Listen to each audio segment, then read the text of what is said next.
morning to watch.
A Thursday triple header coming your way here on LPL English. We'll be making the rounds around Group Nirvana and Group Perseverance today, starting off with OMG against Ultra Prime. Both teams looking for their first win in Group Nirvana in a desperately desired chase for the playoffs, the play-in stage of 2026 Split 1. Welcome everybody, my name is Grapes, joined alongside Cubby. If you're here at this hour watching these two teams, as I was saying, you're in for a real treat, and you are the true reason why we are all here, and we thank you for it. Cubby, excited for today, excited for these two teams, both trying to get their first wins of the season.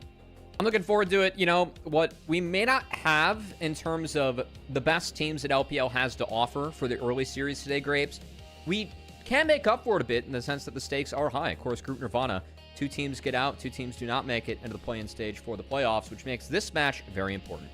Well, let's take a look at the standings right now. Just to do a quick whip around the league, in case you are tuning in for maybe the first time this year, first time in a couple of days. Again, we are in Group Nirvana for OMG versus Ultra Prime. Both of these teams lost to the teams at the top of Group Nirvana right now, being LNG and LGD. An impressive 2-1 win for LNG in our series yesterday. They're looking like the favorites out of Nirvana. And then it's this battle towards the bottom to see which one of these teams is going to join them in the play-in stage. Yeah, I will say so far, really feels like BOG is on top of the entire league in Group Ascend. They've been smoking the teams in there so far, and what we've seen from them has been some high-octane, fast gameplay that has really, I think, gone along with the season that feels like snowballing is just better. You can snowball faster. I feel like early leads lead to early wins in a much faster fashion in what we have for this new season, which has always fit BLG's forte. So with a lot of familiar faces back in there with Shun, that has been fun to follow. Meanwhile, Group Nirvana, it really feels like LNG is a team that we don't really feel like belongs in this group. So frankly, it's going to be interesting to see what the games feel like today, because I think that with Group Nirvana and the Group Perseverance games back-to-back, might get to see if LNG, you know, can show us the sauce that they're going to need going up against one of the Group Ascend teams that's going to happen in the play-in stage, which could be tough. But look, Weibo and Top Esports right now, I think, are beatable by anyone in the league, frankly. So really curious to see if these teams can step up for that big opportunity that does exist this time around. And while we don't have any Group Ascend games today, we, of course, are going to go through the entirety of Group Perseverance after the conclusion of our first best of 3. Team WE will be taking on Ninjas in Pajamas in our last series. But before that, we have Thunder Talk against EDG, who are surprisingly towards the bottom of that group at this point. But let's move our attention back over to Group Nirvana, Cubby, and once again, just resetting the stakes of what we are to expect between OMG and Ultra Prime. Both of these guys losing their first games of the season in a 2-0 fashion, I should say. Now, definitely need a win against each other, especially because we saw LNG and LGD play a very close series, meaning that by all metrics, they seem to be towards the top of this group right now. Yeah, it does feel like these are the two teams that, frankly, if they make it out of Group Nirvana, early season bias would be that it is a bit of a surprise with LNG and LGD looking stronger. But hey, at least for OMG, I think that Haichao has actually had a nice start to the season so far, given his play in Demacia Cup and what we've seen early on in this split. And for Ultra Prime, I was on that first series. We were not very entertained. It was a bit of a slog to get through that one. Graves wasn't super competitive for Ultra Prime. I feel like Grizzly is definitely the person that comes to mind in terms of an honorable mention in terms of performance we've seen so far, but hasn't been promising, and these two teams really need a win against the other if they want to have a chance to get out of Group Nirvana and make it into the playing stage of the playoffs. Yep, and as you see here, they're going to have to finish top 2 in their group. Right now, they're at the bottom of that pack. And then after that, got to win 2 more series against teams in Group Perseverance and in Group Ascend, potentially, in order to qualify for that top 8 bracket. But if they are able to do that, the results will be very bountiful, as not only does it get you into the playoffs and a chance to qualify at first stand, but also puts you into Group Ascend for Split 2, which of course is a big opportunity to get a ton of reps against high quality opponents. But let's take a look at our rosters now, just to go through what exactly we are to expect. Starting off with Team OMG, losing their first series of the year a little bit earlier on to LGD, but looks like they had a pretty promising Demacia Cup run, and we're still excited to see what this team really has in store. Yeah, performance that we've seen from OMG so far, not quite to the likes of the performances that Adele usually puts up when she plays this song. So I feel like OMG's got a lot of gap to close in terms of that aspect. But no, I mean, I think that the honorable mention we have for OMG so far, I know I gave Haichao a shout out, which is a bit rare for me, as a player that I feel like was a pretty good laner last year, but always found ways to not utilize his lead outside of lane. I'm curious to see how much that's evolved, as I didn't watch Demacia Cup whatsoever. That said, I've heard that Starry has been also a standout for OMG as well, and someone that I definitely have my eyes on moving forward, as I know that first series they played in Group Nirvana, Starry and Moham were probably the best standout performers in terms of that series, whereas Haichao was the one that was doing some work in Demacia Cup. Yeah, it's been those two carry positions that have really been setting the table for this team so far.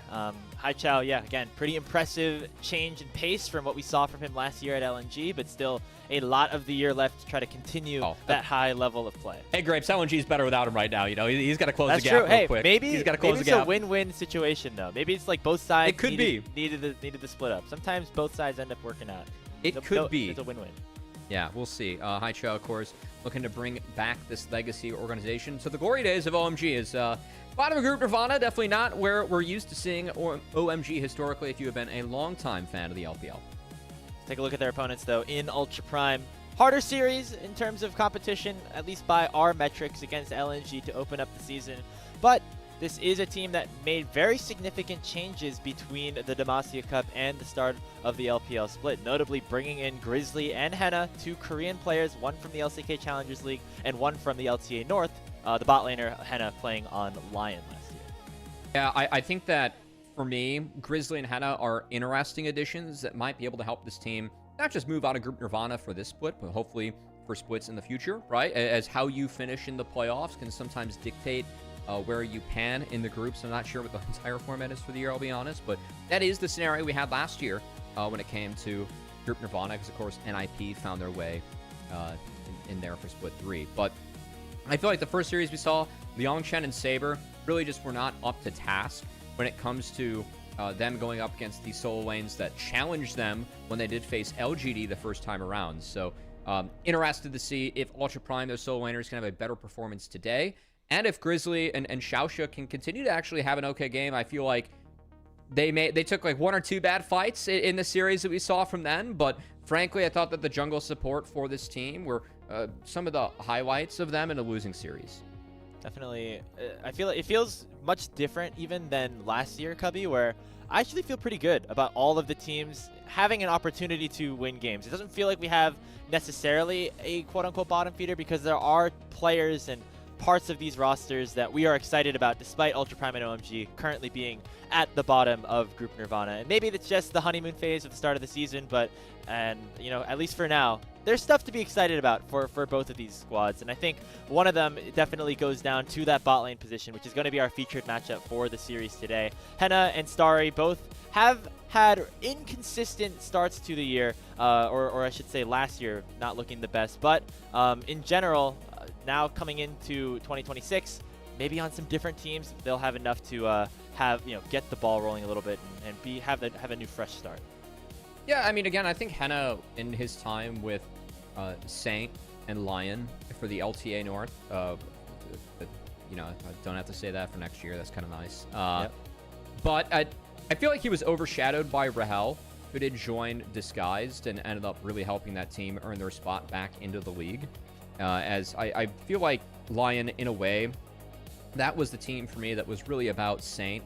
And Henna was kind of the role-playing, experienced marksman there, where it just felt like Henna just kind of has done his job in a way, but hasn't been good enough, hasn't been flashy enough to really elevate his stock in these off-seasons. So, again, I think that him coming into Ultra Prime, this is an opportunity where I think bringing some experience in, that could be what helps Ultra Prime with, you know, young players like Yongchen or Xiaoxia that are on this team to really, you know, not have to worry about the marksman role, try and invest time in developing those two pieces, and hopefully throughout the year move their way out of Group Nirvana and up the chain of the groups here in the LPL. So I feel like Henna is actually a decent candidate for Ultra Prime in terms of really helping them get to that goal, which is definitely getting out of Group Nirvana, having better competition throughout the split, and trying to elevate their way through there. Yeah, the team success for both these guys in 2025, not the best, as you see at the bottom of your screen. These are all stats from the entirety of their 2025 season. Starry on OMG ended up getting relegated at the end of Split 2, and Henna on Lion, they finished bottom 2 in both seasons, all 3 splits, I should say, of the LTA North. But numbers looked good, performances in general looked okay, and so on these new teams, we're hoping to see some good stuff from them. But not only are the bot lanes potentially important for Ultra Prime, you know, there's another player that we want to talk about and kind of discuss a new way that the teams have been kind of structured going into 2026. The addition of captains has been a new part of how each team kind of takes the lead and you know, becomes like the, you know, who are really the faces of each team, I should say. And one of the maybe surprising candidates for captain on Ultra Prime is their mid laner Saber, and he talked about that in their recent post-game interview. 目标的话就进个季后赛，首先先进入季后赛是我们的小目标。主要问题还是我们做决策做得太慢吧，然后还有沟通不是很顺利。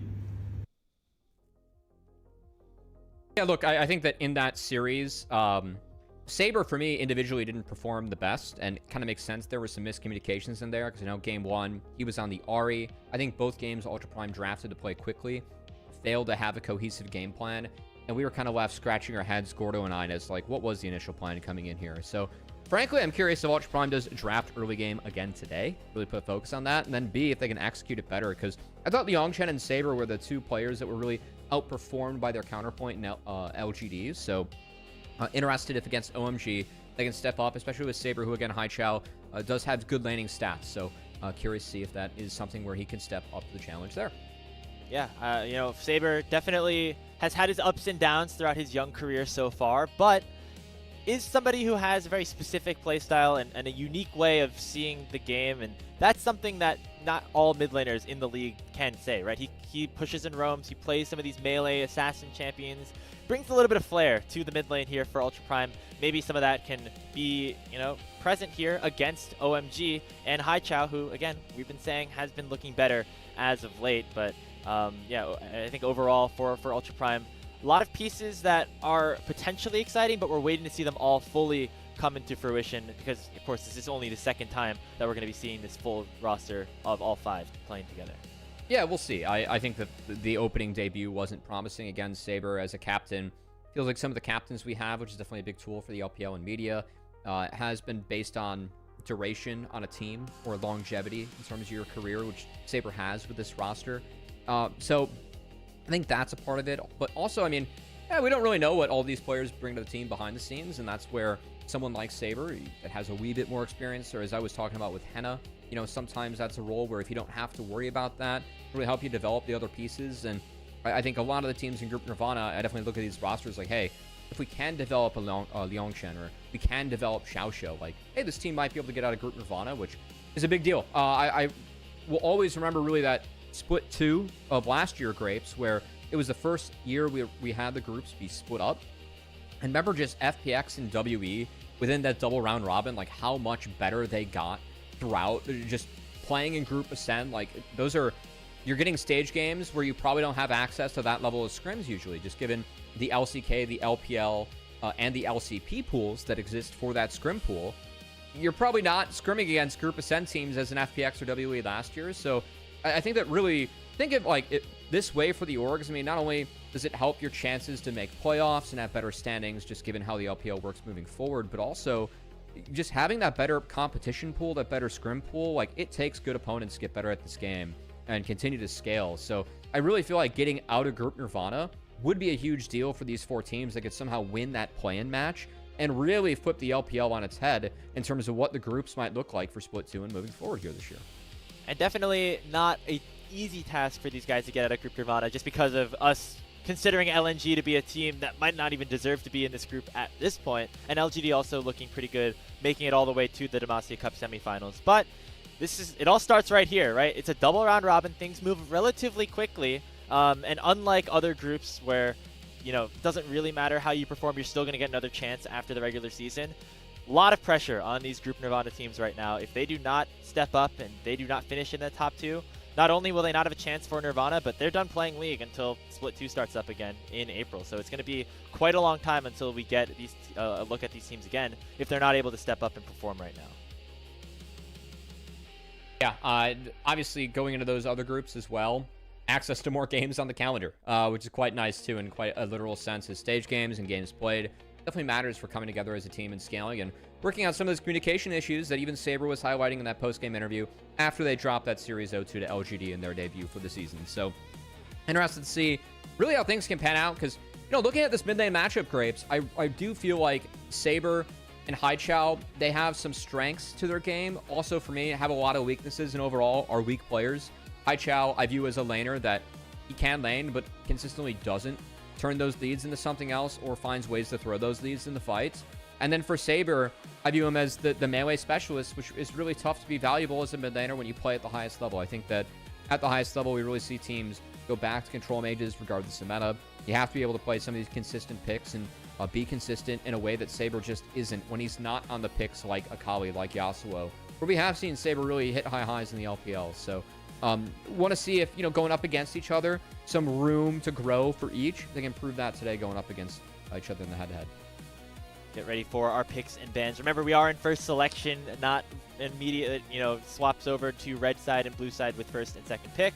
OMG had the first selection in this series, and they decided to pick first in this first game. Ultra Prime, with the second option, end up going to red side. So we are going to get standard look at picks and bans, at least for this first game. Yeah, I am actually kind of curious that UP selected red.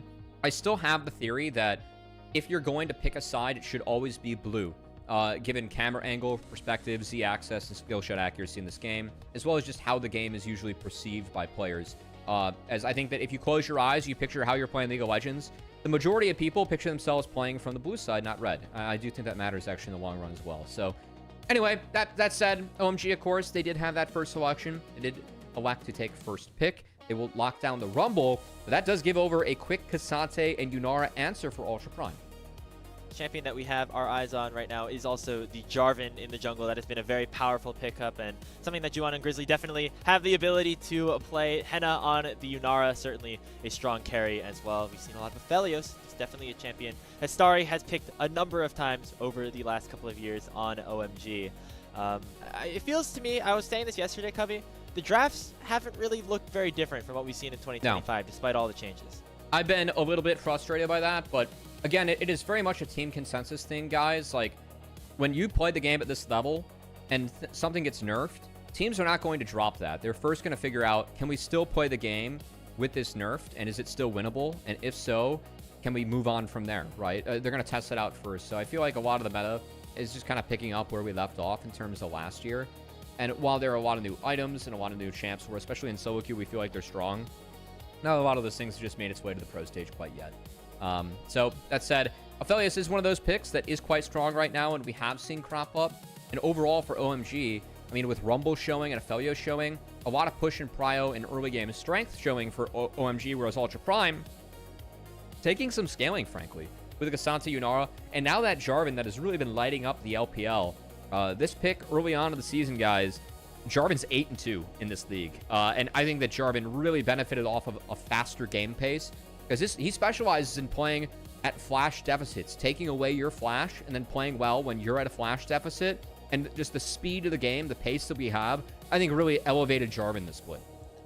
Feels to me like Juhan is more of the Jarvan-esque player versus Grizzly, who was known for playing a lot of Assassins back in the Challengers League last year. But having that early game threat on the J4 compared to the big scaling that the rest of the team has, nice little set of balance for Ultra Prime to open up this game 1 draft. Looks like Saber in the mid lane going to be targeted here by OMG as we enter that second phase of bans. No Vi available for Juhan either. Surprised to see the Thresh ban. It has been more and more popular alongside the Aphelios specifically.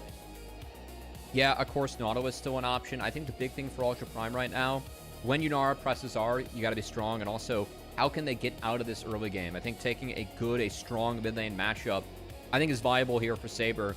Going up against that Taliyah. They did take away the Akali as Saber's specialty in a very hard matchup for Taliyah. No Ahri, no Rise, so that means that Saber quite far down the pool. We have seen Zoe really emerge as an answer into Taliyah. It's gained some popularity with Showmaker and BDD really playing this in the LCK. Haven't really seen it in the LPL yet, though, so it'd be a fun one from Saber, as it looks like it's locked in for Ultra Prime.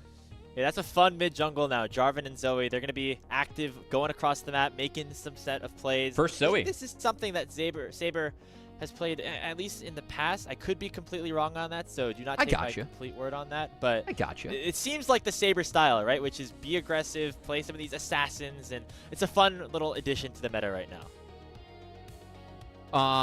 He did not play it last year, so this could be a new one for Saber. Within the last 2 years. I will be remiss that, of course, Flash deficit's going to be really big for Jarvan, and Zoe can really help feed into that. And again, this mid-jungle linchpin trying to help get to other portions of the game, as Ultra Prime will be taking these. Wukong looks to be locked in here for OMG. That does give a little bit of scaling and later game power coming out of the jungle. But still, OMG really looking to play fast in this one. As I wouldn't be surprised if Braum gets locked in here. Really good matchup against Nautilus. He can definitely punish some of the lack of mobility that we have for OMG and Jarvan already acts as main engage. I like the Ultra Prime comp. I just really feel like OMG, they have the power to play faster early. So for me, big keys for Ultra Prime. Can Grizzly and Saber step up, be strong enough in this early game as a tandem to really help affect the side lanes that should be winning here for OMG with the Rumble and Aphelios Nautilus having edge in their personal lane matchups. And then can OMG blow that up between the Taliyah, the Wukong, Taliyah having access to really get out and active on the map to help drive home these winning side lanes? Is this something where OMG can play fast enough to get that lead and run away with it against Ultra Prime, who did draft early game compositions against LGD and really failed to do anything? So I feel like this more using mid-jungle to get the rest of the map into the game. Bit of a different look strategy from Ultra Prime compared to their first series, and we'll see if that pays off. Our two teams in Group Nirvana that we saw play yesterday, that being LGD and LNG, definitely a more slow-paced approach in terms of how they decided to go across the map in that 3-game series. Have a feeling it's going to be a little bit different, at least in this first matchup between OMG and Ultra Prime. A lot of high pace, a lot of high stakes here again, as these two teams are battling for their first win of the season and for a top 2 spot in this group to move on to the next stage of LCK, or LPL, I should say, split number 1. But it should be a fun time. Should be exciting as we get our first look at these two teams facing off against each other. Of course, they will play again in just over a week's time. It's game number 1 between OMG and Ultra Prime.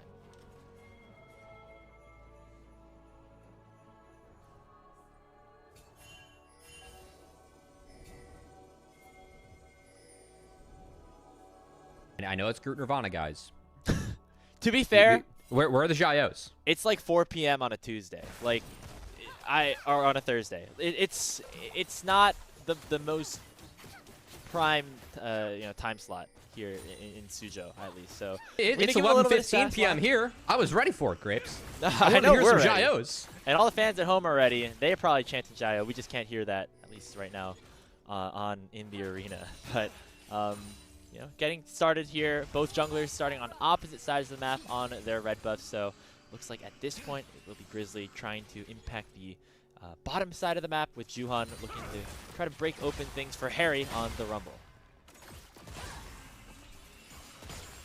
Interested to see them pathing away from this Aphelios Nautilus lane, as this is one for me where if the Nautilus does get jungle help, this lane is winnable. That is part of why you're picking Aphelios into the Yunara, to have that laning strength, laning pressure. I'm definitely going to be looking out to see if the gun combos end up being good from Starry, as it was definitely one of the players we were looking out for coming into the day. And Starry did opt for the cleanse this game, which I find a bit interesting. Obviously, can help you against Braum and Zoe, but frankly, that's about it. And I thought that was enough where it may not be a cleanse for Starry, because again, lane phase, you want to have that barrier and try and drive that one home, especially with the PTA, as... Man, usually we get these ads in Champ Select, but I guess since it's a Group Nirvana game, Grapes, we're just throwing this one out during the gameplay. This is like, as the third wave crashes, please. Someone on the LPL marketing team is not happy with the deliverables being sent out. This cannot be during draft. It must be used at a quiet part during the game. We need to maximize eyeballs. Well, we almost had the chance to cast two different games at the same time, but instead... thankfully, we're over with that quickly. Full clears being completed. We're going to get early game plays, but not that early. That's what the observers thought. And no, Grapes, we missed out on the perfect time to advertise our coffee, because thank you to our coffee subscribers. We do not fire up Gacha game ads in the middle of Wave 3 for you guys at home. Think about it, though. Like, late in the game, 30 minutes in, like, two teams dead even, waiting for just, like, the next Baron to spawn. Little Subway Surfers wouldn't hurt, right? Like, come on, it wouldn't be too bad. As long as it, like, goes up the river, so, like, the Subway guy is, like, AR'd on my screen, and he's, like, running up, like, the river as the Baron spawns, because, Baron actually goes from, like, bot to top through the river. So they need to incorporate it in the League, League refuses to blend their IP with other things, which I kind of like about League's IP, frankly. I think it keeps it neat and pure, and it's actually a really cool, I think, business strategy they used, is everyone else combos. Speaking of comboing. As we say it, yeah, Henna's getting comboed right now, waiting for Juhan to join the fray as well. Henna flashes away, going to be matched by Starry, and a second dredge line connects from Moham. That's first blood for OMG, and they're going to make it potentially a second, but Xiao just says stand beside that caster minion, and will get on out of there. I did talk about sending the jungler to go help out that lane, and we did see Juhan pathing bot to top, but when he revisited, it was at the timer that Starry was on blue-purple. If you're going to gank for Aphelios, blue-purple is the best gun combo that you can gank for as a jungler, and that really was the difference maker in making sure they get Henna, because those Gravitum shots with the purple gun, it slows every auto, and that was essential in making sure they could keep up, keep pace, get to Henna, take down the Yunara, and get that early lead. Didn't get the kill on the Starry, but still, I think that was a really nice game plan from OMG and a good understanding of Aphelios in this matchup. You go to that lane, you want to go on blue-purple, so well done.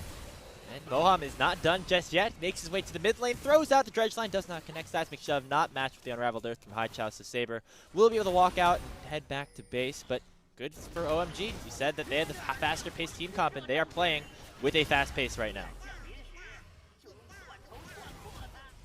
For OMG, a couple big interactions that I want to look out for. OMG have a lot of ways that they can combo, whether that is Equalizer over the top, Talia Flick, or even Aphelios with his R, depending on what gun he selects.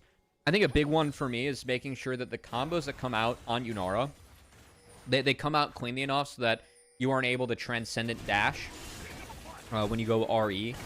Because that could get Henna out of, like, potentially a game warping trouble.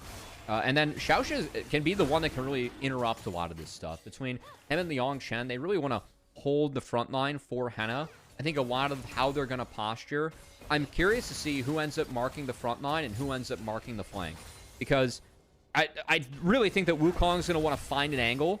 And I think they need to have K'Sante in the front line, but also it's a lot easier for K'Sante to mark Wukong compared to Xiaoxia. So I know it's a little bit like in-depth or maybe hard to follow, but just keep your eyes open at home as we start to see some of these objective fights, you know, evolve and we see the setups. Really want to look out for who on Ultra Prime will be holding the front line and who's actually going to look out for those flankers. Because it's got to be between Liangchen and Xiaoxia who has which role. And I'm curious to see what decision they end up making between their formations there. I think that could be a really big one as this game evolves. Yeah, K'Sante definitely has multiple different ways that he can play these games out, right? Just the way the champion exists. You could dive the backline. You can play a little bit more defensive. You can do a great job of peeling when you're, of course, in that not upgraded form with the ultimate. A little bit of extra crowd control there. So Liangchen going to have a lot of responsibilities to try to save Hannah, who's going to be the main source of DPS as we get later on into this game. Liangchen and Xiaoxia, former teammates on BLG Juniors. I know Ultra Prime was kind of the BLG Junior farm system last season with two players in Baya and Junhao being a part of that team in 2024. But now both those guys have been swapped out and Liangchen has come in. So Xiaoxia still has a friend by his side as he gets hooked up by Moham here. Red-white guns for Star. He's going to issue the Moonlight Vigil just for a little bit poke.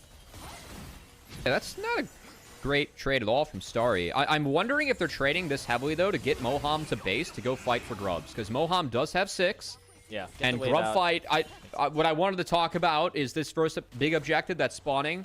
If OMG shows up as a group, as a tandem, if they bring the Nautilus, I don't think Grubs are very playable for Ultra Prime. I think this has to be a give.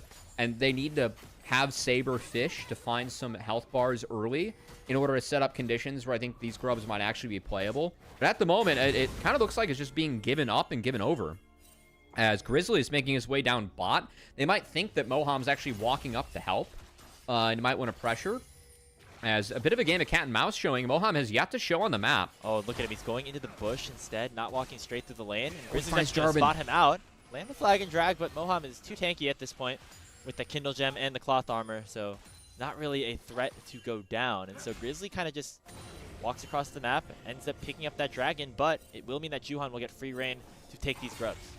Yeah, so that dragon that did go over, want to give Grizzly and Up a little bit of credit, as it was off the reset that happened when bot died. So after the bot death, when Hannah came back, they used that timer to actually take the dragon.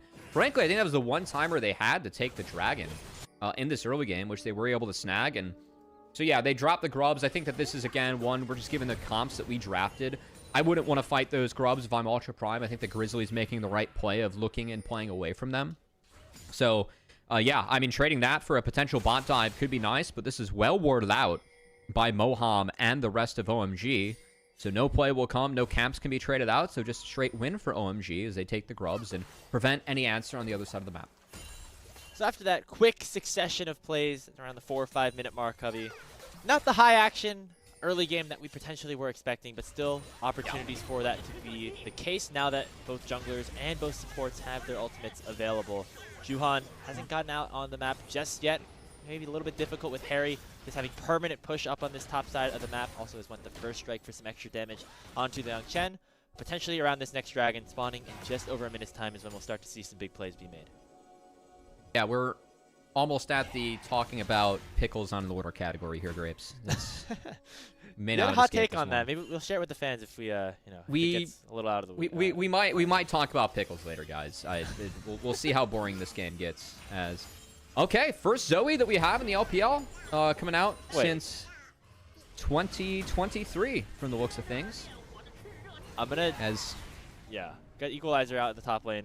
That's an interesting stat. 2023. I swear that Angel played this last year. Am I crazy? Maybe it was a Demacia Cup pick. I'm going to do some research right now. Yeah, we could hit tab. GOL this one. As Liangchen not being able to base. Harry getting some nice poke down. Liangchen actually quite low. Couldn't tell if he had any cookies to eat. Does look like he might have snagged one, though. We'll at least get the experience for this wave. But Harry doing a nice job of keeping pressure on this top side. And Juhan going to continue to make things difficult for Liangchen to base as ult cast, and you got to imagine next wave he's dead. Yeah, still one more proc on that Cyclone. We'll see if it expires before he can get in. He actually ends up using it. Gets canceled by the Pathmaker. Liangchen still has the all out, but the flash will be utilized to get himself away. But Juhan will follow and land the kill with the crushing blow. It did buy enough time to actually get the dragon. So, Ultra Prime, you know, it's not like the map's in a great spot for him, but they do have the solace of at least taking the first 2 dragons away from the early game team. So, in a way, I think that Seoul WinCon is kind of gone to the wayside now for OMG. Now it's just going to be about, you know, they have the 3 grubs, they have a gold lead. Can they really take the map fast enough to get far enough ahead to snowball Ultra Prime out of this game early on before they slingshot back? Which, curious if OMG can do so. Definitely have the gold lead at this point and have some good scaling in the bottom lane with Starry, keeping even with Henna right now in terms of CS, but the wave is going to be crashed. Potentially a plate here with that Crystalline Bracer going to get picked up here by the bottom lane. Oh, Ultra Prime, Grizzly clearing out some camps as well, as this has been the area of the map right now that UP been able to control. Saber down here as well. This is the mid-jungle combo that we were talking about. Cubby having a little bit of mid-game agency. Sleepy Trouble level does connect onto Moham, but that Paddle Star does not. We'll continue this cat and mouse game now around the red buff. And Moham says, screw that, we're just going to go straight in. Lands the Flap Step Charge onto Grizzly, but now comes the re-engage, and it is a big one at that, with Saber getting the first kill onto Moham, and Henna now dashing over, transcended onto Starry, lands the slow and the laser, and goes in onto Starry and takes him down. A big answer for UP in the enemy jungle as they go 2-0 in the fight. Yeah, Saber might have been but he could take the enemy summoner spells, use them against OMG, and frankly, that look from Moham off the bat, way too fast and aggressive. Grizzly does a nice job of playing out of it between the flag and drag and the flash over, but you can wait for that depth charge to connect. You might be able to save the dredge line. It's also a great way for you to proc Aftershock, or I guess chain it, since it would have been proc by depth charge, but I just don't think that Moham needs to make that play, especially into the Jarvan. That is not the right target you're looking for in that scenario. And those are 2 big kills that go over to Ultra Prime, as they're going to find a third with Harry going down to the top side. It's a bit of a beneficial trade overall. You get the first tower, and that's a nice bonus of gold. And Harry does significantly outpace Liangchen in terms of gold at this point. 1,500 in his advantage despite that death. But let's take a look at this fight again. Yeah, very quick trigger. Grizzly's able to just flash away and immediately EQ back in. That snap engage was valuable here for Ultra Prime. Yeah, this is really well done by Ultra Prime, but again, I think it's just a big throw coming out from OMG. As I got to give a little bit of credit to High Chow on the wall. Actually got some summoner spells out from Ultra Prime as they were able to chase down Starry in the end. But I think that the positioning from OMG, like, Moham and Starry just ended up being disconnected. Starry goes down. I feel like, again, that's more so off the back of OMG, how they started that fight with Moham. Starry just ended up kind of stuck on that side. And I don't really see the angle to win there outside of picking Jarvan. In which case, I also have to question why Moham just didn't lead with a flash dredge line. I think that's better than flash depth charge, especially if you're going to throw the Q not to even, like, chain the dredge line. It's kind of weird. And Juhan just gets locked down by the concussive blows. Shouts finishing off that kill. And another one going into the hands of Ultra Prime. They have killed 4 straight members of OMG since that 2-0 advantage was given. I talked through the last 2 deaths, too, and I feel like that's been less of me trolling you, Grapes, and more so of OMG trolling themselves. Because there was really not an angle for Harry or Juhan getting out of the plays that we saw on our screens. As, it was a 1,000 goldie for OMG 7 minutes ago, and now it's fully flipped back on its head, and Ultra Prime have the advantage. Yeah, that's not good. I think Yongchen on this Cassante too. We've seen this Cassante versus Rumble matchup a lot, and when you're going up against an enemy AD that has Collector, like, yes, you aren't getting that early armor necessarily, but is Starry ever really going to be able to get through a Cassante? Probably not. So you just kind of end up becoming this huge immobile object where, like, yes, like, in theory, the AD should be able to be the one that does some damage to you, but we haven't really seen Cassantes get melted that fast. When you end up going for this double MR build, and it also just keeps you so nice and healthy in the side lane. You're not going to slow Cassante down more in this game. I really don't like where this game state's at for OMG. haven't been able to make the most of that composition that we were saying. Could be a little bit fast-paced. They try to turn it on its head with a fight around the Rift Herald, though. Dredgeline goes onto Xiaoxia, but doesn't do much after that. Rocks were wasted.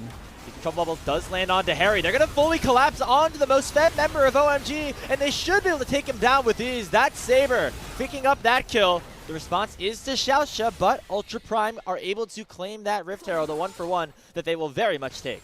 And again, the setup there for OMG, it is a TP onto a Sleepy Trouble Bubble, and the rocks were used so early by Haichao, and that's a lot of power that gets taken away from Talia. Because being able to fight around those rocks can be really big for holding the front line. And just preventing enemy spells from coming out when the rocks are down, used for nothing that early. Pretty easy for Ultra Prime to be able to force between that and someone TPing on a Sleepy Trouble Bubble. And the Dragon, it has been OMG sleeping on this, but Grizzly has been wide awake from hibernation in terms of locking these down on time. As the comp that we decided was the scaling comp, spawning into this one, Grapes, is the one that gets the first 3 dragons before the 17-minute mark. Yep, seems like the scaling is going to be pretty easy to get towards as we take a look at this. Nicely done by Saber. Going with that Trouble Bubble over the wall. And Harry, the only one on his team with a gold advantage, is immediately assassinated. I mean, I just fear this way too easy. And, like, look at the spells for OMG being used on the other side of the map. Yes, the Braum falls for free, but who cares? Like, the ult from Haichao was late. It didn't successfully split up everyone else from the Rumble, as Grizzly, Saber, and Henna were able to go out and interact, and then what they got on the other side of the fight was just not even close to being enough. So, yeah, this has not been a very promising outing here for OMG, frankly, this time, Grapes. And frankly, I feel like Grizzly is the one who's probably the happiest about this, given some of the history that him and Juhan have in their time in LCKCL. Yep. 6 games played against each other. Of course, Juhan on DRX last year, Grizzly on Hanwha. 6-0 towards Juhan. Looks like that could end up changing if the way this game is going so far continues, as Grizzly has been a big part in what Ultra Prime have been able to do in this game. And it kind of goes to what we were saying about that matchup before we got into the game, Cubby, and that even in those matchups in the LCK Challengers League, Grizzly had the better stats, just wasn't able to get the wins, as his team was just not as good. Yeah, Grizzly for me is a very interesting story, and see if we have any time for story time here. He's going to be the main story of this one as he goes in to get the tower, but has to flag and drag defensively. Meanwhile, already Moham has gone down, so it's a 5v4 in favor of Ultra Prime. Haichao looking to chase down Henna. He dashes away from that seismic shove, and nobody from Ultra Prime will go down after that creative usage of the Rift Herald charge by the Jarvan. So, I guess a little inside baseball or behind the scenes for folks at home. This is based on some of my discussions that I have with, like, decision makers around the LCS or just, you know, general offseason stuff. So, looking at players like Hambach or Zinni from the LCKCL, 2 players that we're going to see in the LCS this year, these are players that are kind of holding out for hopefully good opportunities in the LCK. And some of the motivation between being held onto, as Harry's going to get ulted and derail my point. Have a chance in a 2v1. We'll see. Nearing that overheat, but not going to be able to get it as Grizzly. He's having a good game, so you continue to hype him up here, Cubby. I mean, for Harry, I saw his team was on reset, so I started talking, and he did not. So he played that wave and died, sadly. So that's an oopsie. But some of these players, I mean, they're holding out for the best opportunity they can have in LCK Challengers League, or LCK from the Challengers League. And for some players like Zinni, you know, he is someone that I really feel like KT held onto because BDD was in a contract year this year. And Zinni is a very good player in the LCKCL. So there's motivation for KT to hold on to him. There's motivation for Zinni to not go elsewhere because, of course, if he lands on KT, like, wow, you're making your debut as a rookie on a middle-tier LCK team, like, look at the mid laners that have been in that league. That would be crazy. That would be a ginormous story, as that league has been run by the best mids that we have in the world, frankly. Outside of Knight, you know, who we have in this league, and he's run this league. For Grizzly, I mean, he's been on HOA this entire time. He was a good Challengers League player when he really didn't pan out for his chance at the higher level, and that chance came too early because it was off of controversy from Quid, if anyone wants to go back and remember that. So I think that for me, he's always been a player where I feel like his stock has actually been a lot lower than where I find him. And I feel the same way about sometimes players like Hambach, who I've been talking about with people over here who's been good for 4 years and just never got that chance. And so to see some of those players, finally get that chance outside of it, it's always curious to see what they make of it. And for Grizzly, he is someone that I've always felt like, I mean, when he was playing Challenge League, Hambach was a better player. I thought they were better junglers, but I never thought Grizzly was bad by any means. So it's just interesting to see him now coming to Group Nirvana. He's had a really nice game against Juhan, and funny how Juhan also coming over here, they're each kind of trying to flip their own narrative for themselves. And hey, Grizzly, if he gets the win here, it'll be the first time he gets to win against Juhan. And the head-to-head, and a head-to-head where Grizzly is, for the most part, at better stats, just been on worse teams. Yeah, I mean, both these players getting small opportunities on these top-level teams, being DRX and Hanwha, but never that full starting job. Now they get it here in the LPL, at least presumably for now. So you wait more fighting potentially in the mid lane. Both these junglers hungry for some sort of engage with the dragon spawning in 5 seconds. OMG know that they need to fight this, as it is going to be the soul going over if they do not. But Ultra Prime is the one getting into the river first. Nice use of the pass maker by Liang Chen to prevent him from getting hooked up. And now it will be Grizzly starting off the Ocean Drake for Ultra Prime. We have Xiaoxia and Liang Chen both in front. They don't need to watch the flanks given the vision they have. OMG's playing from so far behind. They can afford to put both in front. Moham immediately finds the hook onto Liang Chen. Not the priority target that they're looking for. The Weaver's Wall does split up the fight, and Liang Chen is a little bit separated from the remainder of his team. Here goes Juhan, gonna make it a 50-50, and he does get the dragon. It'll cost him his life, but that is a big win for OMG as they stall the game out for a little bit longer. Not the prettiest series of events from either of our teams here at Grapes, as I think OMG walking away with a dragon and only down 1 is probably the best case scenario. But Haichao, brother, what are you doing walking in that brush? Not supposed to be there, as another kill makes it a 2-for-0 instead of a 1-for-0. And that makes it a bit tougher to stomach if you are an OMG fan, because now, even though you gave up or you were able to get that dragon, it's going to cost you the Baron without a mid laner or a jungler alive. Yeah, I would love to see another look at that dragon, because I feel like, this past week I had the privilege of coaching some kids in a combine, and the majority of which had never played in OQs, so it's very much a new player perspective. That looked like a dragon setup from maybe straight out of that combine. We definitely would have talked about the Group Nirvana, basically the combine of the LPL. Hey, how are we holding Banana Brush? It was held successfully by Ultra Prime. It was, but the steal ended up coming in. I mean, again, this formation, OMG should never ever be able to win a fight after this. Engage. They burned everything on the K'Sante, who had the AP shield and took pretty much minimal damage, right? So he's kind of stuck up there. They just let Juhan in for nothing. Yeah, I mean, it was a good combo. Good smite, good takeaway, but still. Oh, he ended up on. He was just trying to get home.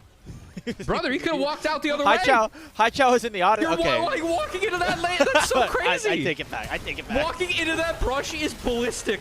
I'm so glad he died. Sincerely. We're going to go for more here as Juhan already popped the cycle. The target will be Xiaoxia. They get him first, but it'll come at the cost of Juhan's life. Remember, the Baron buff also exists here for Ultra Prime, so any kills that they get will be even potentially more structures falling with these empowered minions crashing in. So it will be a 1-for-1, but Ultra Prime's going to take it as they crack open this bot tier 1. As the minions crash in, I'd like to crash out about Haichao walking into that embankment brush. That was the most illegal thing I have seen this year so far, is Haichao. He's going to get slapped, does not get caught out by anything more, though. As Ultra Prime, they've sent Grizzly mid for this. They don't have any TP, so Grizzly is the one that's going to make sure they play out 2 Baron waves as they go for a 3-1 setup, and Grizzly is going to take that one for himself. I think that's actually a kind of a nice adaptation from Ultra Prime, as Liang Chen being down TP, Grizzly could reach the fight faster if one were to break out bot, and has a nice attack speed steroid and can handle himself in the mid lane. So I actually kind of like that setup rotation. Does give Ultra Prime 2 inner turrets off a nice play from Grizzly. And as this has gone on, the gold lead has just completely gone into Ultra Prime's favor. It was pretty close for majority of it, but remember, OMG had that slight advantage in the early game off of that good start to the game. And a nice engage from Moham onto Henna, but since then, it has been all UP in this battle for who potentially could continue to contend here for that top 2 spot in Nirvana. Ultra Prime obviously have not yet gotten that full-on opportunity to play LGD, and if they do end up getting it, it would be definitely a good opportunity for them to get into a winning position. Juhan gonna look on Saber here mostly. I do like how Saber, he's actually been, I think, doing a decent job on this Zoe. You know, one that we haven't seen from Saber. This is a unique counter pick, Grapes, and we are looking to see who can really step up out of these two mid laners. In Haichao and Saber, so far it has been Saber utilizing that counter pick nicely and getting the best of this mid lane matchup. Really like how he's positioned on the Zoe, kind of around the fights or outside of lane. Also kind of curious if this was, you know, we did mention in terms of red side, one of the reasons to actually take red side is poke. As I think that some of the narrower gaps that you get, there's a great old LS video on this about the old red side in League. It's still, a lot of the logic holds true for new red side, but how the map chokes, if you are a poke team, especially around Baron, poking into Baron can be very valuable and one of the few defenses or unique defenses that you have on the red side, because you have to reach over that wall, which can be hard. And them committing so hard into the side early on, I mean, whenever Zoe is ahead and has map control, we know how oppressive Zoe can be facing the bubbles and the paddle stars, and Starry and Ultra Prime have done a nice job of this so far. So I think conceptually, definitely some wins for Ultra Prime in this game, which very good, because in that series against LGD, they definitely struggled conceptually to play out their early game comps. So I think this has been a positive for Ultra Prime, what we've seen so far. They're going to look to potentially finish off this game in a clean fashion with the taking of this Ocean Soul. We'll see if Juhan can get another steal. Not in the pitch just yet. He gets knocked up by the Glacial Fissure. So it will be the Ocean Soul secure, but it comes at the cost of potentially some lives being lost. Nungchan already at half HP. Juhan, though, just gets eaten alive and taken down. And Grizzly will capitalize by landing that Cataclysm on the Harry. Starry out of position right now. Does land a big Moonlight Vigil and chunks down the front line of Ultra Prime. But Henna will dash forward and take down his opposing ADC. Only Moham remains on the map right now, as it'll be a 4-for-0 plus the Soul. Ultra Prime winning everything on the bottom side of the map. So, conceptually, when you play with Talia, usually you want to fight on the rocks, because you prevent movement spells. I do not understand why Haichao and Starry are so split up in this setup. You want to fight with these two members on top of each other.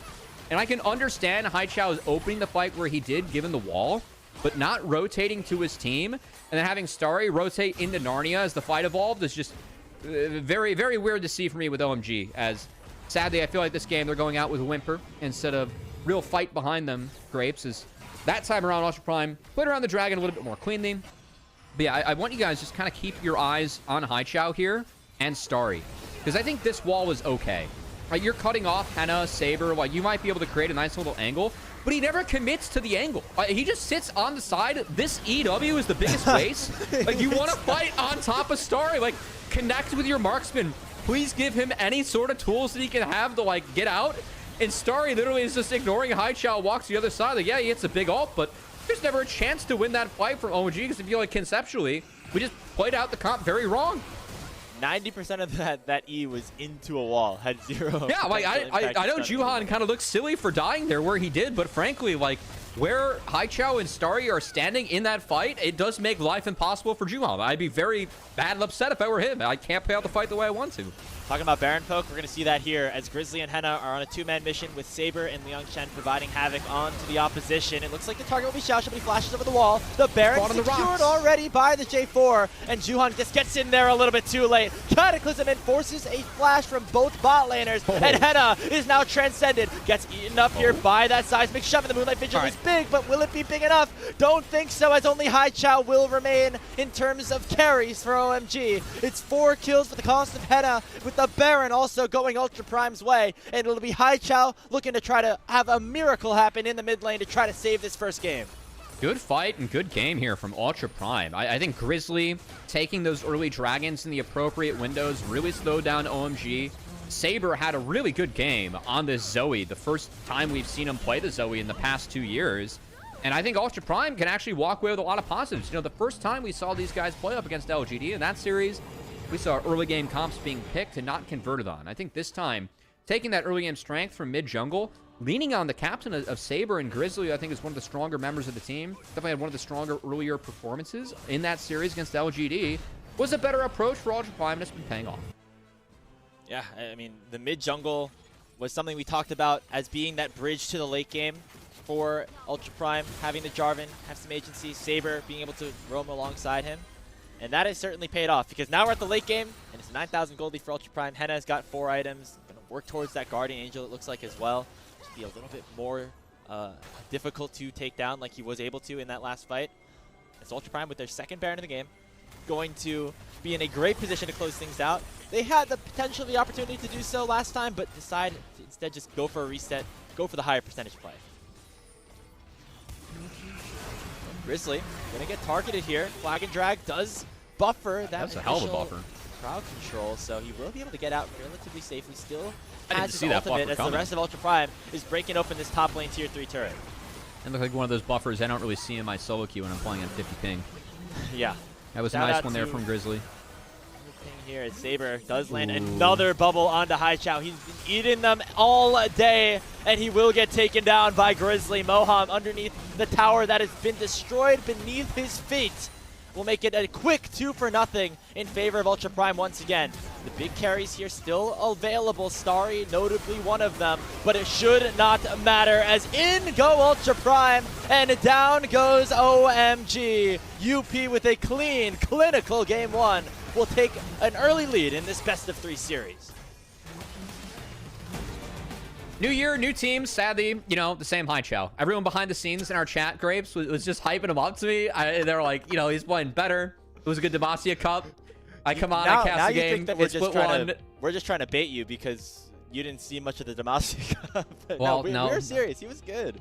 I'm glad he was good. I am. Sadly, it's the same Haichao I'm used to seeing here. But hey, for OMG, just couldn't get that early game comp going off the ground.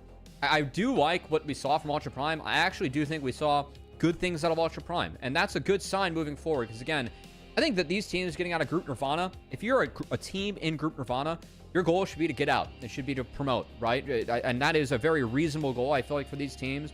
You get advantages in the format, you get advantages in practice partners, and better stage quality games if you move up these groups. And Ultra Prime, for me, in that game actually showed real things that they can take with them for other games within this group to try and get out. Because this was a series where we're looking at both these teams like, whoever loses to the other, your odds of getting out of here, you're probably doomed, right? Yep. Ultra Prime not only played good enough to take down OMG in that game, but actually played good enough for me to give me some confidence in this team moving forward. And looking at other games within this series, looking at Ultra Prime as a whole, I felt like that was a cohesive win. They had a good idea of how to play the game, and they played well. And that was actually a nice win for Ultra Prime. I mean, aside from the early death on the Henna, you know, that was basically a flawless game for Ultra Prime. They lost members at points, but it was all in situations where they won more on the other side of the map, and they end up taking a pretty clean win over OMG, who again had the better Demacia Cup performance between these two teams, but Ultra Prime and Demacia Cup didn't have Grizzly, didn't have Henna. These two players have come in and really revitalized this team, it seems. Yeah, and again, I feel like, you know, a lot of the players you get that come out of LCK Challengers League, like, I think a lot of people at home are like, oh, why are these players, like, better that come out of here, especially when looking at, like, even, like, NA. And for me, a lot of it is access to coaching early on. If you look at any youth sport and, you know, how you scale up, access to coaching earlier on in your career matters a lot. What happens over in the LCK? Well, if you're good, you're a trainee. In middle school, you might be paid a little bit to go into a team facility and just be a trainee. Then if you move up, you know, you're on the academy team, not even the challengers team. You're on the team that Griffin was on with SKT, right? And so there's a real system for, like, moving up and how much coaching and access you get. And it just means that, like, when these players leave, yeah, they are more put together prospects because they came up through a better dev system. And so to see that with Grizzly, who is newer in terms of him making his way over here, but also, you know, with Henna, a player that at this point really has been a journeyman, and kind of the stability that he can bring. And look, that was a solid game from Henna. I think that Grizzly really did his job and more in that one. And for Ultra Prime, that was a cohesive win they were able to put together on the Rift there. And yeah, they picked a comp that was going to scale. They did enough to make sure that they could really weather the storm and get ahead. And they ran away with that game and made it, honestly, a very quick win given their early drag control and ability to turn around a few plays like on timers that should have been their opponents versus them kind of waiting for when they get strong. They were very strong early on. Yeah, I mean, one of the great things about having a really robust LCK developmental system, having even 14 teams in the LPL versus the 10 or the 8 that we see in some of the other leagues, is the ability to buy into certain players like Grizzly, getting him an opportunity on this team. Didn't get the chance in the right LCK position, but now moving over to Ultra Prime. Not necessarily a team that many people had their eyes on, but he individually is having a very good start to the season, and that is a great sign for what potentially could be a good year for UP if they're able to keep this level of play up. Obviously, still so much left to go. More matchups against LGD and LNG await for them, specifically this season. But if they can look like this is definitely a team that you can be excited about for the remainder of 2026. Yeah, I mean, this is a nice little slippery moment from Juhan to get in, but man, again, OMG, these setups are really uninspiring. I keep on looking at this fight, and again, I mean, this is something where I feel like OMG should be entering these tier 3 combines. They're going to play fights like this, because I just don't know what we're doing across the board here. Again, I feel like when you fight with Taliyah, I mean, a lot of the times, like, a simple rule is a fight on Taliyah E, fight on Taliyah E, because, I mean, it makes the enemies not, like, unable to dash, right? And then your EW combo is, like, so big for Windows to fight around. And how High Chow and the rest of the team are positioning, they are positioning to not have those windows. And you can see Ultra Prime playing out of those. Like, that flash from Saber was good. It's getting you out of the initial combo from Taliyah. It buys you some space. They reset the fight. Saber has a great find here on the Starry, along with Henna. And yeah, I mean, that flick's nice. They try and fight around that, but the fight's already over because they missed the first windows. So, I mean, for me, it's like a lot of the times with these teams, it does come down to a lot of basic conceptual stuff. Because, yeah, like, against the best teams in the LPL, you may not have the hands to keep up, and then it gets ugly. But against teams of similar level, I mean, you are fighting on, I think, pound for pound, a little bit more even footing. And that's when some of these conceptual mistakes that I think big picture are big mistakes from OMG, they can emerge on the map and look like really obvious and clear as to why Ultra Prime won that game. Like, not only are they ahead and early to these fights, but like the setups, I don't really care where the gold lead is for OMG. These setups are just not it. Like, they're not playing to what their comp needs to be. I care about it going into the setups because, like, they're late and they're playing to be late, and that's hard against Zoe. But even how they're playing out, like, those moments, like, from behind, it's very uninspiring. Like, they're not trying to find the windows they need in order to win that game. So, yeah, that's disappointing for me. Yeah, you know, OMG, they won a couple of good series in the Demacia Cup. They made it to a decent stage in the competition. Probably further than people expected, right? Like, wins over teams like LNG. They beat BLG in that series, in that tournament, and Weibo. I mean, to be fair, everybody beat those two teams, but that was enough for us to be potentially excited about what was to come. Did not end up resulting in a good first game here, but still a lot more to come for the rest of the season and also even this series. If you get a look at the player of the game, it is Saber, and by the way, I did check. Good for Saber! Graphics team was correct. This was the first Zoe in the LPL since at least 2023. So congratulations to Saber, who went 10-0. That felt deserved. And you know what? Props to the captain. He is the captain of this team. I really feel like in the first series, like, his Ahri, especially in that game 1, just was not good enough. Like, specific windows or timers that he was messing up and really making things hard on his team. He talked about how communication was a big thing. He had a great game there. I think a very deserved pog. And the way that his team was playing, much better than OMG's. So props to Saber. I think it's a really deserved pog for him, and nice bounce back from what we saw in the first series. Everybody on Ultra Prime ends up stepping up here in this first game against OMG. We'll see if OMG have a chance to even up our series, or if it will be that 2-0 sweep after a few short messages. But before we head to break, we want to give a big shout out to all you guys watching at home, especially to our supporters over on Coffee. If you'd like to support LPL English, consider becoming a Coffee member. It's the best way to support the LPL English project, with the vast majority of your contributions going directly to the show. A lot of the initial payments go into upgrading the broadcast, but a huge bulk of it also pays on-air talent and content creators. So you can subscribe to the Coffee, it is linked to the chat right now, to unlock perks like early access to content and the ability to ask interview questions for our unique on-site interviews. Thank you, everybody, for tuning in to this first of many games here in our LPL triple header. We'll be back with the draft of game number 2.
Back here for a Group Nirvana showdown, game number 2 between Ultra Prime and OMG. It was UP who had their moment in game number 1, but OMG still have a chance to bounce back here, although it's going to take quite a bit more than what we saw in that first game. Grapes and Cubby with the coverage of this second game. We'll see what OMG want to do as they once again have that first selection, but a lot of things must go right for them to try to right the wrongs of that first game.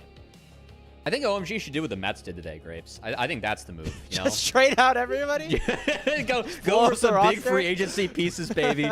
Let's go. A little late for that. Or a little it's a early little late for that. A little unable to do so, too, in the LPL offseason system, which that's a different topic. You know, one of the podcasts actually might tackle. I'd be interested in the podcast episode about the LPL offseason, as it is a wacky system that we have here. And frankly, could use a dedicated episode for a dedicated podcast, the LPL, one like we have here now at LPL English. Yeah, make sure to stay. If you're on our YouTube channel, just click the videos tab, and we got one coming out presumably every week. We just recorded our second episode with Rafa Slayer and Ulk, so that'll be coming to your screens in the coming days. But yeah, can you imagine if the Mets had to go through that auction system? That just wouldn't even happen. So. Well, that'd be bad for baseball. You know, baseball had to rig things a little bit differently with the deferred payment Dodgers, but that's fine. That's also a discussion for another day. So, not really an opportunity to revamp any roster. They gotta go with the 5 players that OMG sent out for game number 1.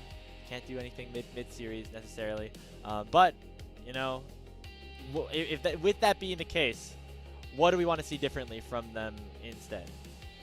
I think that for me, conceptually, OMG did not understand how to play their comp in that game, and that led to issues. I think between that and Moham had a tough engage where I think it was on an okay timer, but it was just flubbed into Grizzly.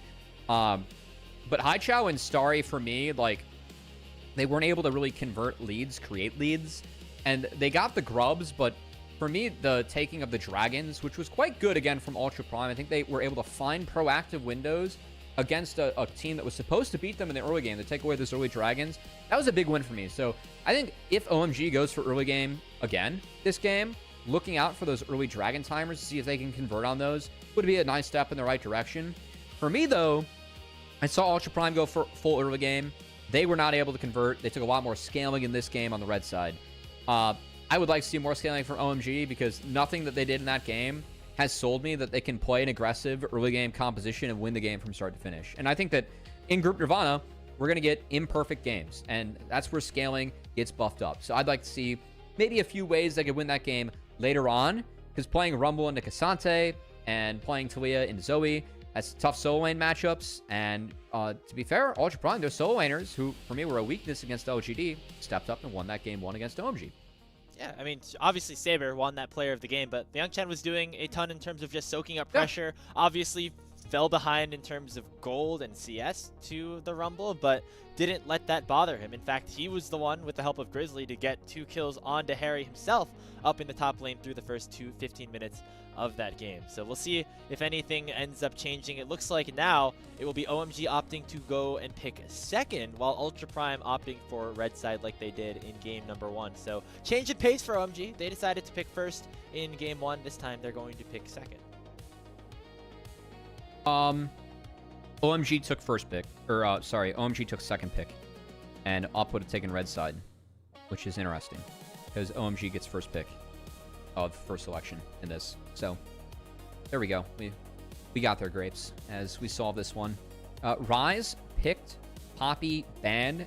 Interested if we see a Grizzly Xin Zhao, as I think that's what they're setting up for early on. But Rise has been a really strong champion this early season. Just able to go for his 2 tanky items, take a Ghost to buff up that lane phase and the team fight, and then have that option for Actualizer, which gives you these big windows of power when you do pop that item later on. So see that first pick for Saber, see if the captain can help dictate the map again. Yeah, our resident high elo mid laner Fulls on the broadcast now, when we were talking about Actualizer on Rise, he said, yeah, it's just like old Rise back in when he presses ult and basically do that same effect. So that's kind of the artillery mage content that we're going to be getting here out of Saber in this game. going to be going up against Haichao's Azir, which is famous or infamous, depending on who you ask. So should be a fun matchup in that mid lane, which we have been discussing throughout this series. But it looks like, once again, scaling will be the focus for Ultra Prime. Liang Chen locking in his second tank, this time the Scion, and Henna on the Corki going to add some scaling as well. You know, we haven't seen a lot of Trundle here, but I think Trundle into Ryze Scion, not a bad idea here for Juhan. If he does want it, it does really nerf the Scion. And you got to imagine if they want Trundle, they got to lock it in here. So for me, this does make the next phase of bans kind of nice, because there are a lot of junglers that are strong that you don't really want to play in the Trundle anymore. Like Xin Vi would be nice pickups into Azir MF. Not with a Trundle showing, right? You don't want to play Xin Zhao into that Trundle. That's tough. So I'm a little bit curious that they did go Scion on 3 for the Yongchen. I think that I mean, he's going to have an okay lane matchup, and we'll see if they even use bans to throw at him. But yeah, I think that they did really hurt themselves in the jungle boat here. So just interested to see what happens. I would expect an Ambessa ban from Ultra Prime, given that could have a decent matchup into Scion, unless they... I mean, you could get weird and take Ambessa and play it into Trundle on 4. I don't know what that matchup's like, but it would be a nice takeaway for Scion, and it's definitely a strong pick in the meta, just looking at Ambessa as a champion. Yeah, I mean, might not be great in the 1v1 against Trundle. I don't think anyone is, but it's something that can ignore the Trundle in terms of just diving straight onto the backline. And you can dash through the pillar. That goes up Grizzly's alley. Yeah, exactly. Yeah. Gonna flag it right now. I did see a YouTube short or something with Bandle Pipes, Blood Song, Trundle support becoming something that more people are starting to get on. Yeah, Bandle Pipes is something special. It's a very strong item on that champion, I will say. MF's not the best abuser. I am waiting to see support Ashe. I do think that there are some games where Ashe is good. Honestly, at this game, with a Scion, depending on the jungler that you take, may not be the worst, as we will see Rek'Sai locked in for Harry in the top lane. So a lot of sustain and early strength for Rek'Sai. Of course, Scion does scale very hard in that matchup. More minions he kills, more power he gets into the W, and the better that matchup gets for him. But will be pressure topside for Rek'Sai early on to help maybe open up some options for Juhan. As of course, Trundle, very powerful skirmisher if you do get up in the face of the enemy jungler early. And good champions so far to protect this backline. That is going to have to do a ton of damage in Haichao and Starry. These are the players that really were able to step up during the Demacia Cup when OMG went on their decently sized run, but not necessarily having the same level of success in this series just yet. The Nocturne here for Grizzly would be an interesting way to try to attack that backline, similar to the Ambessa, where you kind of can ignore the Trundle pillar, you can just go straight on it. Nocturne makes sense to me, actually. The spell shield's nice against Trundle, and the Fear as well. I can just force Trundle to walk out, so still one of the fighters that you can play early into it. That said, I do like this Leona pickup. I think it's a shorter range composition being played by Ultra Prime, and that 5-second stun, it not only, like, you're tanky enough into Rakan where you can't really get Rakan comboed in one shot, but that 5-second stun on Q can be really valuable in the champions like Scion, like Nocturne, like Rakan, for trying to win that front line. And with Trundle and Rek'Sai, that's a front line that I think is really winnable here for OMG early on in the game. So, again, feel like Grizzly and Saber have to kind of be that tandem that scales this game or does stuff early so that Liangchen can get some scaling, and then Corki can get those couple of items where he's really packing a punch. As, of course, new season Corki, it feels like he might be even stronger than the spot that we left him in at the end of last season, where he was still a premier power pick in the bot lane. There's a lot of valuable changes to crits Reaver. And how that works. The sheen on the Essence Reaver means you don't have to go Triforce anymore. You just go straight into full damage and do a ton of that true damage, especially against what we said is a pretty sizable front line on OMG's side. I feel like the split pushing for Ultra Prime, the 1-3-1 setup, could also become a factor as we get later on into this one. Just having that Rise in the hands of Saber. A lot of different tools at their disposal. Meanwhile, OMG feel like relatively easy to execute, right? You just kind of go full forward. You have champions that are going to be able to counter what certain things in Ultra Prime want to do. And that's going to be what the name of the game is for them. Try to even up this series as we get to the Rift.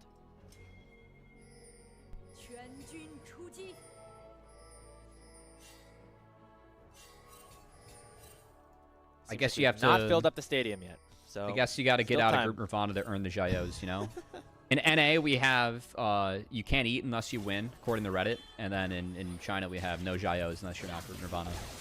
Yeah, obviously, yeah.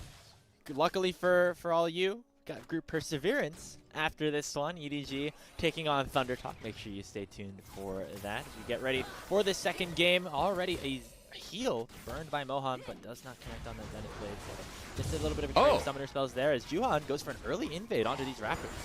Okay. I mean, yeah, this is interesting. Oh, he's fine. He's going to get 2 camps here, potentially. And now he just Grizzly immediately outduels Grizzly. Might try to secure this with a smite. Grizzly does. He hits level 2 and has the red buff for a little bit extra healing. And does get the fear onto Juhan. Flash still available to try to land that chomp. But Grizzly, after going for the invade onto the red buff, is going to be able to potentially escape for a little bit longer. At least delay some of Juhan's timing. Some of his as well. First blood for OMG. Well, that was curious. You don't really see a lot of invades anymore, Grapes, given that Riot decided to TikTokify the game, speed things up a bit, and remove some level 1 creativity. Grizzly was trying to force some, gets punished. I will say that usually Trundle doesn't start Raptors, so there's that too. Yeah. But that's kind of a weird moment of ships in the night into Grizzly. I mean, pretty much just ending that one behind. So he does smite away the camp, but he's going to be behind camps of his own. How did this happen? He flashed over the wall? Oh, yeah. This is how we love our League of Legends. This is baller. I will say, Did respect. go for the Q early. I don't know what the math is about Q versus W, as of course your W is a passive attack speed steroid on the Nocturne. Q does give you that initial damage and bonus damage if you fight on it. Wondering if you could get through that one maybe just a hair faster with a W attack speed steroid. I do not have the answer for that one. I have been playing as Lilia jungle in this early season because I'm a noob, and that's a noob stomp champion right there. No one finds you in the first 2 clears. You just kind of win the game, Grapes. That is fair. I mean, similar to what Grizzly was trying to do. Not the full clear for him though. He went for the full invade. As another player on OMG that we want to talk about is Haichao in the mid lane. He's on this Azir, who again we mentioned is a bit infamous in terms of what he's been able to do on it with LNG last year, but didn't have a great time last year. Was able to hold his own in the laning phase, but oh, no. wasn't great this time. Oh, nice. I like that. Well, you know, I will say Haichao did have a positive gold diff at points last year. So the fact that he doesn't have one now is a little concerning, because that was a real strength to his game last year. Oh boy, no flash on Trundle. Fight here in the 2v2. Juhan going to be taken very low. Saber misses the overload. Will have to flash into tower range to pick up that kill. Nice heal from Xiaosha. Able to keep his jungler alive. And Saber still pumping out damage onto Haichao. Won't be able to finish him off though with Moham joining the fray. But Ultra Prime get right back on the board. Even up our kill count at 1. Great walk there from Xiaosha. Honestly made that play work in the end as they punished Juhan being down a flash. Utilize the power of that Rise early on. And I mean, Haichao just can't match the DPS that Rise has early. So really good walk from Ultra Prime. And a great recovery from Grizzly. I mean, even if he goes down there, I feel like that's a positive play for his mid laner. And one where, again, this is a tandem between him and Saber. They have to outpace the Azir Trundle early. And I think really get the rest of their map into the game, right? You need to get Sion to a point where he can kind of deal with the Rek'Sai and be that just insane tank at the front line. That was, I mean, we've been treated a little bit of early action here, Graves. Yeah, it's been fun so far. I think we can thank the junglers for that, as obviously they're the ones initiating a lot of these plays. Grizzly specifically, him and Saber able to coordinate well on that play on to Juhan. It means that Ultra Prime able to neutralize things a little bit. Remember, they're the composition that we feel like needs a little bit of time to come online with this Sion and with this Corki. So next step, what can Saber and Grizzly do outside of the mid lane to try to impact those side lanes? Well, I think get 6 is probably the next step. I would be surprised we have any plays before we have 6 that comes in for both Grizzly and Saber. This Grizzly did just ding 5. This is going through his second clear. Definitely going to be a little bit behind in terms of XP. Given that not only... I mean, I guess he yoinked a red buff, and that was... Like, he didn't have any camps taken away from him that I saw. But delaying those respawn camps. Also not great either. So we'll see if he can slingshot his way in. But Saber unable to find that control board. Doesn't exactly know they have info on this side of the map, because I was going to say early dragon might be an option or on the table here. Moham goes way in with the help of the Valkyrie from Henna. A little bit of trading back and forth. It is Starry and Moham with a slight advantage here in the 2v2 for now. A lot of that is due to Xiaoxia being away from the map a little bit at times. You're going to teleport back in, and Grizzly also will be here to match. So not too much that this OMG bot lane will be able to do.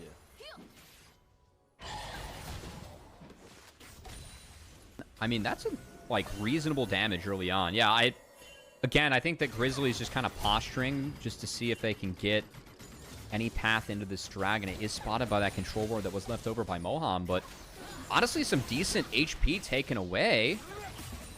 Grizzly not going to be close enough to 6 to leash it off this wave. Something else I was looking out for. Juhan might have access to 6 after this red buff take.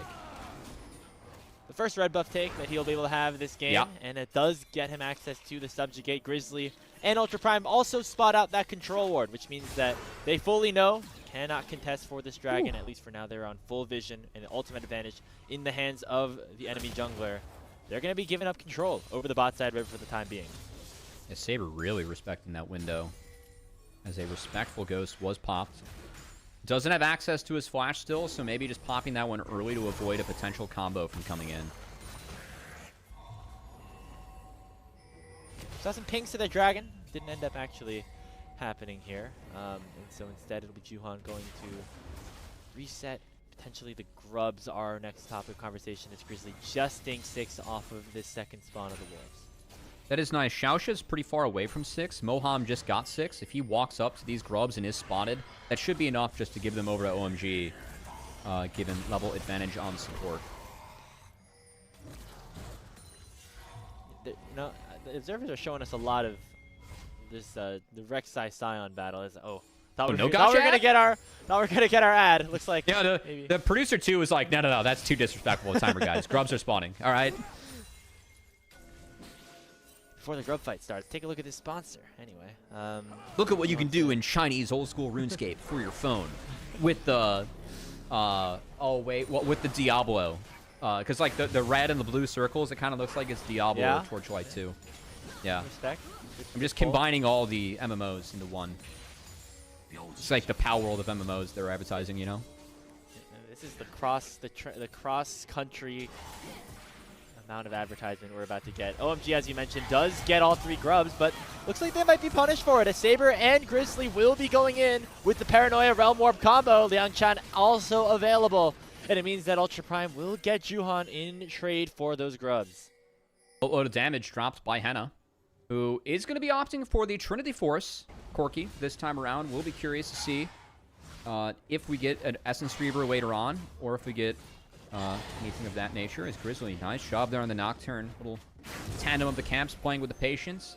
You do have AoE between your auto attacks and the Q, so way to min-max that clear there.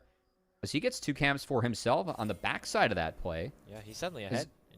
He is, and I mean, Grizzly, he's got to make sure this is a 2-0, you know, because Juhan was 6-0 versus Grizzly in their LCK-CL bouts heading into this series, so this was Grizzly's chance to, you know, change the region, change the pace, change the narrative of that head-to-head. Grizzly, a little bit creative with that take of the enemy red buff level 1, but has bounced back nicely.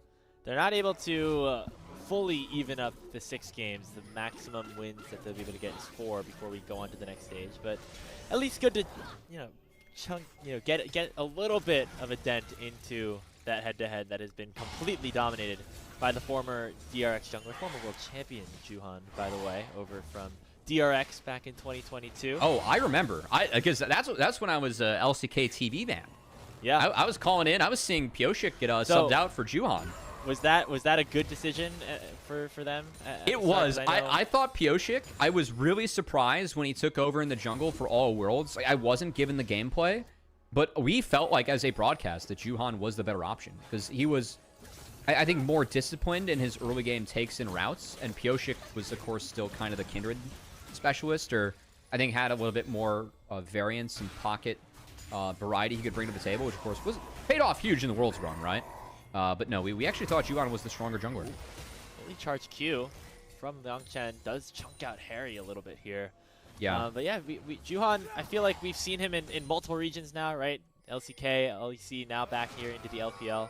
Hasn't really been able to stick, specifically as a full starter. It's been a lot of sub opportunities back in the Challengers League last year. This seems like an opportunity for him to fully become a true starter on a team and really getting that opportunity for the first time in what seems like a while. See if he can, you know, really take advantage of that opportunity. As Saber, oh, we're committing.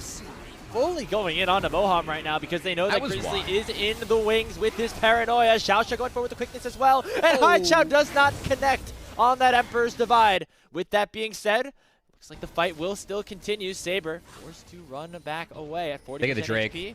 Ultra Prime don't get any kills, but they are able to start up this Dragon. Now, between the health bar taken away and these recon queues, that's just going to be Dragon given over. I think that was the right call.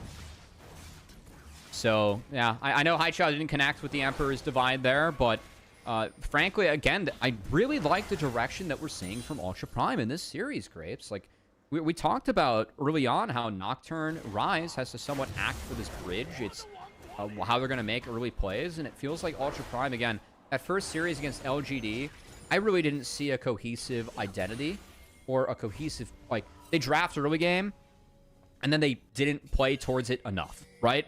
I think this series, we've seen 2 games where, for me, they drafted a mid-jungle duo that could really go impact the map and scaling elements in the side lane.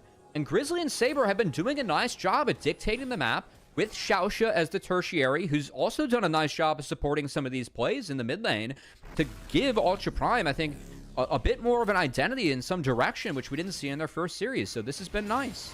Yeah, we talk about Nocturne Orianna a lot here. In the last couple of years, has become a very popular mid-jungle duo. But stuff like Nocturne and a Rakan also works very well when you are able to use the Battle Dance to jump straight in on top of that paranoia. We saw Xiaoxia be able to take advantage of that. Speaking of Nocturne ult, looks like Nocturne ult is impacting our Huya feed right now. That is some of the delays that you're seeing on your screen. We're going to hope that gets fixed in the meantime. But yeah, the way Ultra Prime are playing these fights out, exactly what their composition is designed to do. Go in with the dive, go in for these picks, and then allow eventually for Henna and Liangchen to take over in the late game. I mean, this Sion has been unimpeded so far.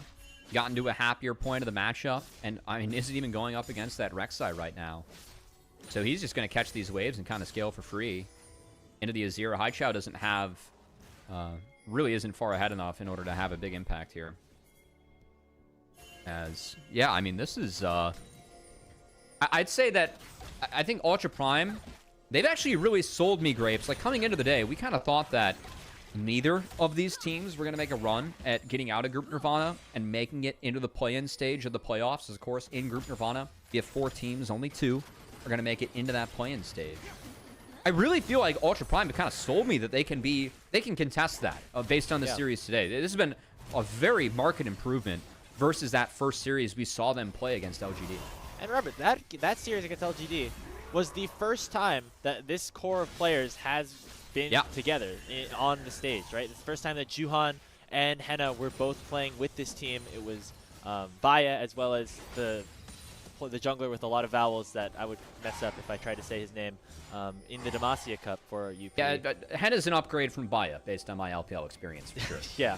And they were going up against LGD, who had a ton of games together, I think 17 in the Demacia Cup en route to a semifinals appearance. So the experience gap definitely was there, but maybe opportunity for Ultra Prime to be towards the top of Group Nirvana. They will play up against LGD a little bit later on in the tournament again, try to make sure that they can battle for that top spot. Sion Alarm is sounded. Harry a little bit jealous that he doesn't have that Rek'Sai farm on him anymore. As Henna throws down the cleanse and Mohem wastes the full combo. Then he walks out. Xiaoxia, and we're going to go full in. Yeah, land that 2-man grand entrance. Knock up onto Juhan and Moham. Still chunking it down, but now Juhan with the subjugate is going to be able to push forward. That's no Rift, though. Members of Ultra Prime back to base. That could just be conditions blown for Rift based on that. I know that Grizzly still is waiting for that Paranoia to come up, but they did use Subjugate. Oh, there's gonna be an upward. Okay, they can burst it down now. I was scared that if they don't take it on this wave, like once Paranoia is back up, then that is gonna be the Rift Herald for Grizzly. More so curious though if that ends up being the Dragon timer. That could be difficult for OMG to contest. As Grizzly, that Paranoia, this Dragon's up in a minute. Grizzly's gonna have that ultimate up. Some conditions were taken away there. Mo should be up for the Dragon. Well, Cleanse will not be. The combo from Moham should be up for this upcoming fight, but Ultra Prime, given the topside reset after that, should be able to seesaw this map back to the spot where they can contest this Dragon. I'm curious if they want to now, because we've talked a lot about the scaling and some of the options they have later on for this game. Wondering if this is a Dragon they're just kind of okay giving away, or if they want to fight it. Looks like Empowered Recall did go through for Juhan to pick up components of that Dead Man's Plate. He'll be able to get back into the swing of things, try to contest this Dragon on the bottom side. Does have the Rift Herald, so could potentially use it to open up pressure in the mid lane before eventually making their way towards that objective. That's something to keep an eye on as we see these battle lines begin to be drawn. Mid laners and supports currently in the bottom lane, while our top laners duke it out up there. Both of them do have their teleports available if needed to make it a full-on 5v5, potentially our first full 5v5 of this second game. Yeah, you can see how much happier Sion is, though, at this point. Like, yes, Rek'Sai can heal back up after the fight, but that shield's getting big. Those options for Sion are indeed scary.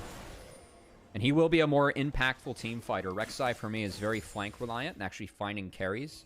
Whereas Sion just really has to exist and be the stat check in the front line to have an impact in these fights. I think it's a much easier role to play. As this Dragon being postured around, looks like Ultra Prime at least going to tease it by pulling it out, but that Herald will be dropped by Juhan and OMG on this wave. Yeah, forcing Ultra Prime to respond to that. Not going to be the entirety of this Tier 1 turret in the mid lane taken down, but definitely a big chunk of plates in their hands. Nobody really wants to start this Dragon up just yet, though. We now see a Ghost being popped, Paranoia being issued, and in goes Ultra Prime. Xiaosha and Grizzly the ones to lead the charge, and they're slowing down Juhan and Moham, but not being able to take anybody down just yet. Saber in with the Realm Warp, able to stop the bullet time, but he's going to get punished by Harry with the teleport of his own. A 1-for-0 in favor of OMG, forcing Hena to flash over the wall, and that should be enough for them to claim this first Dragon for them. It was a nice Solar Flare from Moham. It did catch Grizzly, stop the auto attacks from coming through off the initial engage, but the difference is that Liangchen just never joined the fight. Harry burned the TP. Ultra Prime and Liangchen said, no, I'm not going to match. They end up dropping their captain in Saber. Sion gets the wave in, but that's a Dragon given over, a fight won for OMG, and a bit of a gold lead now emerging for them. I'm just kind of curious, like, for Ultra Prime there, I know they talked about miscommunications in the first series. This, in a way, kind of felt like one, because it's going to be a pretty early TP channel from the Rek'Sai, one that Hena spots. And they just don't commit Sion to it. Like they kind of look for the cancel. Saber goes really hard to try and find Starry. Burns the flash. Harry burns it as well. But yeah, I don't really know what the plan was for Ultra Prime with the Sion. Maybe they wanted him to TP to that ward. Who knows? Get a couple plates instead. Yeah, it seemed like if Saber was going to use the Realm Warp, try to cancel that bullet time of Starry, that he was at least expecting the entirety of his team to really try to follow up on that.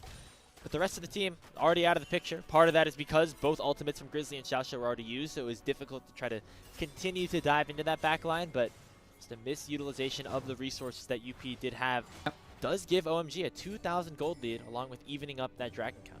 That lead's going to be on High Chow as well. As I know it shows he's even at the moment, but once he gets this Leandries, it's going to be a really nice spot for High Chow to be in this game. At the 2-item spike, you know, it's his job to DPS in the front line. Azir can interact with a lot of this game. Going to be difficult to get through that Sion, but in a way, it kind of is on Azir to do so, because MF sure as hell isn't doing it, especially with him sitting at Sunfire plus a Thornmail at the moment. So, do want to see if High Chow can really put out that DPS. For me, this is the part of his game where he has struggled in the past. I think that his laning, while it's not the best at the start of this season, has been quite good as seasons past. But I want to see him convert that into team fights, because that, for me, has been where he's really struggled. We saw that in the Talia game. Some fights where we were critical of, especially in some of the idea behind those grapes. So, see if this is one where High Chow can step up on the Azir, because he is going to be in a nice spot after his next recall. OMG in a nice spot now is a collapsing on the mid to take.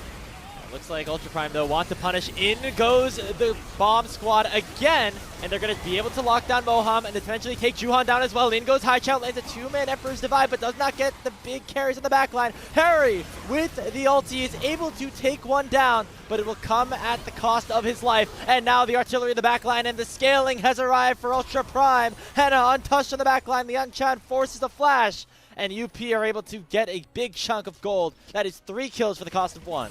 So we saw them pass up on the Dragon fight. This does give them a few timers and cooldowns they can play around where they actually have an advantage. Liangshan doesn't even have to use his TP to get into this fight. And they are able to beat her as 5 before OMG, which for me is the big difference maker. The other one, I just don't think that Haichao gets enough off of this fight. This engage, they're turning it around decently. As Starry, gets 2 flashes out of this ult, but that re-engage from Haichao, again, it's his job to DPS and hold the line. I think him going in and flashing out is quite a bit of a waste. Just now, and he just walks back up to turret. Yeah, gets caught by the Liangshan, and then doesn't have any of his tools to get out afterwards. So, yeah, we kind of banana combo our way in and out of that fight, as the Liangshan doesn't quite have the range and the decimating smash there, but... yeah, that was, again, for me, Haichao was a very important member in these fights. We're trying to get through the front line. And we saw the portion of the fight where he was kind of able to. And then the re-engage was just a bit of a flub. And I don't really think that a re-engage was even necessary there for OMG, as if they kind of hold the fight chill, that turret's going to fall. And they can walk out, reset, and then play with more tools, hopefully, on a different timer or look for something else. But, yeah, that was an overforce for me and one that didn't come up their way. We talked about OMG in game number 1, not fully understanding the identity of their composition. It feels like Haichao in a similar situation this time. They are going to catch Xiaoxia out, though. And so that is 1 kill back. But Haichao in these fights with this composition doesn't have to go for those full dive plays. He's better off playing in the back side of things, right? With these 2 items alongside Starry. When he fully utilizes his combo and then doesn't have an escape out, he's not as useful as he could potentially be given this composition.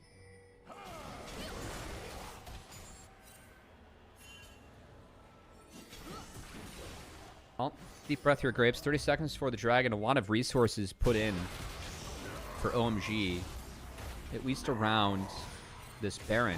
Might open up the Dragon. I don't think this is the Dragon that matters the most in the world, just given that each team split the first 2. We're very slow on getting to Soul in this game, Grapes. X-Tech Soul, though, if you lock it down, I mean, that can sometimes just be GG, given the strength of that Soul. So, still think these Dragons important to track, but... definitely one where Up's not exactly in the position to get anything if they drop it. And just want to see OMG, again, be a little bit more disciplined around their lines, especially with Haichao. As he's going to throw down that turret, and that will help ensure mid-priority. I don't like that from Moham. That solar flare. Looks like OMG what are the ones who that? want to push the go button first, but the re-engage from Ultra Prime is big. A realm warp of everybody as Saber sends in the cavalry. That's the bot lane going down already on OMG's side, and Ultra Prime ignore the dragon as they will make their way straight towards the big purple worm. OMG, what are we doing, man? I have no words. We threw out Leona ult, Pillar, MF ult, and found nothing but 1 flash. And now, I mean, best of luck fighting this one, but like that was just so terrible to start off. To be the hero here. Oh yeah, the charm still hits Haichao. He dashes forward in desperation, but desperation is all that it is. Another kill into the hands of Ultra Prime. Saber has that Seraph's pop, but that shield's going to be so valuable here. A 2-man knockup connects, and it's a clean 5-for-0 ace. A triple kill for Henna, and the Baron on top for Ultra Prime. This is just such a terrible engage from OMG. Like this whole sequence happens because OMG completely flubs their initial engage. Okay, if we're gonna smite that one down, that's fine. Grizzly's waiting on the cooldown, but let's take a look at the replay. This is such a flub from OMG. Moham just trying to send it. These conditions, like again, Banana Brush just trying to hard force. It all misses. We still follow up, and then this gets done. It gets done. We got absolutely nothing off the start of that fight. Like, how are we supposed to play this one out? It's so easy to find MF in the back half. She's flashless from the last fight, which was an oops. And then Haichao is he's gonna ult late. So the combo from Xiaoxia still connects. He doesn't find the cancel on the grind entrance. He still gets caught up. It's free. That's just the late ult. If you're gonna play that one differently, you're gonna have to ult sooner. So Haichao just kind of ends up going up the flub. No one helps him, and it's just a disaster on all fronts here for OMG Grapes. And then they decided to try to fight 2v5 because the 3v5 worked so well for them the first time. Yeah, and, you know. Didn't work. One alarms, man. We're going down as a team. Here's the thing.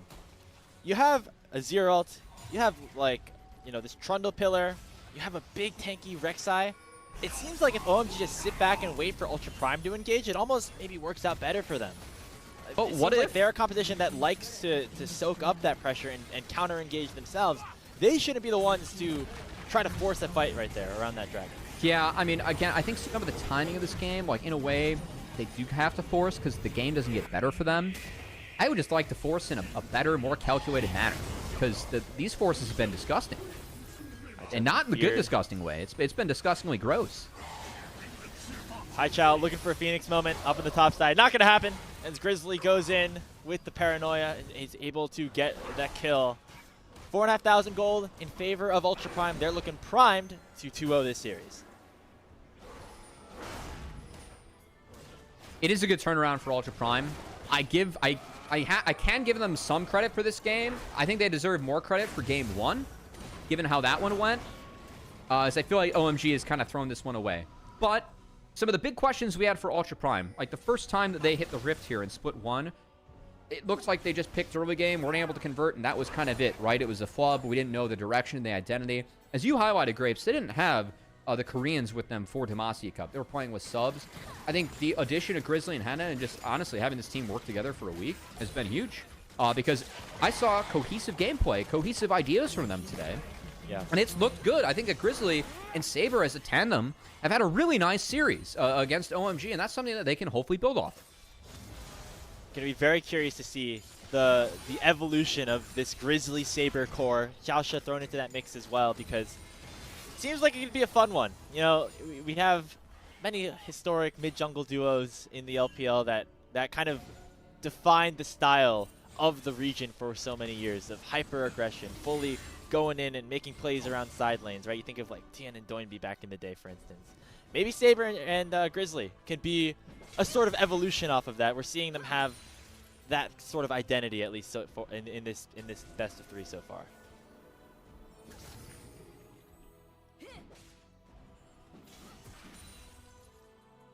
Is there anything in the new season that you've seen, Grapes, that you just don't understand why it's not being played in Pro? I haven't played too much of this new season yet. It was either this or the Pickles conversation for me. Yeah. That's kind of where we're at in this cast. I'm trying to think. I honestly, I thought we might see more like hard split pushers up in the top lane, like your Fioras and things like that, with the new changes to the bracers and things. But it's just been a lot of tanks, a lot of team fighters still. It feels like the LPL would be the region to try to go for those experimentations, but we haven't really seen any of that.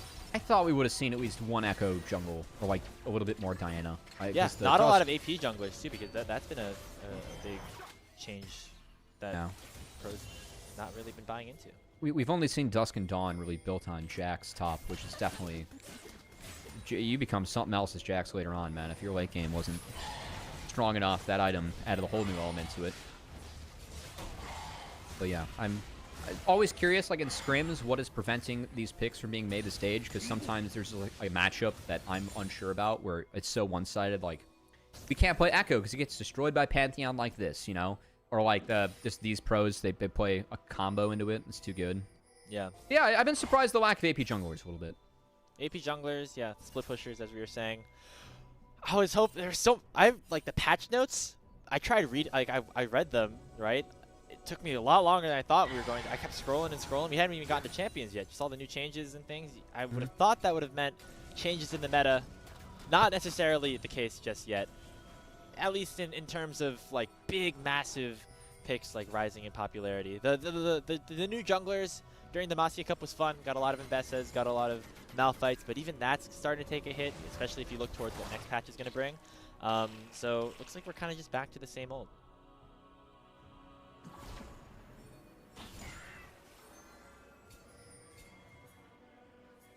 Speaking of same old, waiting for a group Nirvana game to end. No, I think comeback mechanics here for OMG, if they can have that big DPS fight where they are able to catch the engage, and we see Haichao and Starry, you know, get some deeps down and a good fight. Or if we get Harry as a really good angle on the back line, it's playable. Until then, though, these empowered Rune Prisons from Saber have really been dictating fights. Waiting for that Baron to come back up. Force OMG into a bit of a pickle as to what they want to do. Go for the Dragon, go for the Baron. Looks like it will be Baron here for Ultra Prime as they have started up. And Liangcheng and Henna currently playing Bouncer, trying to make sure that OMG can't get in there. Moham goes a little bit too far forward with that Zenith Blade once again. The Valkyrie, just a beautiful counter combo here by Henna and Ultra Prime, results in that first kill. Underneath the tower, they will take down Starry, and already it is a 3v5 on the map. Only one member gets hit by the Emperor's Divide, and it's not any crucial target. And Saber on the back line making quick work of Harry and Juhan. Haichao still able to survive. The health bar is ticking low for Ultra Prime, but not low enough. Henna dashes in, gets the kill onto Harry, and Juhan is forced to use the Blast Cone defensively. Haichao is able to kill the enemy jungler, which is going to be a big factor here. He goes golden, but Ultra Prime and Henna are able to time it perfectly to shut him down. Honestly, Haichao almost won them that fight with what he did on the back half, but that initial engage was way too sound from Ultra Prime onto Starry. As, man, Xiaoxia, I think that we've talked a lot about Grizzly and Saber in this series, Graves. Xiaoxia's had a really nice series. I felt like, you know, coming into this, said that Grizzly and Xiaoxia were probably the two best performers on Ultra Prime in that loss versus LGD. I feel very much the same way coming out, that Grizzly and Xiaoxia have been a positive. As this engage from Moham, too deep, Henna baits him in with the Valkyrie. Leona, I mean, you don't want to exactly cast Paranoia on a Leona sometimes, but that's way too free of a kill and makes for a very easy fight. Xiaoxia finds the rest with his grand entrance and quickness combo.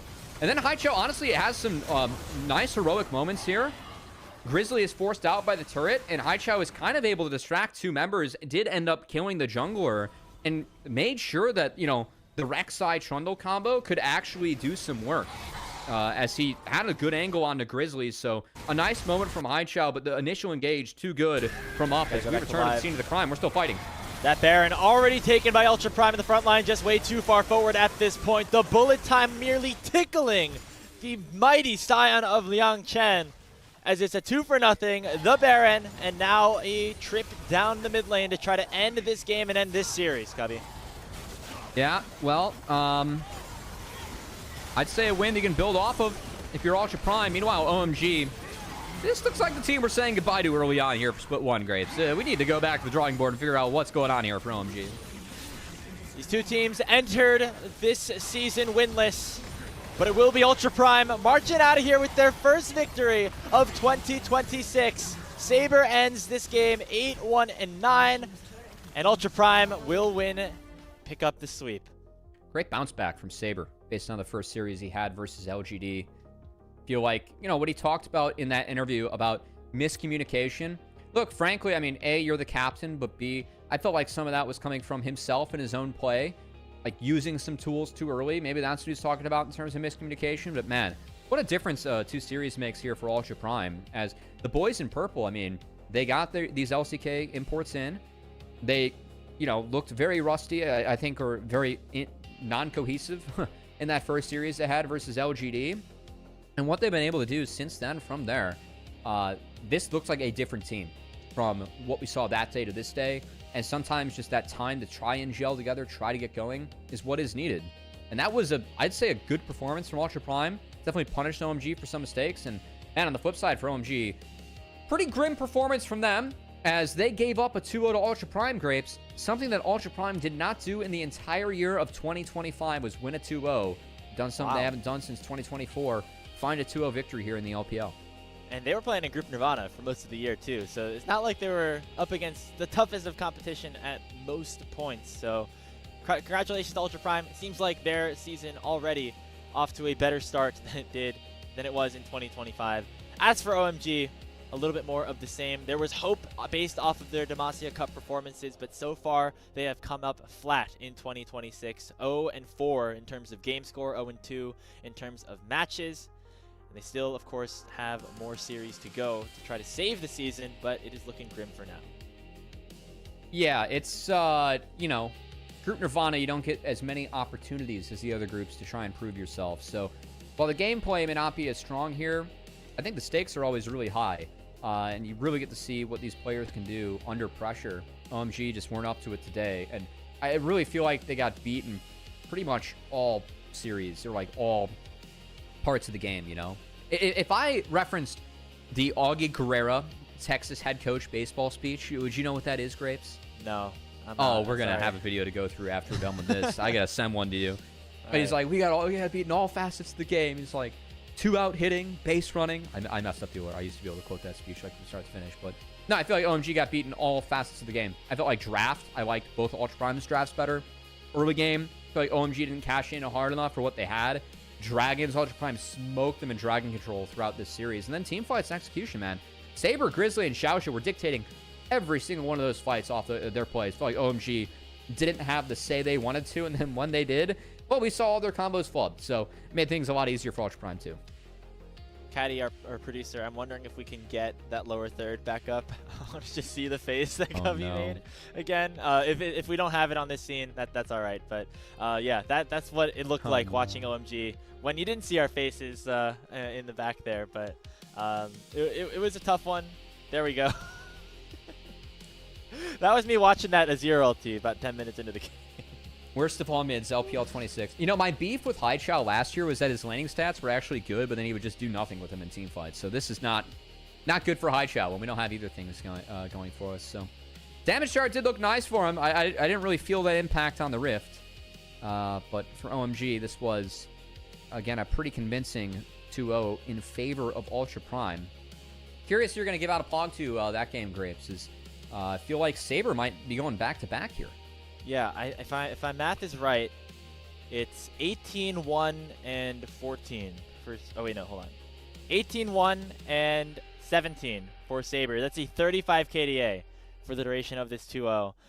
Big games here for the captain of Ultra Prime, who said he wanted to be able to be more of a leader that we saw in our interview, and they think that they have a shot at playoffs, like he said after their first series of the year. And maybe we look at that and we say, you know, like, we'll see if that ends up happening or not. But it seems like right now they are off to a good start. Yeah, I mean, hey, doing something you haven't done for all of last year when you're a couple new members in the team. Finding a 2-0. Again, all of Ultra Prime's wins last year, none of them were a 2-0. They were all highly contested. So to find a rather convincing 2-0 tonight, I feel like everyone did a good job in terms of, like, I can probably highlight a positive for every member of Ultra Prime. I think the ones that we were talking about the least are probably Henna and Liangchen. Liangchen did his job in those two games. Yeah. I mean, felt like he was fine. And then Henna was also, I mean, that's the classic Henna, right? You kind of go through a game as it seems spectator, but you're doing your job, and Henna ends up doing something at the end. I think that's all good. You know, and for those guys, if this is what the identity of Ultra Prime is, where you have Saber and you have Grizzly going crazy aggressive in the early to mid game, shouts to joining a part of that as well. Having a top laner or bot laner that just kind of sit back and do their jobs is all you need for you know, the identity. You don't always have to have everybody be the superhero, be the hard carry, and that's not what Liangchen or Henna had to do in this series. As it looks like we do have our interview ready with Saber. Unfortunately, we're not going to be able to translate any of that, so we will be wrapping up our coverage of this first best of 3. But Ultra Prime off to the races here in 2026, picking up their first 2-0 of the year. I mean, again, this was a team that, frankly, if they play like that the next time they're on the Rift, I'm excited. Now, OMG, I may have the opposite feelings when it comes to them about that. But, hey, for Ultra Prime, if you're a fan of the boys in purple, it was a good day for you. And potentially more excitement in the wings for them. I think they still have some more matchups against teams like LNG, LGD, in order to try to build up their resume and potentially make that play-ins push. But that's going to do it for our coverage of the first series. We're going to be saying goodbye to Cubby, and a big thank you for joining alongside us for this first series. We're going to move from Nirvana over to Group Perseverance. We're going to bring in Quacks to cover our next best of 3 of the day. It is Edward Gaming trying to pick up their first win of the year, this time against Thunder Talk. That'll be with you momentarily. Don't go anywhere. We'll be right back here on LPL English.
Welcome back, everybody, to the LPL. We've got our second series of our Thursday triple header as we move on into Group Perseverance and bring in a new color caster. I'm still Grapes. That is now Quacks joining us here for Thunder Talk versus EDG. Quacks, glad you're with us. You're going to be rounding out things here in Group Perseverance.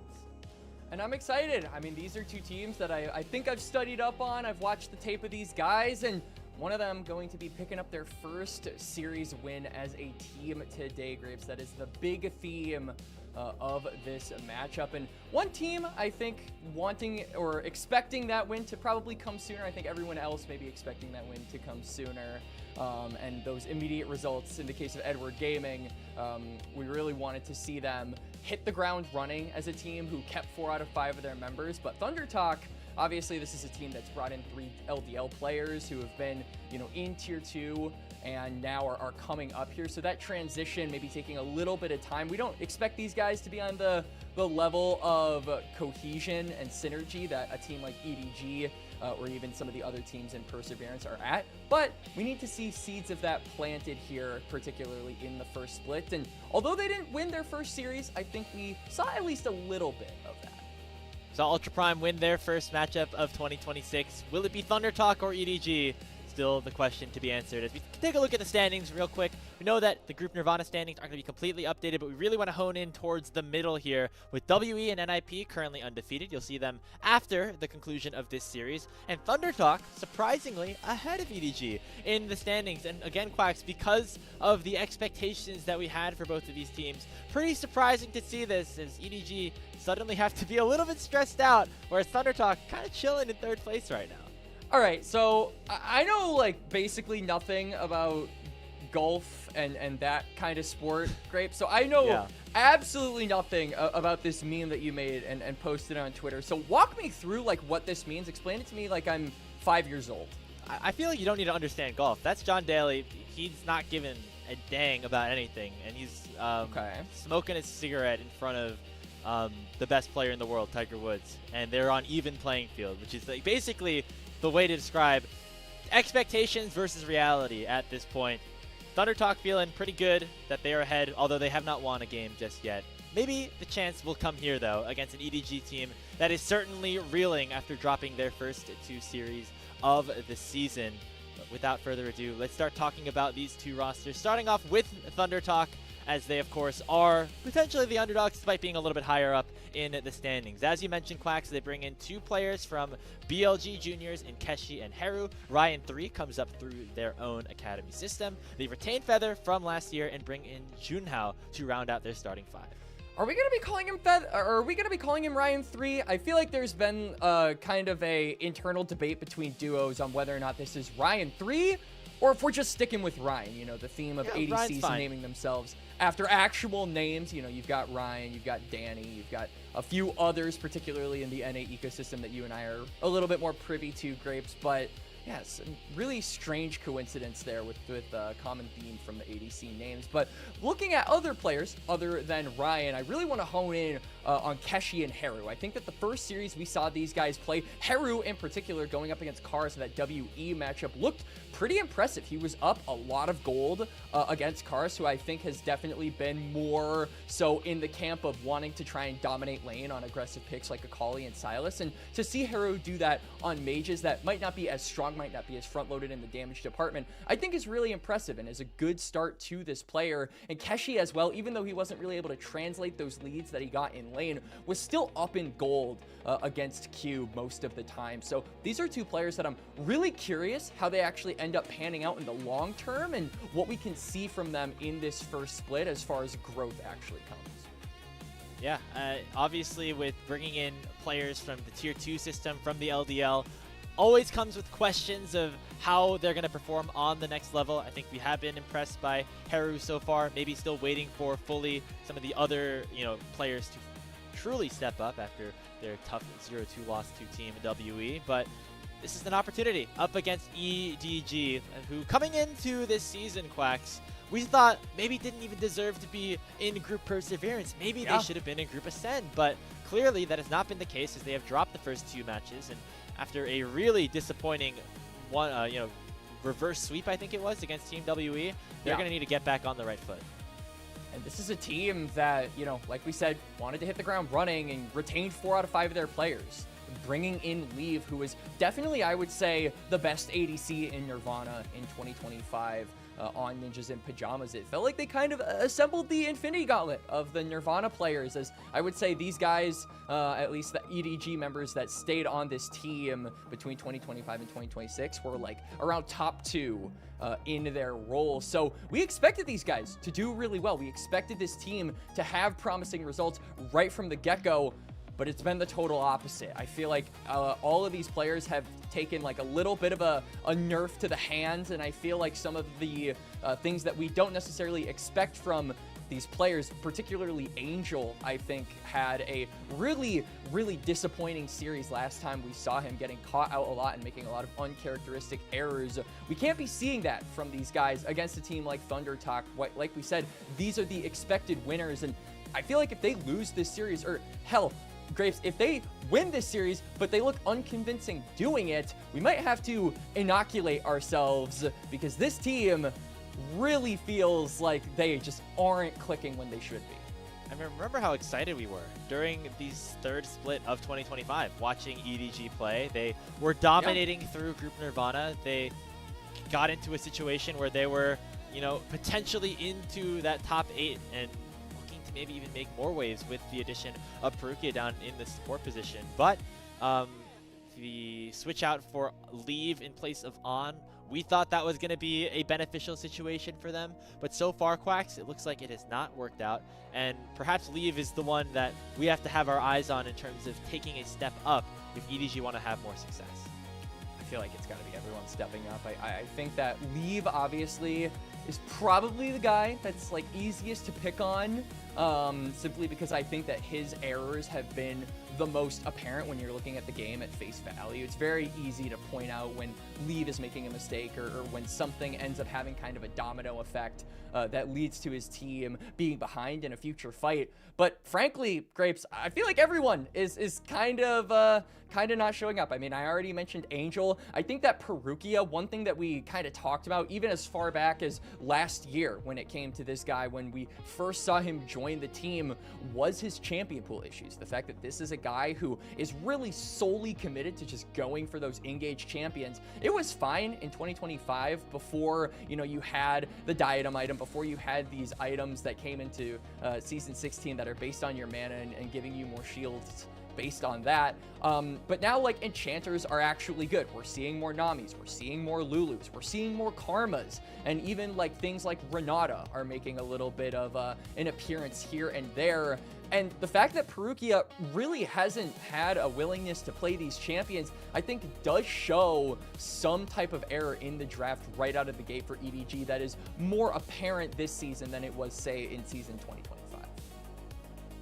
Yeah, I mean, the bot lane in general, where we're going to have our eyes in terms of stepping up for EDG. Leave, always a great team fighter, but some of those positioning errors in the mid game, getting caught before certain fights start, that is what has really plagued them so far here this season, and that's something that's plagued Leave for his entire career. But when we're looking for consistency on Edward Gaming's side, we look towards the top side of the map, where we think that, you know, Angel had a great 2025, ZDZ had a pretty good Demacia Cup, and these guys together have a ton of experience at the Tier 1 level. 962 combined games played in the LPL and the international stage, compared to on the other side of things here, where Haru and Keshi, they barely have as many games played just in Tier 2.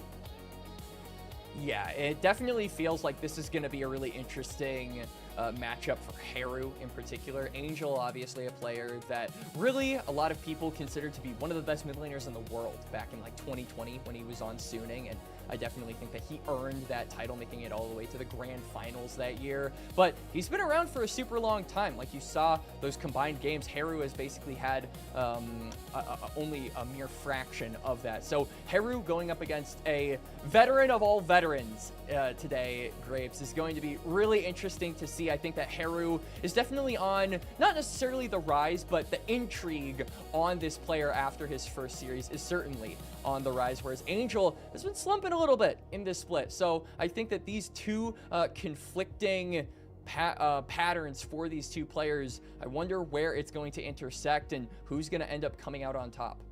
Yeah, on Thunder Talk side, of course, we got Keshi and Haru both coming from BLG Juniors. We saw two BLG Juniors players in Xiaosha and Liangchen have a pretty good series on Ultra Prime. We'll see if Thunder Talk can continue to carry that torch. It definitely feels like the top side of the map for both of these teams is where things can be made or broken. The experience level on EDG versus just the raw talent that we think can potentially be available on Thunder Talk side. When you think about what Haru was able to do, Junhao potentially being the most talented, most experienced member of this team in the jungle, and of course Keshi still also being a part of that BLG Juniors team that won the LDL just a few months ago. And I think when talking about the junglers, one thing that has really been a big question in our minds, Grapes, especially in season 16, has been how are the junglers adapting to the new picks, right? How are they playing the Malphites of the world? How are they playing the Jaces? How are they even playing things like the Ambessa? It's not just the Xin Zhao Wukong handshake meta anymore. There's a little bit more stuff that you can do, and I feel like Xiaohao actually adapted pretty well from what we have seen so far. I think that his Malphite was pretty decent. I thought that his Vi was also really good. It's very clear that Thunder Talk like it when Junhao is the main guy that propels them forward in fights. I think that Xiaohao, while I wouldn't exclusively say that he has performed poorly on those picks, is a little inconsistent. I think that his Malphite leaves much to be desired, and as we get into the draft, Thunder Talk are actually going to ban away the Malphite, so we don't have to worry about that inconsistency now, do we, Grapes? We've seen some pretty permanent bans so far here in the early goings of the LPL. Malphite, Jace, Nico, very rarely being able to find Summoner's Rift just because of how popular and how strong people perceive them at this point. Thunder Talk had first selection, and they decided to pick first, and EDG went for blue side, and they're going to lock in an early Azir for Angel, very popular pick, and something that he has a lot of comfort on. And Xiaohao on the Jarvan, which Cubby mentioned a little bit earlier on in the show, has had a ton of success in the LPL this season. Yeah, no, Jarvan is one of the more successful picks in the LPL for sure, just because of the sheer amount of volatility you can bring to lanes by just that early game power of the flag and drag. Even if you don't get a kill, you burst a flash, and then you can kind of use that to your advantage later to pick off an easy target. And that Cataclysm also going to be a huge thing that is allowed to just get basically a free flash or a free kill. And that'll be really something I'm looking out for when regards to this Varus. I think that the big litmus test for a lot of especially new AD carries is how they're able to position on some of the more immobile ADCs. And I am curious to see how Ryan positions around these fights, knowing that not only could he get caught out by the Cataclysm and the Flag and Drag, but also that the Azir Shuffle could be a threat to him as well. So there are plenty of pick tools that EDG are going for already in this first phase of the draft. If they end up locking in this Cassante, that all-out can also be added on to the list of threats.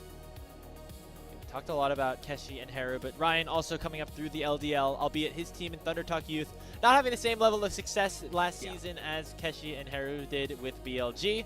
Still an opportunity for him in this new role in his first year of the LPL to make some waves, although he has a tough task going up against a now veteran at this point in Leave. We have the second phase of bans underway.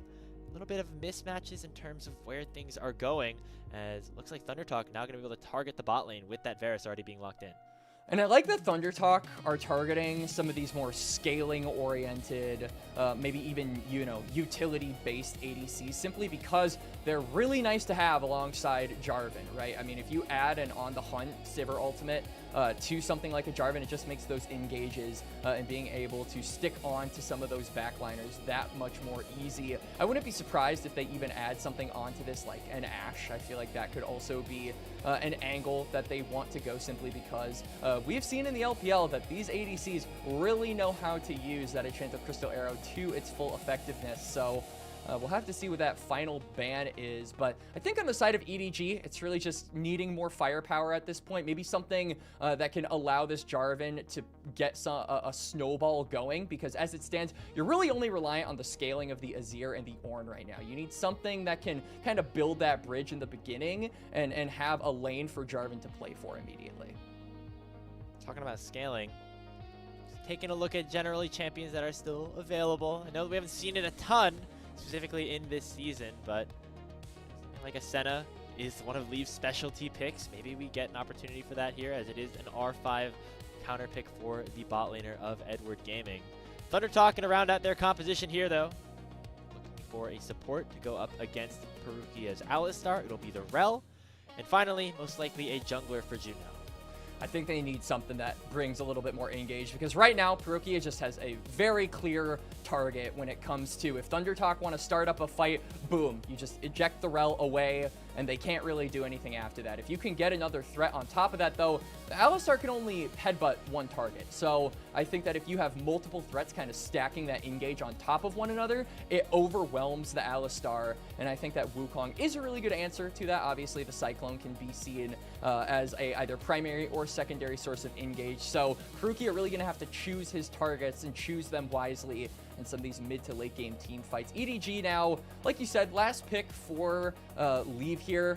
I don't know if I necessarily agree with saving ADC for the final pick. That's not like a super common strategy. And for it to be the Yunara here, a little bit disappointed, Grapes. We said we needed something that, you know, provided a bit more oomph in the early game. And while Yunara does have decent trading, particularly in level 1, I don't think that it is, you know, necessarily a lane that you can snowball nearly as hard as it scales. And I do think that it is going to be Xiaohao maybe a bit bored in the early phases of this game, relying on his team to scale better against their lane opponents and just being there, hopefully, to save a play in case Junhao decides to visit.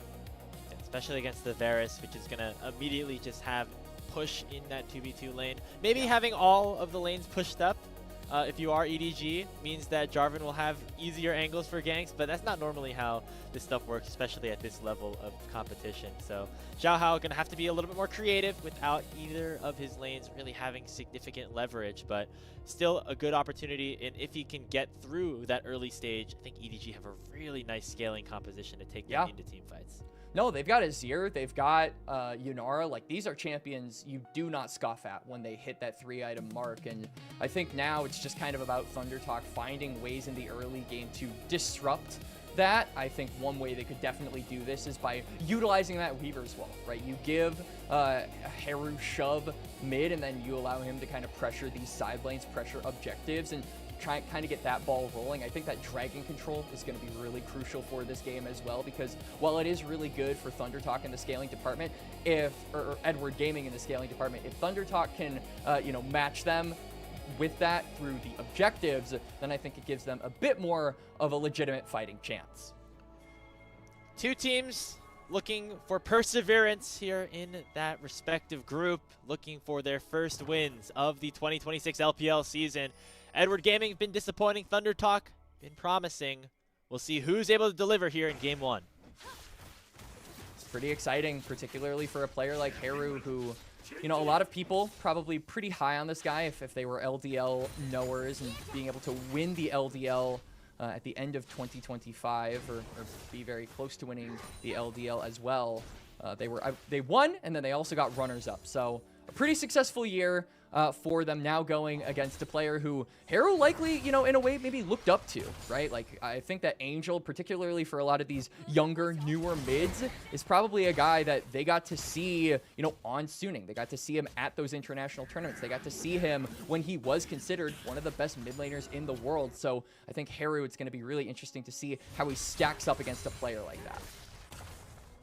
The ups and downs of a player like Angel's career as well, right? Making it to the World Finals relatively early on, and then struggling for a little bit, and then finding a resurgence back here on EDG, showing that a player like Heru, even if you have some struggles early on, eventually have the opportunity to take things and continue to find growth as you go on throughout the career of a professional League of Legends player here in the LPL. Seeing some heavy trading up at the top lane, but ZDZ and Keshi both pop the biscuits. They should be all right. Keshi, a player who, on top of Heru, was on that BLG Junior squad, and I think that although we've talked a lot about Heru, haven't had a ton of opportunity to highlight him yet. This is a player who, already in his first series, you can tell he's very fighter heavy. If you watched any of his LDL games, you would know that he loves to dominate the laning phase. I mean, Grapes, his most picked champions are Jax, Rumble, and Ambessa. If this guy finds an opportunity to scrap, he's going to take it. So I think that Renekton is a character that can really complement those strengths, and if you end up having a good laning phase, you can really carry that into a dominant mid to late game where you disrupt team fights with that dominance. So I expect it to be a pretty bloody top lane matchup here, as I know that ZDZ, no matter what champion he's on, is always down to scrap as well. So I think that's maybe a reason why Junhao is deciding, hey, I'm going to path toward this top lane matchup in case the health bars are low. They were low, but now both top laners seem to have regenerated enough HP to where I don't think a dive or any lethal damage can come through onto ZDZ. Yeah, just immediately back to full HP after sitting that reset. Teleporting it back in. Keshi gonna likely do the same as his jungler is now pathing away from him. ZDZ gonna get a nice little freeze on, maybe even cancel his base here. So slight W over to the more experienced top laner. You know, we talk about Angel's ups and downs in his career. ZDZ, somebody also who has been both a part of really high-level teams back in his day, like Anyone's Legend and Weibo, RNG even, but then, you know, Keshi. most recently not having a ton of success as Keshi actually forced Flash to W? stay because of the canceled back. And so ZDZ going to get a big win here. Yeah, so good trade there from ZDZ. Keshi obviously is going to be able to TP right back to the lane. So not too much, but it does mean that he's going to be able to pick up a nice wave here. And I'm wondering what ZDZ will now do with this push, as he did just reset. Maybe try and get some vision down. Nope, he's just going to go for another recall, try and get those very granular item advantages over his counterpart. Deny this Renekton's ability to snowball by getting tankier. He'll actually pick up that Bramble Vest. So it's going to be difficult for Keshi, at least until he gets that Dominus to really threaten ZDZ with a kill. That just means the Renekton going to find less opportunities to get that snowball ahead. Very quietly, though, you're seeing Thunder Talk, despite being the more inexperienced team here, Quack, specifically in their lanes, having CS advantages in every department, specifically in the mid lane, where Haru has gotten a pretty sizable lead onto Angel in this Talia versus Azir matchup. Ryan also doing his best against Lee. So good start here, specifically for these younger players against an EDG team that is definitely a lot more experienced at this point.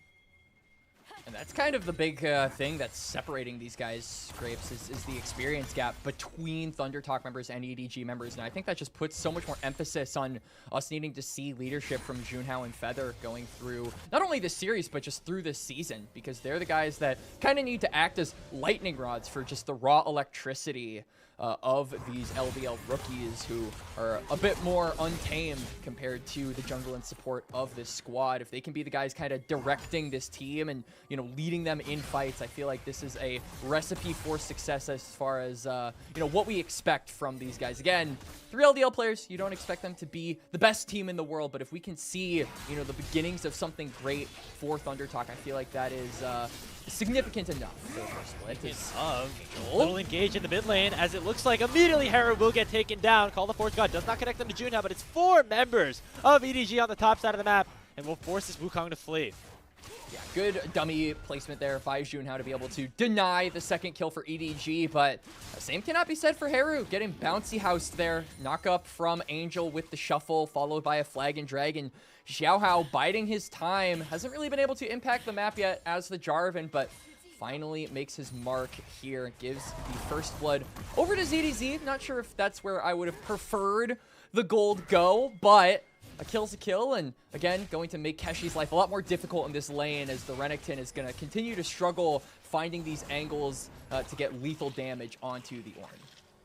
So a good play to start things off. Haru, despite being ahead in CS, caught out a little bit in terms of positioning as Junhao went for an aggressive play onto Xiaohao's Jarvan, and Angel punishing that really nicely, waiting for Haru's flash to use the flash of his own for the Emperor's Divide, and a very simple kill picked up for EDG to open up this first game.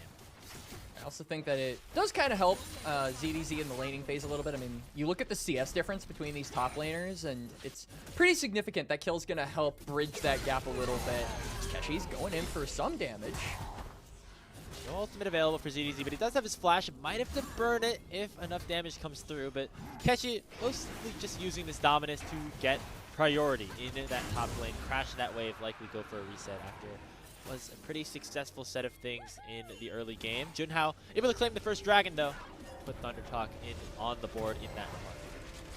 And now that ZDZ has his teleport back up, he's going to be able to get back to the laning phase. I wonder if Keshi is just going to immediately try to recall as well. We've got Grubs in about 20 seconds, so even if Keshi immediately goes for the reset, which he will, he's going to be late if it is Thunder Talk attempting to try and contest these Grubs. You can already see that Feather is moving, so that could indicate a desire to play for that top side objective.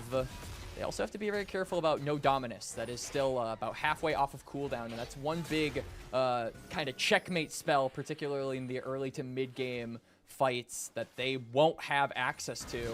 So I feel like if they want to start up the grubs, they have to at least wait for their top laner to regain their ultimate before looking.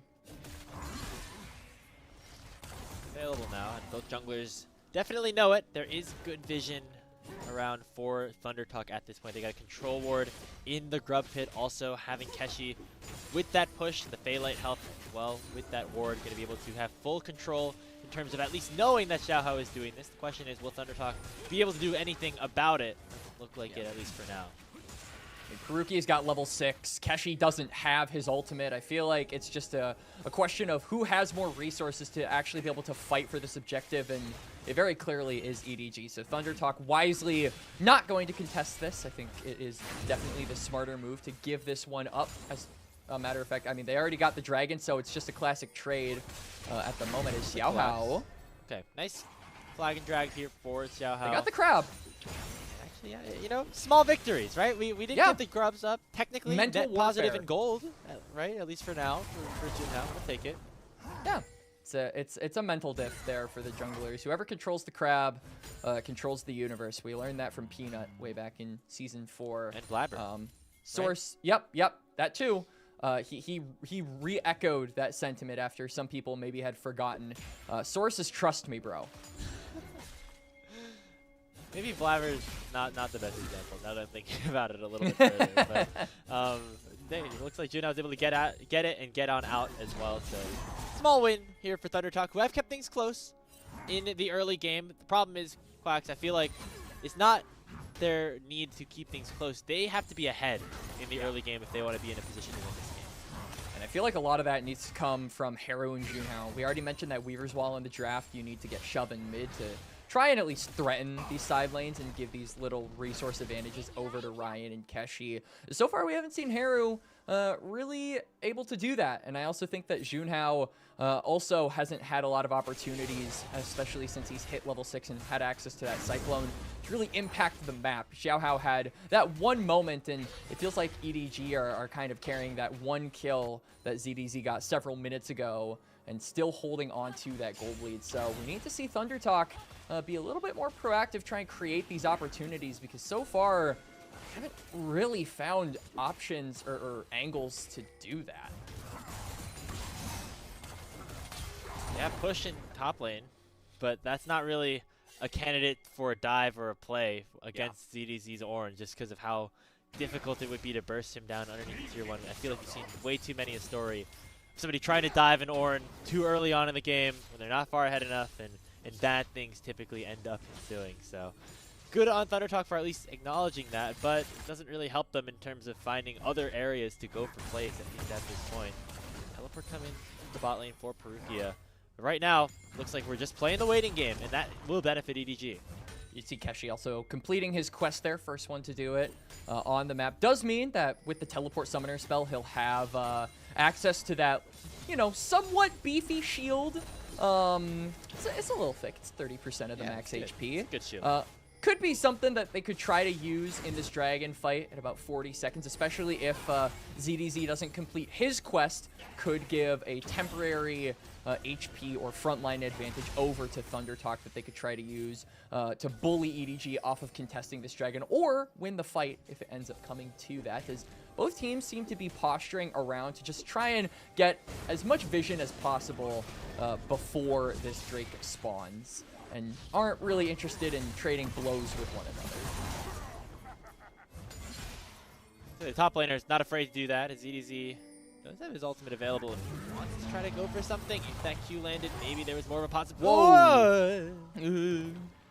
You know, you win. At least he wasn't gonna get a kill if he hit it or not, right? So yeah, I mean, it wasn't a kill, but I mean, not only does ZDZ use his ultimate, he also uses his teleport. Keshi doesn't necessarily need to back right away. He can wait for kind of what his team wants to do. As here we go. burn the flash of Haru. That is a valuable use of the Cataclysm, albeit now not available for any team fight. And so a lot of cooldowns utilized by EDG, and they don't get any kills because of it. That could be the signal for ThunderTalk to potentially think about starting the second dragon. Junhao needs to go to the mid lane here. I feel like he has to try and bail out Haru from this predicament, because you can see now with that flash burn from the Taliyah, Angel is just going to be able to rotate down, link up with Xiaohao, and control this bot side river. You don't have numbers, and it's difficult for this Taliyah to walk into the river alone. I feel like you have to put someone as kind of a bodyguard for her, and they're actually going to go all the way around and come to the rest of the team. So it's a little bit delayed. I feel like it's a little bit sloppy of a setup, but ThunderTalk are still the ones to start up this dragon now, as EDG definitely don't want to give this up. Purkia over the wall. Remember, Keshi has his teleport. He just went back to base and picked up a Black Cleaver. Purkia was already forced to pop the ultimate, as ThunderTalk are just biding their time and waiting for somebody else on EDG to pull the trigger instead. Xiaohao does not go in with the EQ, and so ThunderTalk will be able to secure the dragon, albeit it was at 1 HP for a little bit too long. It went to 11 HP, it went to 1 HP. My jungle main heart skipped a beat there, Grapes, but ThunderTalk do secure themselves the second dragon of the game. And I mean, this is kind of what we said needed to happen. They needed to be in control of this objective. We've already given the scaling advantage over to EDG, and one way ThunderTalk can combat that is by getting a scaling advantage of their own. And I think Soul is definitely the most obvious way to do that. Now they only need 2 more, but this is really where we need to see EDG kind of step it up. We're starting to get some of these bigger breakpoints, particularly the 1-item spikes for Xiaohao, Angel, and Leave. If they can find opportunities to fight with these, I feel like they should try and take it, because if we're still in this position in about 4 minutes, if ThunderTalk are capable of contesting this dragon, then I feel like that is a angle we do not want to see from EDG, because Soul Point for ThunderTalk would put EDG on a timer that they don't want to be put on. They want to scale up as much as possible and play the game at their own pace and tempo.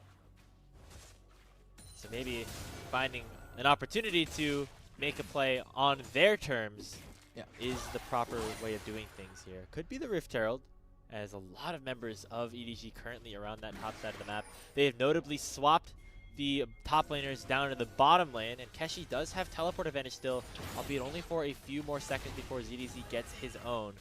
Could have been an opportunity there if you were ThunderTalk to do something, but EDG were at the play first, and they're going to wait to make sure that the Ornn has his TP to join the fight before they start this up.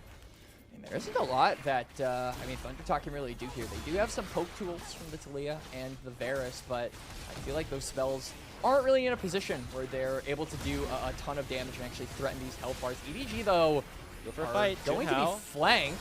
Yeah, going over here with the Hex Gate. Actually, they left the Herald, guys. You left your Herald. Herald is still available, and it's going to be secured by Xiaohao, who jumps in with the Cataclysm. It'll cost him his life, and now ThunderTalk can potentially go on the offensive. But it looks like they're only going to take that 1 kill, although it comes at the cost of that major objective going down.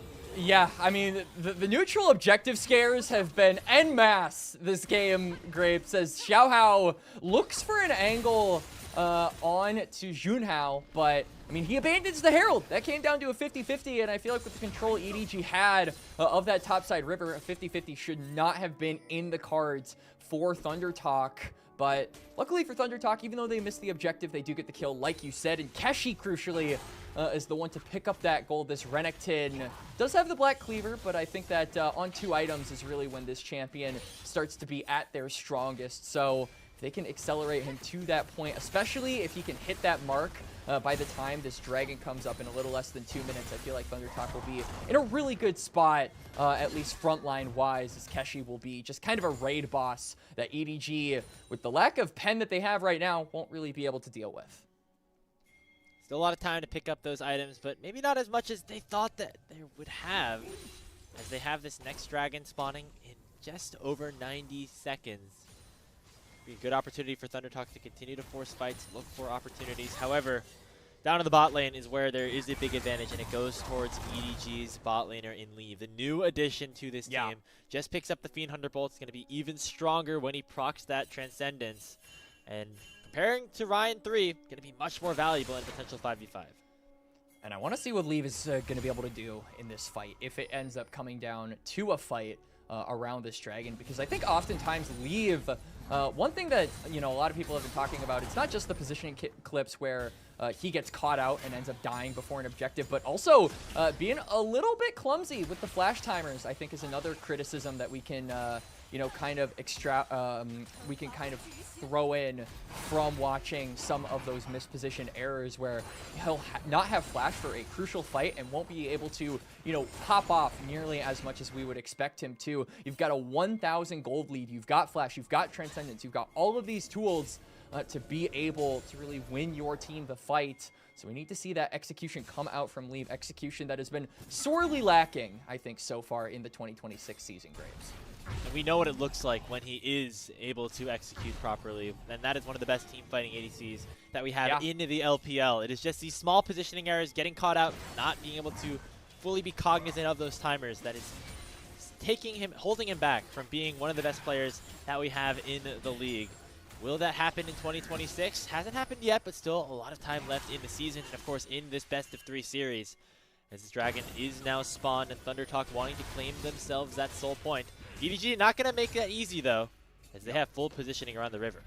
And you can see just how difficult it is for Keshi to actually join up with the rest of his team. Angel is kind of guarding him away from being able to link up with ThunderTalk. So the only front line they realistically have at this point is Feather with that support item upgrade. I don't really think Junhao can be considered a frontliner just yet with only a Trinity Force in inventory. They've got to be really careful how they approach this fight without the Renekton, because they are very squishy. If Xiaohao lands one Flag and Drag, one Cataclysm, it could be lights out for some of these members, or a Flash Burn that just turns this fight from somewhat winnable to very dangerous if you take it and end up losing. Herald popped here by EDG. Get down this crash onto the tier 1 turret, and also positioning around the dragon that they have now started up. Keshi's going to be a little bit late to the fight, but he has a nice flank as the Weaver's Wall comes out and separates Rukia from the rest of the team. Dragon secured here by Xiaohao, and that denies the soul point, and also they get a kill onto Junhao on top of it. Feather getting slowed down as Leave is transcended, but they won't be able to close the gap just yet as Haru also is on the run. It is a 1-0 in favor of EDG plus the Dragon, and now they're looking here for Keshi. Angel going forward, going to land that Emperor's Divide, and ZDZ is on the way as well. Keshi pops the Dominance, and it's going to be underneath his tier 1, but he provides a perfect angle for ZDZ to land the searing charge and give Edward Gaming their 3rd kill of the game. I mean, Keshi just not able to link up with his team in that fight. The Renekton wasn't present to contest the Dragon. He was completely jailed by Angel on the Azir and wasn't able to get that flank we were hoping for. This 4v5 situation, ThunderTalk, honestly, I feel like should have just kind of cut their losses, look to push in mid lane, and then look for a cross-map play, but they instead decide to take the fight without the numbers, without the firepower necessary. And then to make matters worse, Keshi overextends on sides and gets caught out in the end. More kills going over to EDG than what I thought was necessary to give over.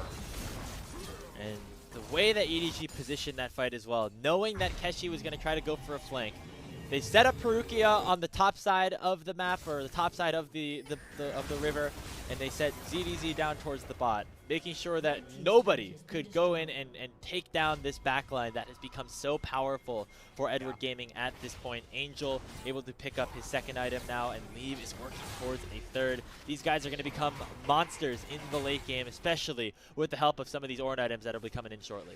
Yeah, those ornaments are going to definitely allow these members to hit a lot harder and make that gold lead a little bit fake. It says 1.8k, but I would say those Ornn items give you about 3k to 2k gold worth of stats. So, you know, if you can do math, just add those on every single time one of the members of EDG end up getting upgraded.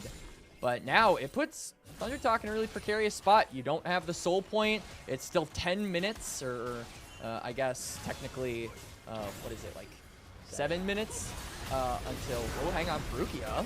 Catch attention to Perukia, but he headbutts Feather away to make sure there's no proper engage, and now Leave is going to have a big opportunity transcended on the front line, and he'll dash away from the Magnus Storm, which finds nobody. Call the Forge God, not going to connect, but Keshi will fall first, Feather second. EDG able to get a 2-0. It's a double kill for Xiaohao, and they'll make their way straight towards the Baron. Going to reset it, though, as Haru and Ryan are going to provide a ton of poke from the red side behind the pit. and Junhao still is available, has the smite, could go for that 50-50 steal. Perugia getting forced out by Haru, but Leave is still alive. Ryan trying to poke somebody out, but the Baron sure to just go over with Junhao having no opportunity to get in because of ZDZ. It is 5-1 in favor of Edward Gaming. They have a 4,000 gold lead, and they pick up the purple buff for the next 3 minutes. Yeah, and I feel like Thunder Talk, wrong place, wrong time to be going for that engage when Leave has all of the tools necessary to pop off, and when you are just a little too overextended. I mean, Perugia is too tanky. You have to know that this Unbreakable Will is going to make your job very difficult in being able to one-shot him, especially with the Protoplasm Harness healing up the Alistar. Perugia baits in all of the members of the Thunder Talk frontline, and they get slammed down immediately as we go back to live cam. And Feather just goes down to Angel. More gold over to the Azir, and these win conditions, Grapes, keep getting gold into their coffers. And into the priority members as well.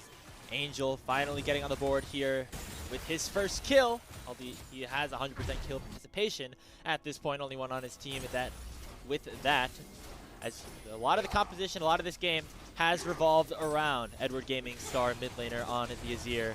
And all the team will come towards him to take down this tier 2 turret and continue to add to the gold lead. I feel like this is a game we needed to see from Angel. This is a game we needed to see from Leave, even though it has definitely been more quiet in the kill department as far as LPL standards go, Grapes.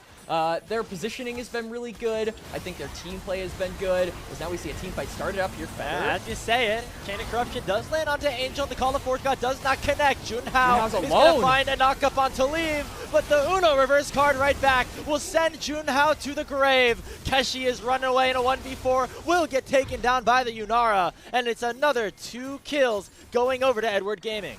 I mean, congratulations to Thunder Talk. You found your way onto the backline, but you're completely alone. Junhao knocks up Leaf. He says, where's my team? Your team is struggling to get this Ornn below half HP. All the EDG members except Angel are healthy, and Angel teleports right back to the wave. EDG are swiftly closing out this game, or putting it in its end stages. In TT, they're attempting to try and stop the bleeding, but it just keeps getting worse. The dagger keeps getting plunged deeper, Grapes. It has just been an absolute annihilation for Edward Gaming. 25 minutes in, they break open the base, albeit not an inhibitor, of Thunder Talk, and are up almost 9,000 gold with the second dragon spawning. Any of that advantage that Thunder Talk had in terms of picking up those first 2 Drakes, that is all gone at this point. Edward Gaming looking like their old selves for the first time in 2026. And it's such a breath of fresh air to see these players kind of in the form that we all expected them to be in right as we kind of started the LPL here, the split in 2026. Angel, I think, has had a lot of great positioning movement with this Azir. I think that Leave, you know, isn't being too overly aggressive on the Yunara, is actually conserving that flash for when he most desperately needs it. He's not giving Thunder Talk an opportunity to find a pick onto him. And I feel like the lack of options is really what is killing Thunder Talk right now. I mean, we talked about it even in the early game, Grapes, where we were saying, oh, Junhao needed to make stuff happen the moment he got level 6. Haru needed to make stuff happen the moment he got level 6. But EDG have given them no opportunities. They have not slipped up. They have not burned things unnecessarily, and they have not overchased. And those issues have been prevalent in the first 2 games of the series. As Perugia Gonna get chunked very low. The Unbreakable Will plus that extra item gonna keep him alive. Really nicely done by Angel. Using the Emperor's Divide to cancel the crash down, and then goes golden. Into the backline goes Xiaohao, and that is a deleted Talia. Haru is down. Keshi dashes in. Finally is able to get one back on the board for Thunder Talk, but it'll be a 1-for-1 that he did not want to take. That's the ace. That's the game. 27 minutes time. EDG up 1-0. Convincing win by EDG. We said we needed to see it in this series, Grapes, where these guys not only win, but they look good doing it, and they definitely did here in game number 1. A clean win for Edward Gaming. And just the way that the LPL has gone so far, a lot of back and forth games. in contention for Stomp of the Year so far. I mean, Yeah. obviously, we've played a lot of games in now week number 2 of the season, but Edward Gaming making Thunder Talk look miserable in that one. TT, they looked okay against WE. Right? They had moments where they were up in the early game. They were winning in certain moments, and then WE would come in with a late game team fight. That's how they lost 2-0. That is not what happened here. There were very little opportunities or things to look at as positives for our team of developmental players up against the might of Edward Gaming. It just kind of felt like a blank slate of plays from Thunder Talk. I mean, if you look at the like if someone were to make a highlight package of Thunder Talk in this Edward Gaming game, it wouldn't exist. Like, it would literally be just like the cool intro for all of the players. Maybe they do like their segment of the hype clips from, or the hype trailer to start out LPL, and then it just goes, thanks for watching, like and subscribe and click the bell. Because really, there was nothing to latch onto here for Thunder Talk. I feel like we said, the lack of opportunities, the lack of options to actually punish mistakes from EDG just didn't exist. And so I feel like whether that is the, you know, entirety of EDG not making mistakes, or Thunder Talk just not trying to force mistakes on behalf of EDG, can be left up to discussion. But I think there is no doubt, there's no debate, there is no question that Thunder Talk need to get a little bit more aggressive going into game number 2 to try and force those errors. Because if they repeat what they did in game number 1, we're going to be out of here real quickly.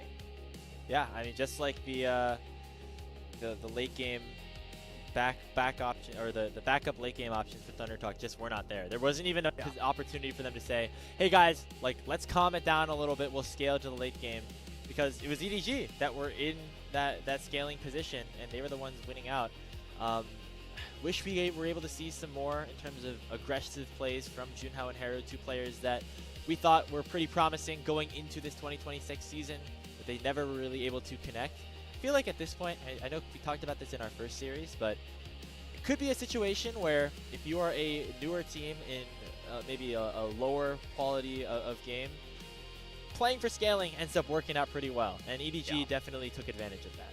I feel like the two things, especially for new teams, is like playing for scaling, playing for the front to back, but then also just playing like full-on aggro comps. This is kind of something that I think I criticized about NiP when they decided to lock in the Aurelian Soul, where I was like, for these new teams that are, you know, either full rebuilds or just have like a lot of rookies on their squad, like trying to play comps that slow the game down, play on level 6 timers, and, you know, do all of these more fancy things as far as trying to control the tempo of the game goes, I don't think it works as well. So I think that TT need to be looking for the simplicity, especially in these early opening weeks. And I think that this comp was pretty simple, right? It was a pretty stock standard engage comp, but I feel like they just weren't really able to capitalize it on any point. This was really the fight, in my opinion, that kind of broke the game open. Keshi not being able to find a flank, not being able to actually look for something, and then dying on side lane immediately after just really did not inspire confidence in me for Thunder Talk's chances to actually get back into this game, to be in the driver's seat past that third dragon. So, it is Edward Gaming looking like the Edward Gaming that we were perhaps expecting going into the 2026 season. Hey, Leave didn't really have any positioning errors. We didn't see catch-outs. Soul laners were all able to perform. Angel had a great game. I would say MVP-worthy performance. Do you think this is a good sign for EDG, or are you still looking for more at this point? You know, I'm gonna say, like, good first game. Let's not get ahead of ourselves. Let's try and repeat it for the second time. And if you guys look good doing that, then we can start to get excited, because this is a team that a lot of people were looking forward to seeing pop off in 2026. I think EDG, you know, as one of the oldest remaining clubs in the LPL, has a ton of fans. Not only that, but they've also won Worlds, so that also gets you a ton of fandom as well. And I have to imagine that the fans have been sorely disappointed so far in what they have seen. So I hope that this gives them a little bit of relief going forward, and maybe a little bit of reassurance if they're able to close out this series 2-0. It's an interesting situation in terms of scheduling as well, is that these two teams play again tomorrow, like the exact same time block as well. So good scouting, I guess, like for extended Thunder Talk. best of 5, right? Yeah, exactly. So you know, EDG is going to have an opportunity to really, you know, take advantage of the schedule, play against a Thunder Talk that we think is one of the weaker ones in group Perseverance, and then after that, have the challenge ahead of them of taking down the opponents that they lost to early on in the season. See Angel winning player of the game. I think that was relatively expected, and a good start here in what should be the bounce back story of Edward Gaming. Yeah, and for Angel, I mean, we talked about the importance of being able to win up against a player like Haru, who is very inexperienced as far as the Tier 1 games are concerned, and I think that he definitely had a good start to the game, right? We saw that early play where Haru got caught out on the Talia, and they were able to capitalize off of that. I feel like that kind of just sort of amputated Haru's feet or his legs right from the get-go, making it really difficult for him to actually, you know, glide around, surf around on that Talia, and it gave Angel just time to scale, which is really all they needed. And once he ended up scaling, he did really, really well and being influential around the map. Even if it was like a quieter game, in my opinion, especially in those first 15 minutes, I still think that that is exactly what EDG wanted. So they played to their strengths, and I feel like Angel was the main beneficiary of that scaling comp. Problem is, we were in a similar situation in EDG's last series. Maybe not as clean as this game, but they were up and then ended up losing this series as a whole. Gotta make sure they keep their foot on the gas if they want to continue this trajectory upwards in LPL Split 1. We'll see if they can do it. Once we come back from this short break, we'll have Game 2 draft after these messages.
Back here for game number 2 of Thunder Talk versus Edward Gaming. Matchup in Group Perseverance, with each team looking for their first victory of the 2026 campaign. Grapes and Quacks here for game number 2, where EDG is looking to close things out quickly like they did in that first matchup. 27 minutes was the time that it took to take down Thunder Talk's Nexus, and TT gonna need a big response to try to make sure that doesn't happen again. Yeah, and honestly, you know, we talked about it before we went to break. We talked about it while we were, you know, in the game, Grapes. But the lack of opportunities for Thunder Talk to actually look for a rebound after a few really unfortunate picks in those early game fights. I say early game fights, but they're really only like 1 or 2 of them. It was a very slow game until EDG's main carry started scaling up and just being in the faces of Thunder Talk. And I mean, there was a ton of dead time where Thunder Talk could have looked for opportunities, where they could have looked for angles, where they could have tried better to set up for plays. But we kind of just saw them play into EDG's hands in game number 1. And I think going into game number 2, we need to see them be a little bit more assertive. We need to see them try and actually make stuff happen around the map instead of just letting EDG dictate the pace and the tempo of the game. It's always tough to try to ask so much of a team that is very much on the younger side, right? You even think about Junhao and Feather, who are the quote-unquote veterans on this team. They only have a year or 2 of experience in the LPL in their own right, so it's not like it's a situation where they have all of this years of playing in the LPL. They are one of the younger teams that we have in the league, and so there will obviously be those growing pains, but you got to see a little bit more initiative be taken here for Thunder Talk against a team in Edward Gaming that finally is looking like they are back on the right foot. And even if they don't win this game, finding some opportunities, looking into the play style of Edward Gaming could be impactful, could be interesting, because remember, they're going to play again tomorrow. Yeah, and up until this point, I mean, the opinion of EDG, the reputation, I should say, of EDG was kind of precipitously eroding. Like, a lot of people were kind of a bit worried for how this team was going to do, not comparing them to the might that they showed in 2025. So to see them have a really convincing performance here in game number 1 is a really nice sight to see.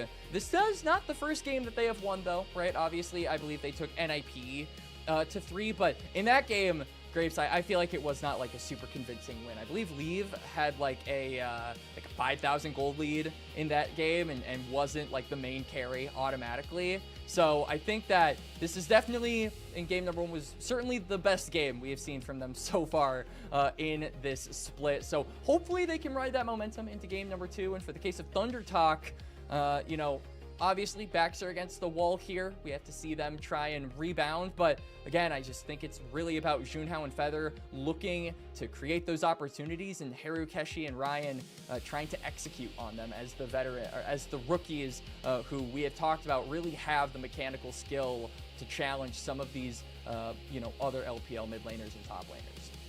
Speaking of LPL mid laners, Angel, certainly a player that has garnered a bit of a reputation, winning that MVP award for the last game. I think very much deserved. And, you know, we were thinking about stuff to put on the show. Sometimes we scroll through our social media pages on Weibo, and we came across this. Shout out to Weibo's, or Angel's Weibo account, where he posts pictures of his dog, Anon, I think, if I'm pronouncing that correctly. Look at that cute little dog. Yeah, I mean, you know, this is where I maybe stir up some controversy in the chat. I know, you're a cat guy. Maybe I stir up some controversy in this call, but I'm a cat guy. I still think this dog is adorable, all things considered. Angel is also adorable. You know, They look like...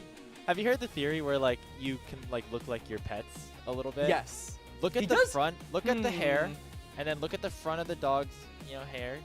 Very poofy, very just, you know, soft and I see it. Approachable. I feel like it's kind of, the theory's kind of given here for Angel and Anna. I feel like this would be the guy, like if Angel was this dog, like this gives, like, he would be passionately singing happy birthday. You know how some people, when they're like meeting with their family members, they just kind of go through the motions. They're, you know, saying it very in like a very monotone voice. No, Angel would be the guy who's pouring his heart out to sing that song. He's hitting every note, every bass, all of the right octaves, and really giving it his all. That's just the energy that I feel like the dog and him, if we're saying that they're like the same person or look very similar, that's the energy they give. It's a really random thought, but figured I'd How put did you it out come there. up with that? That was I just have such a no random guy that you just made up in all of our heads right now.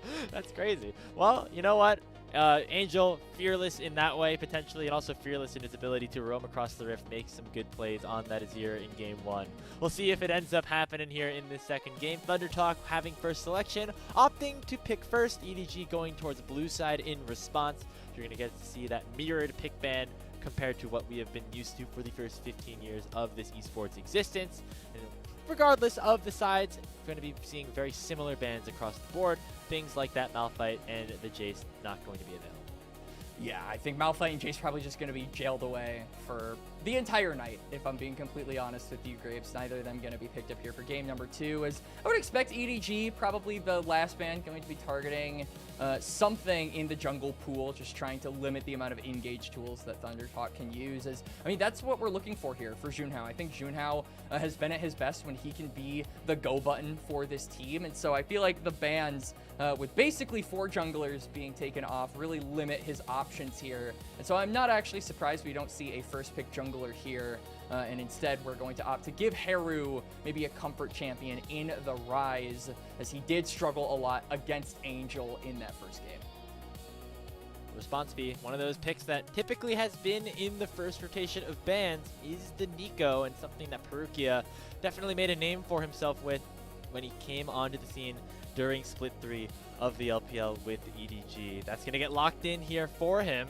A really good start here for Edward Gaming in terms of just getting one of their younger players, something that he can be very aggressive on.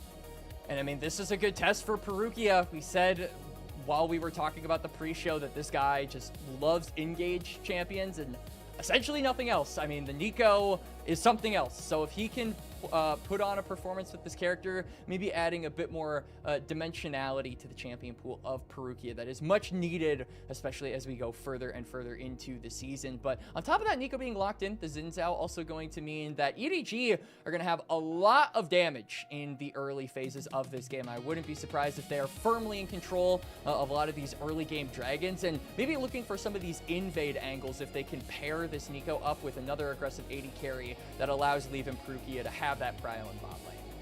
It would especially be good if that gym was locked in, by the way, but it's not going to be. Yeah, maybe a little bit too easy of a target if that was the selection. Junhao going all over the Rift in terms of champions that he was hovering. Instead, decides on the Nautilus for a feather. Going to match up against that Nico. Likely to see a jungler selected here to round out ThunderTalk's first rotation. Something like the Kiana was hovered. I know that's a champion that you have a lot of experience with, Quacks. It looks like instead might be the Ambessa, or it could go towards Keshi up in the top lane. Still have to wait and see. I kind of hope this goes toward Keshi. This is a guy who, like we said, loves to pick the aggressive champions. The Jax, the Rumble, and the Ambessa are his 3 most played, and I think that Ambessa is right up his alleyway. I don't necessarily think he had a bad laning phase with the Renekton, but it was just his lack of actual ability to actually look for an aggressive play onto the Ornn. So I think that this, if it is an Ambessa top lane, I think ThunderTalk may be going to target some of those ZDZ tanks to make sure that getting the snowball ahead for this Ambessa in the laning phase is more possible, and going for those aggressive trades is actually more effective, whereas the tank can just kind of eat up all of that damage and be allowed to farm under the turret. So a lot of opportunities here to flex things around on ThunderTalk's side. We'll see what the options are once we get to their next selection phase, as we get into another set of bans. We leave locking in the Kai'Sa. This is something that pairs really well with the Nico historically in the 2v2, and something that Leave definitely can pilot. And now they'll get to start to ban away some ADCs on Ryan's end. The Misfortune already taken away, maybe something like that Ezreal, to make sure that this new AD carry from ThunderTalk is as uncomfortable as can be. Yeah, and the mid lane bans coming out here for ThunderTalk maybe do signal to me that Junhao is maybe going to be the one piloting this Ambessa, simply because I think if you're going for this champion, you want to eliminate the tanks. You want to eliminate the champions that can sterilize this lane and prevent Ambessa from snowballing in those first few minutes of the game, like we saw in game number 1 with the Renekton. So that might point to Junhao being the main initiator with that public execution. But that leaves up the question, what are we going to see potentially here from Keshi if this is an Ambessa jungle? As we don't have to think about that right away, as EDG are going to go for a pickup here. I wouldn't be surprised if this is just a straight up mid laner right now to try and give top lane counter pick. Now, the Anivia is typically a response into Rise. This is another one that is maybe an option here. We're going real old school. If this ends up getting locked in, it's a Malzahar in for Angel.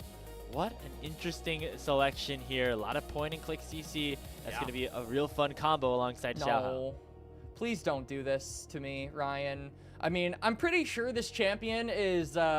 there was like a DPM post on Twitter earlier today that said this character is like 0-5 I think across he's the winless. world. Yeah, literally has not won a game yet in the competitive season of 2026. And I don't know if Ryan is going to be the guy to break that streak, though it would be hilarious if the Thunder Talk Youth rookie coming up to the LPL was the guy to actually give it its first win of the new year. As I'm a little bit worried now. I mean, so this is going to be Keshi going for the Ambessa. And yeah, now I feel like ZDZ could just go for a tank and make it super difficult for Ambessa to actually have any meaningful impact in this lane matchup. Looked good on the Ornn in the last game. Camille is a great matchup into the Ambessa as well. A lot of options. Ends up being the Zehen. This is definitely something that ZDZ was able to pilot well during EDG's Demacia Cup run. Now going to have an opportunity to play it alongside a very aggressive composition on Edward Gaming's side for Game 2. I mean, I'm new here, Grapes, right? Like, this is only my second cast of the LPL season, but I've already kind of felt like ZDZ is more of a Zehen guy than most other top laners in the LPL so far. From what limited tape I've seen of him and from what limited time this champion has actually been out, he's taken opportunities, several of them, to go and snag this one up. So this points to a very aggressive, rather, top lane matchup, as both of these champions want to get ahead in the laning phase. And so I feel like most of the attention is going to be on Junhao and Xiaohao to try and influence that 1v1 as much as possible. But I'm wondering if maybe, I'm wondering how the attention is going to be split, as I also don't think the bot lane, particularly for Edward Gaming, should go without some visits from the jungler. This Malzahar pick's throwing me off here, Quacks. I was complaining earlier that, hey, we're getting just the same drafts back and forth every single game, and it looks exactly the same as last year. Looks like these guys kind of decided to buck that trend a little bit, because we got a Zehen, we got a Malzahar, we have some fun stuff that Edward Gaming have locked in, perhaps feeling a little bit more on the confident side, given the fact that they already are up 1-0 in a series that they were expected to win.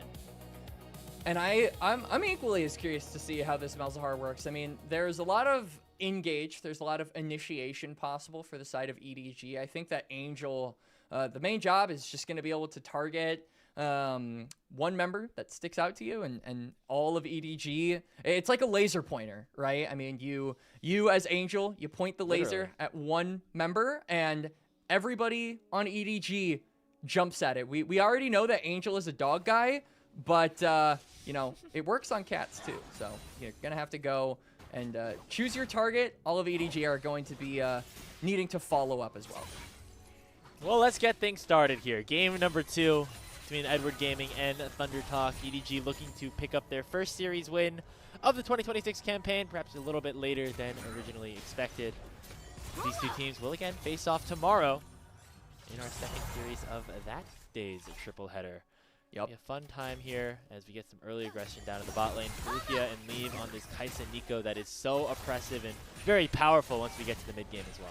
Yeah, I think Rukia and Leave, I'm expecting them to, at some point, you know, have a chokehold and priority over this lane matchup. Just simply put, I think that Feather on this Nautilus. You can go for dredge lines, but there's no guarantee that the follow-up damage from the Jhin is actually going to be enough to where you can consider it a winning trade. Obviously, that reload mechanic is a double-edged sword. It is, you know, you got a good fourth shot, but it also does reduce your overall damage, especially in the extended trades. And Kai'Sa is very good in that department. As speaking of trades, Junhao is actually cut across the jungle to maybe look on to Xiaohao, but this is a Jarvan. This is a dangerous thing to do.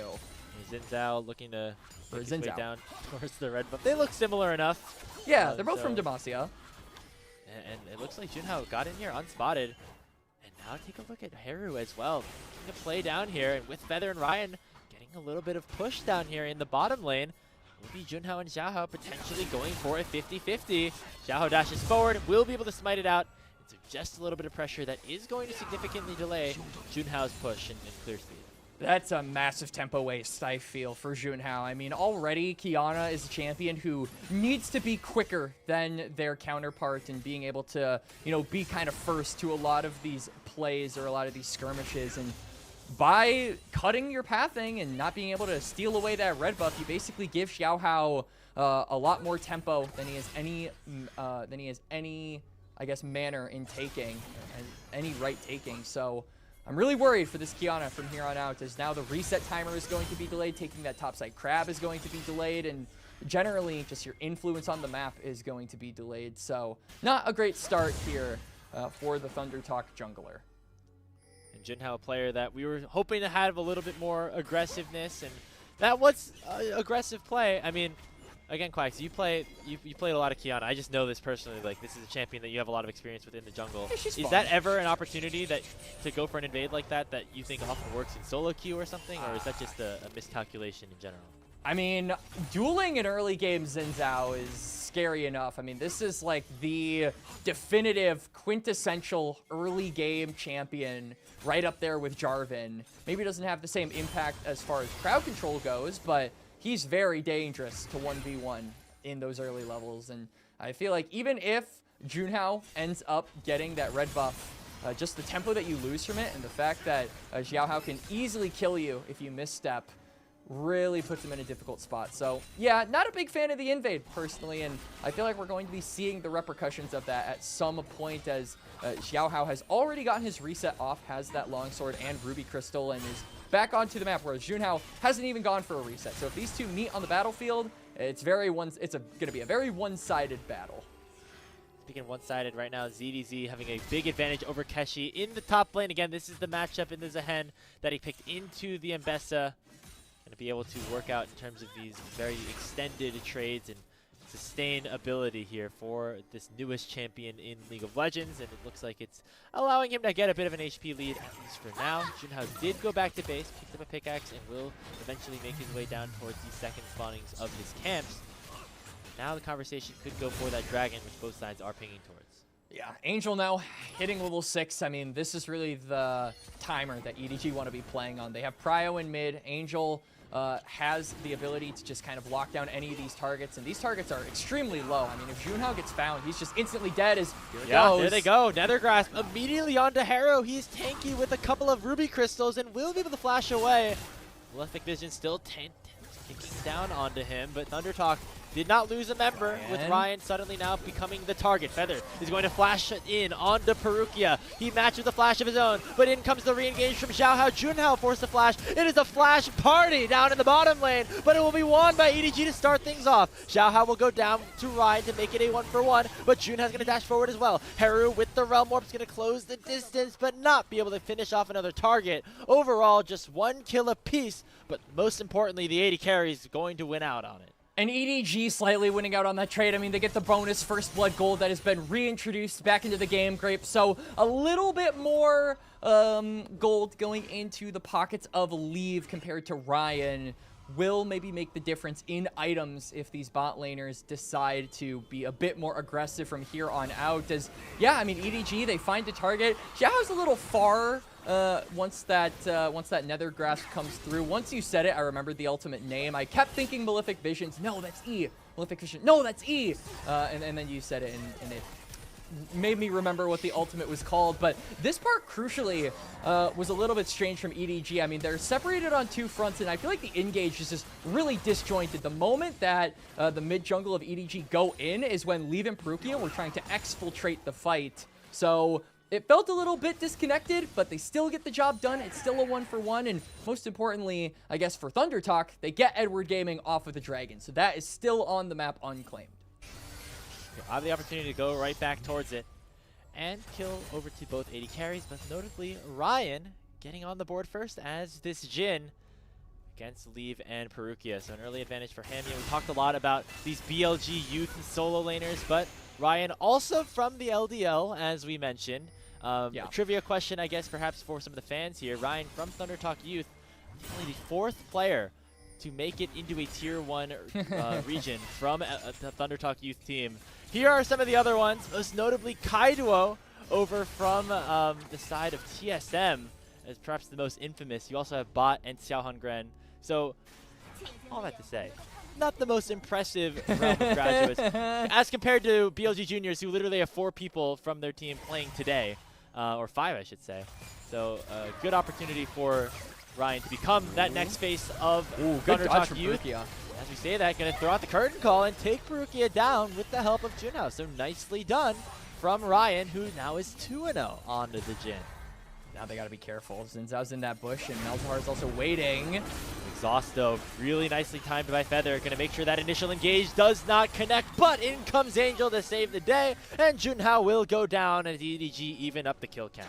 What a combo from Angel. Flash ultimate, just absolute insane display of mechanics from the EDG mid laner to make that a 1-for-1 as, I mean, because they're the guys that have Prio in the bot lane now, they're just going to be able to claim up on that Dragon. I like this move from Haru, though, going toward the top side, but ZDZ just not really low enough to the point where you can actually threaten a dive onto him. That wave is not stacked. So now, Thunder Talk, you know, giving up that Dragon, need to be looking for those grubs. That Supreme Display of Talent was not used in the last fight as Junhao was bursted down too quickly, so maybe that could be a tool they try to flex over EDG to get them off this top side. Off the top side they did, and now will be Thunder Talk able to at least claim some of these grubs because of Junhao's extra threat. You see he's building towards the Profane Hydra, has the Brutalizer, so would pack a punch at this point in the game to basically anybody on EDG's side, so they're going to choose to respect that and give over that top side neutral objective. Overall, EDG have a lead, albeit a small one at that, as we are waiting to see how the rest of these fights unfold and who's going to be the big carry or the big X factor to try to pull this game towards one way or the other.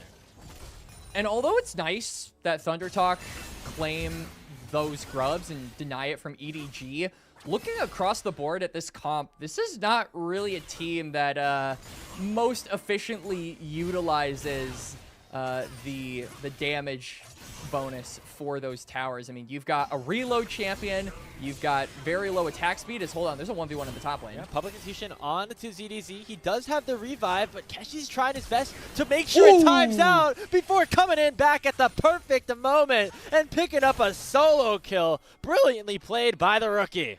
And you can see ZDZ on the player cam. He's like, all right, this guy's got a little bit of hands on him. Does get taken down. Also had that flash, so probably just didn't react in time in order to get out of the way of that Ambessa. Solo kill for Keshi, and now he'll have some time on that top lane as well. We'll pick up a plate, I believe, and suddenly there's a 1,000 gold difference between these top laners, Grapes. Keshi off to a great start here in this second game. A little bit more of an opportunity now on the Ambessa as well to do some of the heavy lifting. Let's take another look at how this fight went. DD's been playing this lane very aggressively, but just goes a little bit too much here. And then Keshi, hey, good knowledge of the newest champion in the game, knowing how to bait that passive. Yeah.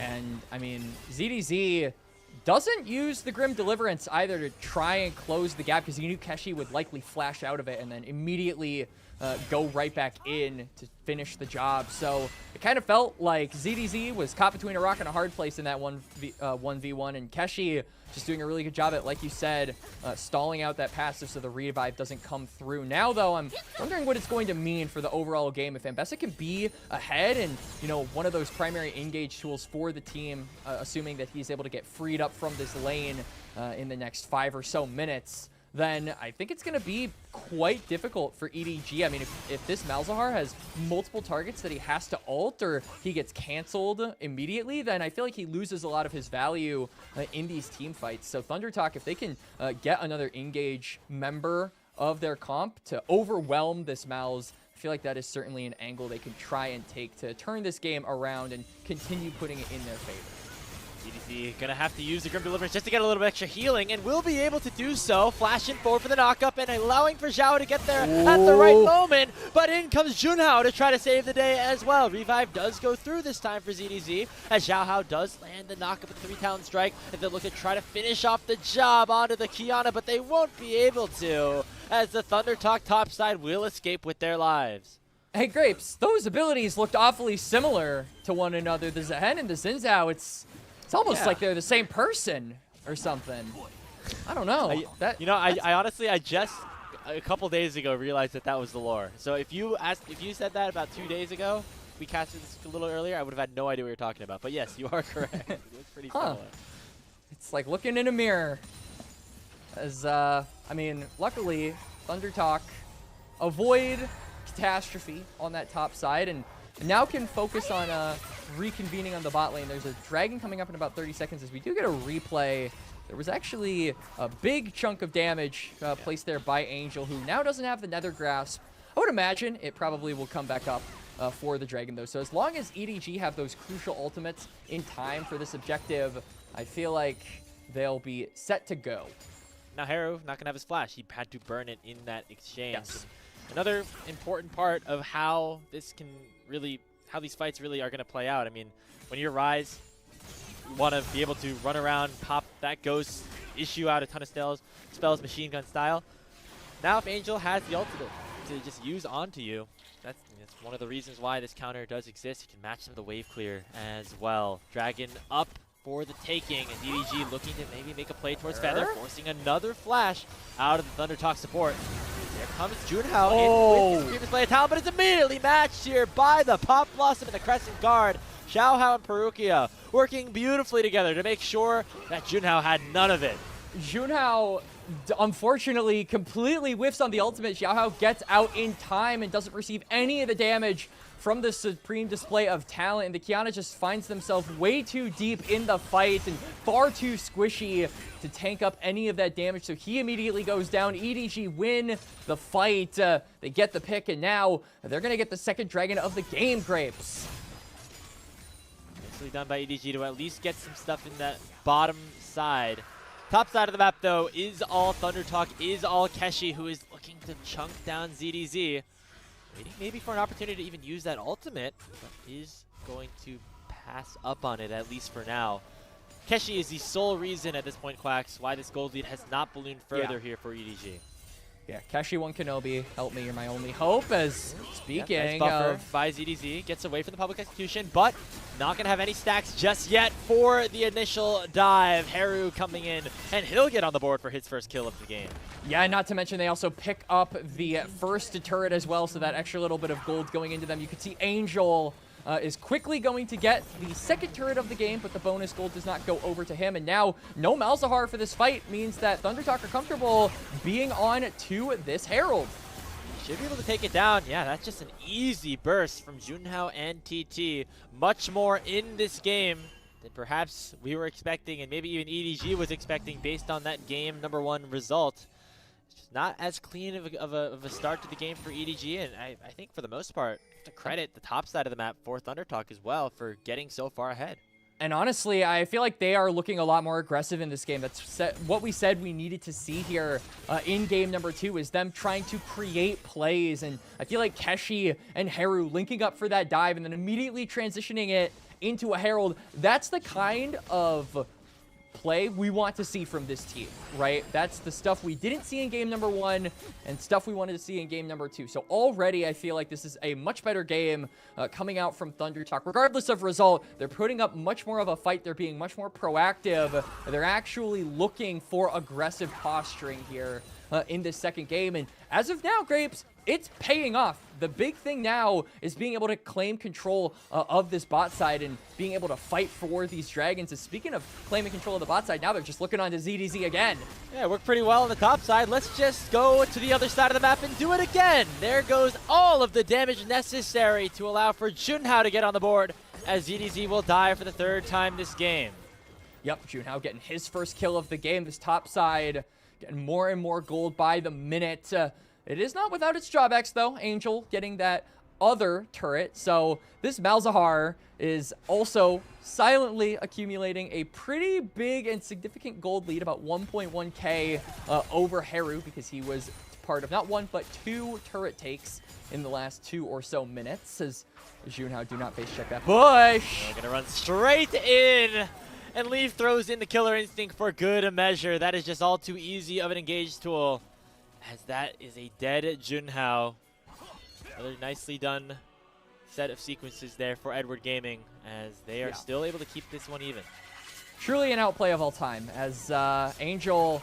I mean, I feel like this is just such a dangerous game now. Malzahar, if he even breathes at you as Junhao or Ryan, you're so squishy. You're going to immediately go down. And so I feel like looking for picks has to be what EDG do from here on out with Angel. Every time that Nether Grasp is up, I want them to look aggressively, because when we're looking at team fights, there's plenty of abilities that can cancel that Nether Grasp and make it not as efficient in the team fights. So you can't be relying on that to be your main way of winning the game. You have to be looking for these solo kills and these number advantages going into objectives. And I like what Angel is doing so far. He understands the assignment on this Malzahar, and he is constantly fishing for picks when he's got that ultimate up.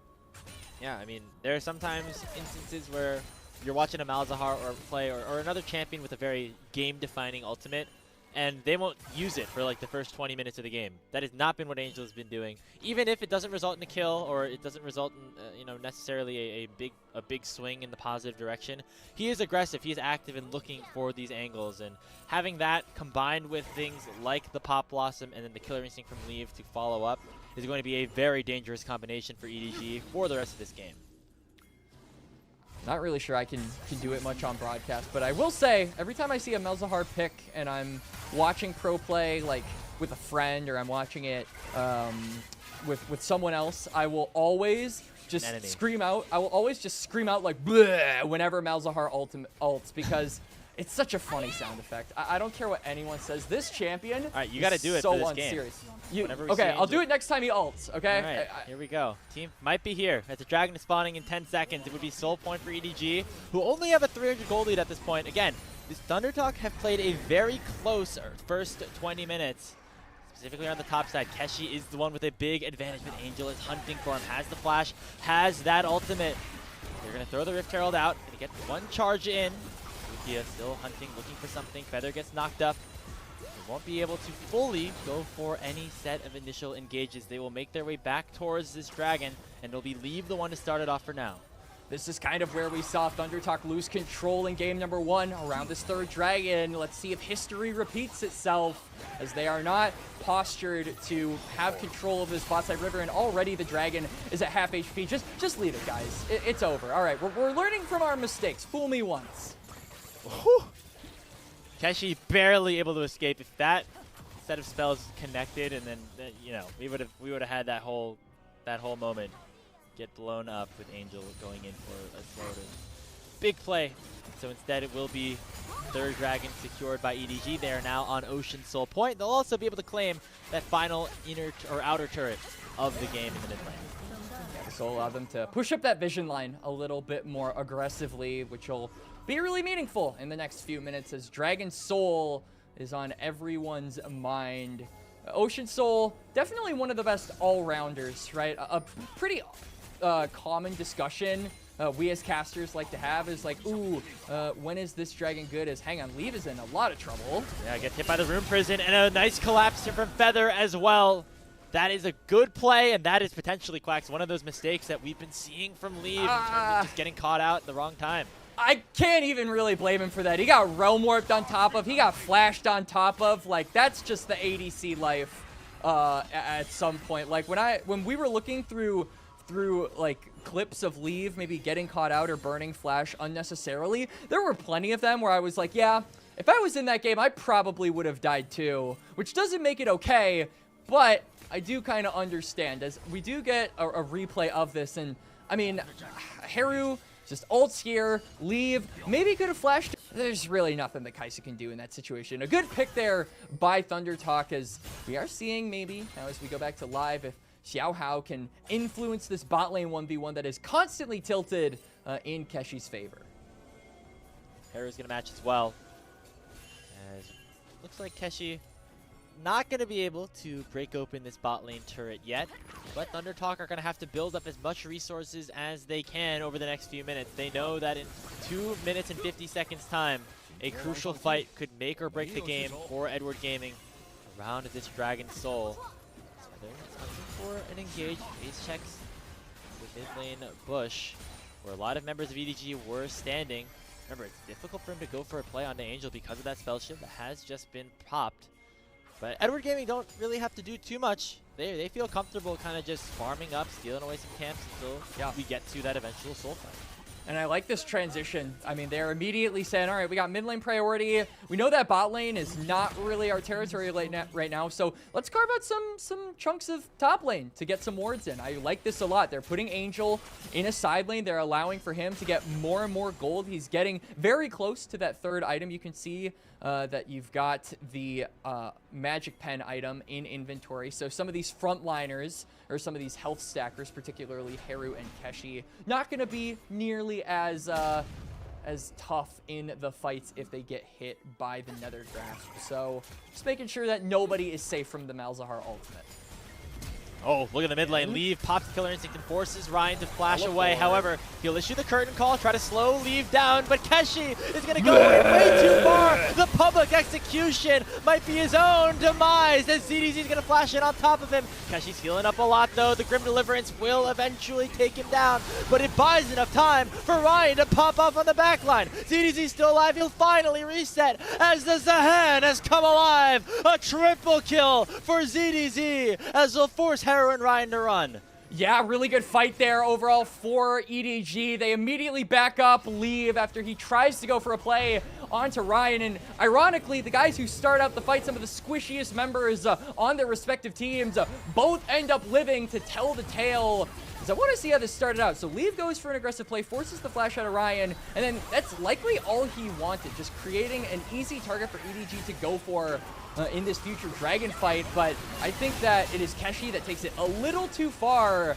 And overall, I think ThunderTalk maybe not wanting to take this fight, but still trying to have to after all is said and done. And I do think that they do a good job at giving themselves a little bit of gold, but most importantly, they lose more members and allow for EDG to push in that mid wave. So setup around this Dragon is going to be claimed for EDG, and that's really the big thing that we're looking at from here on out is they get this Drake, it's Soul, and it's going to be a lot harder for ThunderTalk to close, or not close, but tie up this series.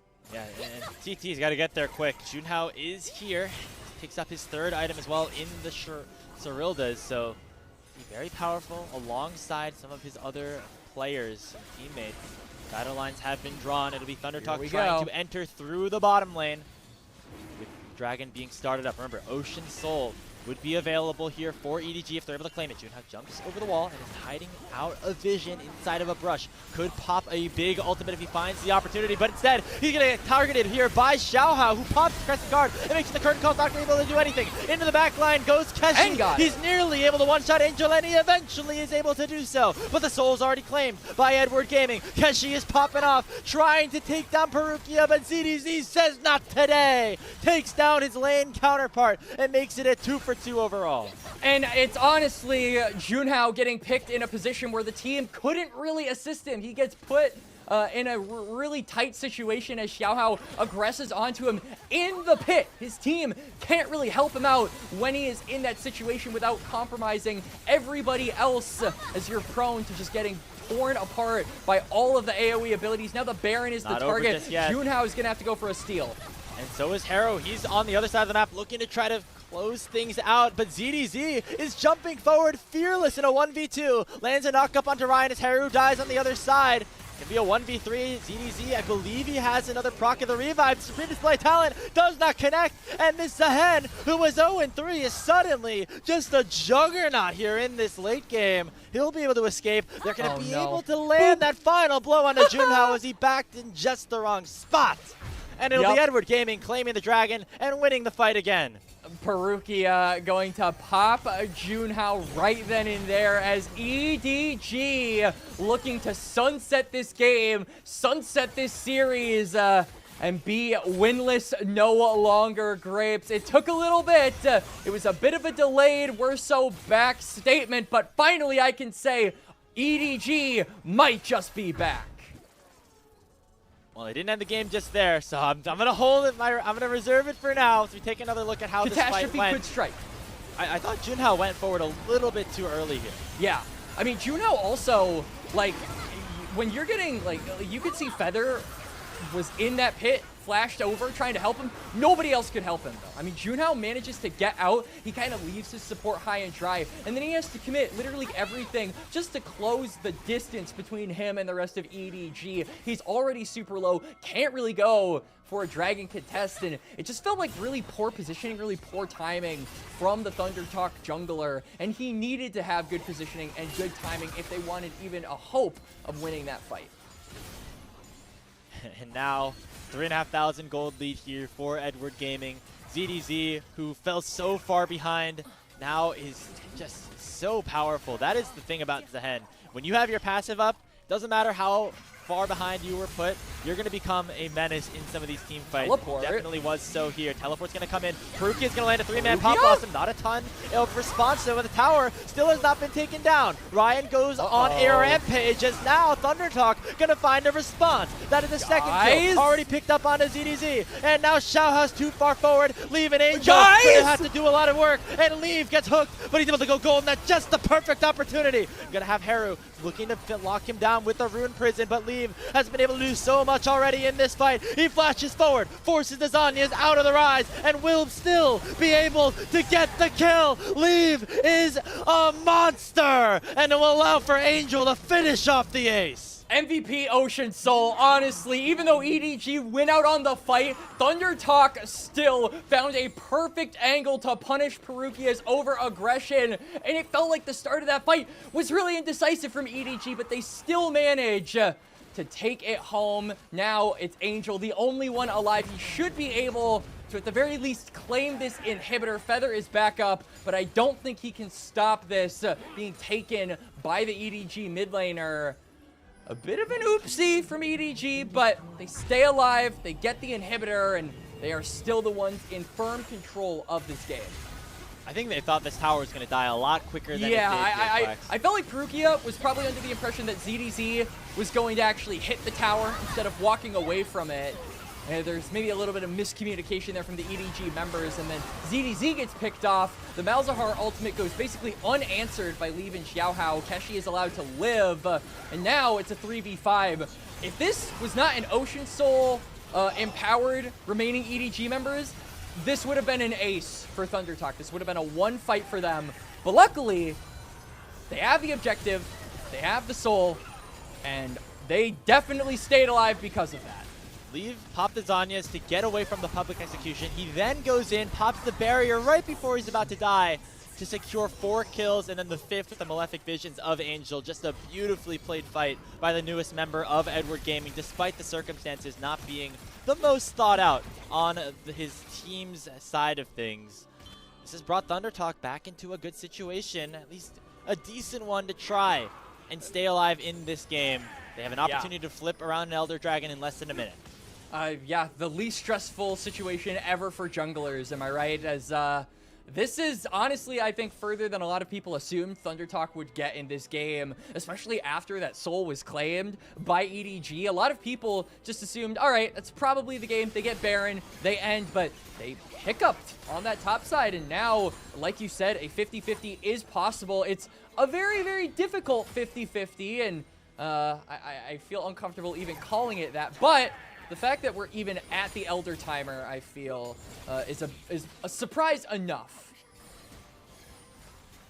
We'll see if they can even get into position. It's already Keshi is going to be in some trouble. There goes Perukia. It was EDG to start the engage, and it's Leave to finish it. He goes up to 9, 2, and 5 with 5 items in his inventory. And now it'll be Edward Gaming with a 4v5 opportunity around this Elder Dragon fight. Here goes a flank from Junhao. Junhao talent, though, not going to find anybody, but they do cancel the Nethergrass at the right time. Leave is able to stay alive as ZDZ able to get the first kill. And the Grim Deliverance will be a Grim Deliverance to fate onto ThunderTalk. Haru flashes on out, but it will not matter. A triple kill for the Zahen as Angel's already teleported to the top lane to end this series. And EDG, after 3 series, we were getting a little bit worried, Grapes, but they show us that they came to play. Even if it took a little bit, they are still to be feared here in Group Nirvana. You should not count these guys out as they get their first series of the 2026 season. That's the EDG that we know and love, coming to play and winning a very, very nice 2-0 over ThunderTalk. This game a little bit more messy, but honestly, Quacks, makes me feel even better about their prospects going forward. The fact that they did not immediately crumple when making maybe some sort of mistake or when their opposition was playing to a decent level. You know, Keshi had a great game. There were some great moments from, you know, players like Junhao in that one. But despite all of it, they're still able to prevail, and Edward Gaming claim 2 games of very different styles. One very much at Stomp, and this one much more close.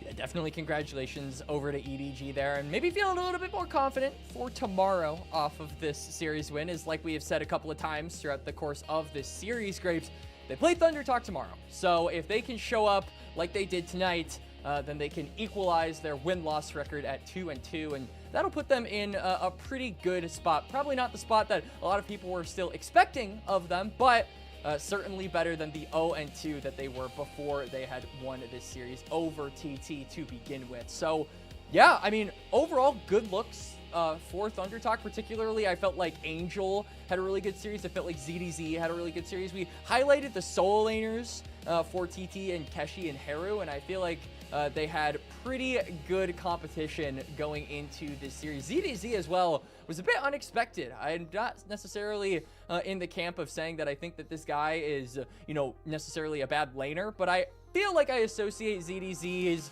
ability to impact the mid to late game a little bit more than I do his laning phase. So it was nice to see, particularly in game number 1, him having a good laning phase on the Orin. Game 2 was a bit of a different story, but we bounced back. You know, he bounced back from those and popped off on the Zahen later on.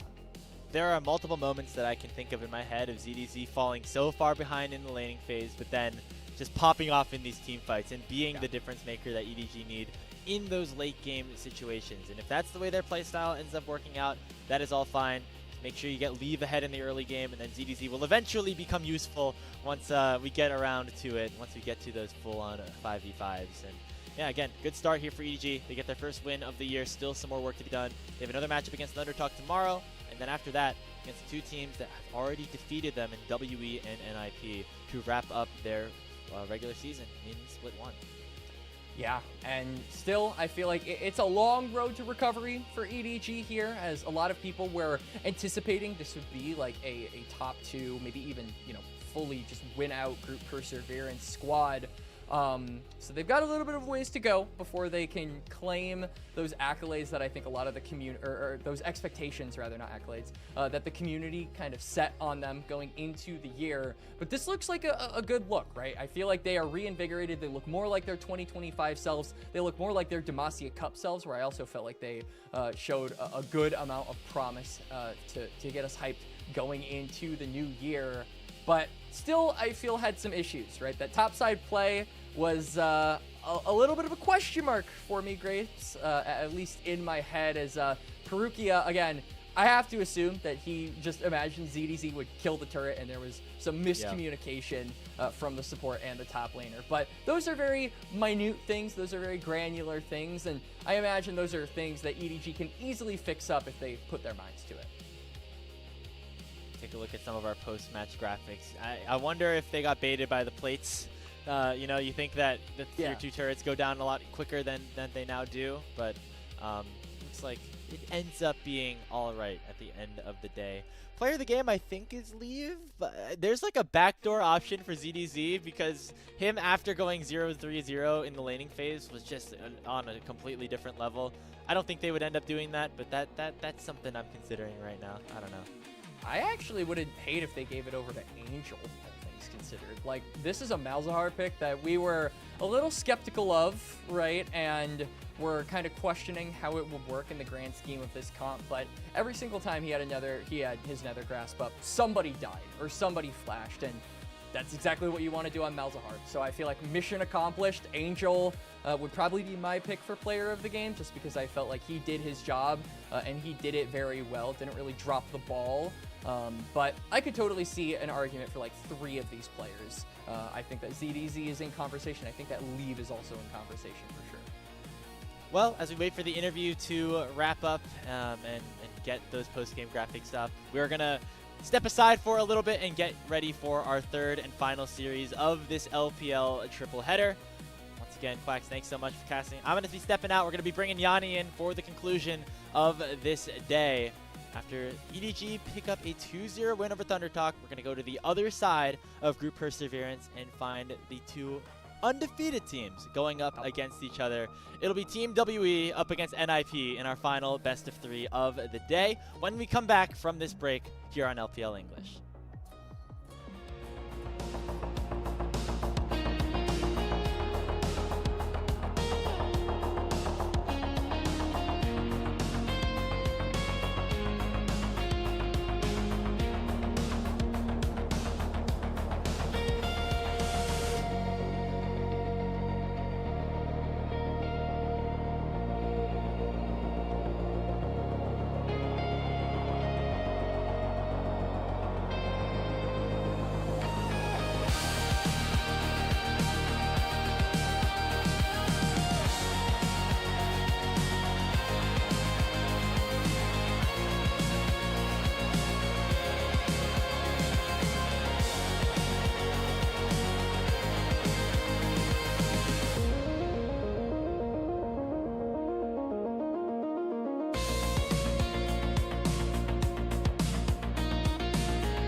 Welcome back to LPL English, everybody, as we are getting to our final game of the morning, afternoon, evening, wherever you may be in the world. Team WE currently undefeated in Group Perseverance, taking on NiP.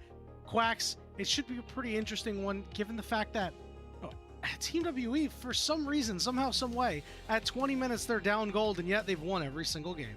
You know, you say Team W are undefeated, but NiP are also undefeated. It's only one series, so maybe it's a little less impressive. But still, they haven't lost yet, so I'm counting it as, yeah, I mean, Team WE probably one of the biggest surprises outside of, like, Group Ascent when you're looking at, you know, the lower tier groups like Nirvana and Perseverance. I forgot what group we were covering, Yanni. Because this is a team who a lot of people, particularly in the beginning of the year, they were saying, oh, it's just the monkey show again. This is going to be the guy that will win them all the games. This is going to be the guy that is going to propel them forward. But Monkey, I think, has been doing decently well over the course of the two series we've seen Team WE play. It really has been Chorus and about popping off and stepping up compared to last year. You know what?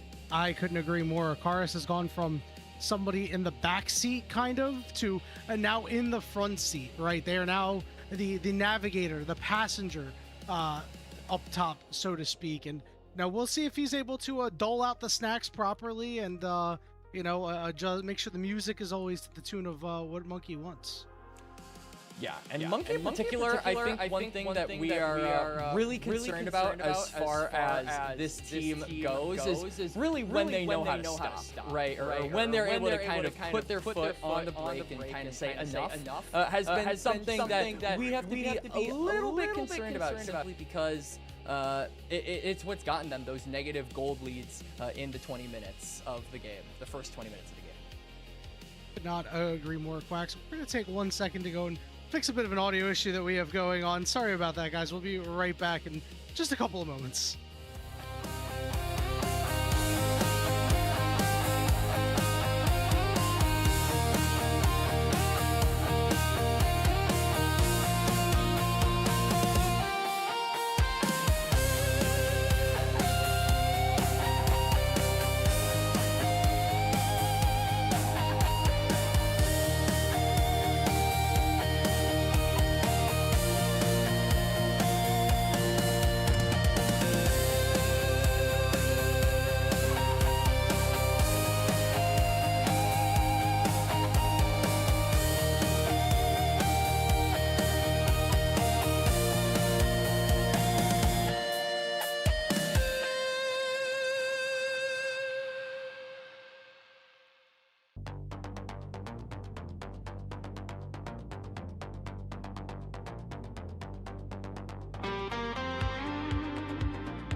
Thanks for being patient, everybody. I don't know how to audio properly. That's my fault. Sorry for the interruption. But the good news is that just means we get a little bit closer to the actual game start. You were talking about Karis and about being some of the big pieces on this team, Quacks. Couldn't agree more. You know, we were always wondering, like, okay, what would WE look like going into 2026 without Vampire?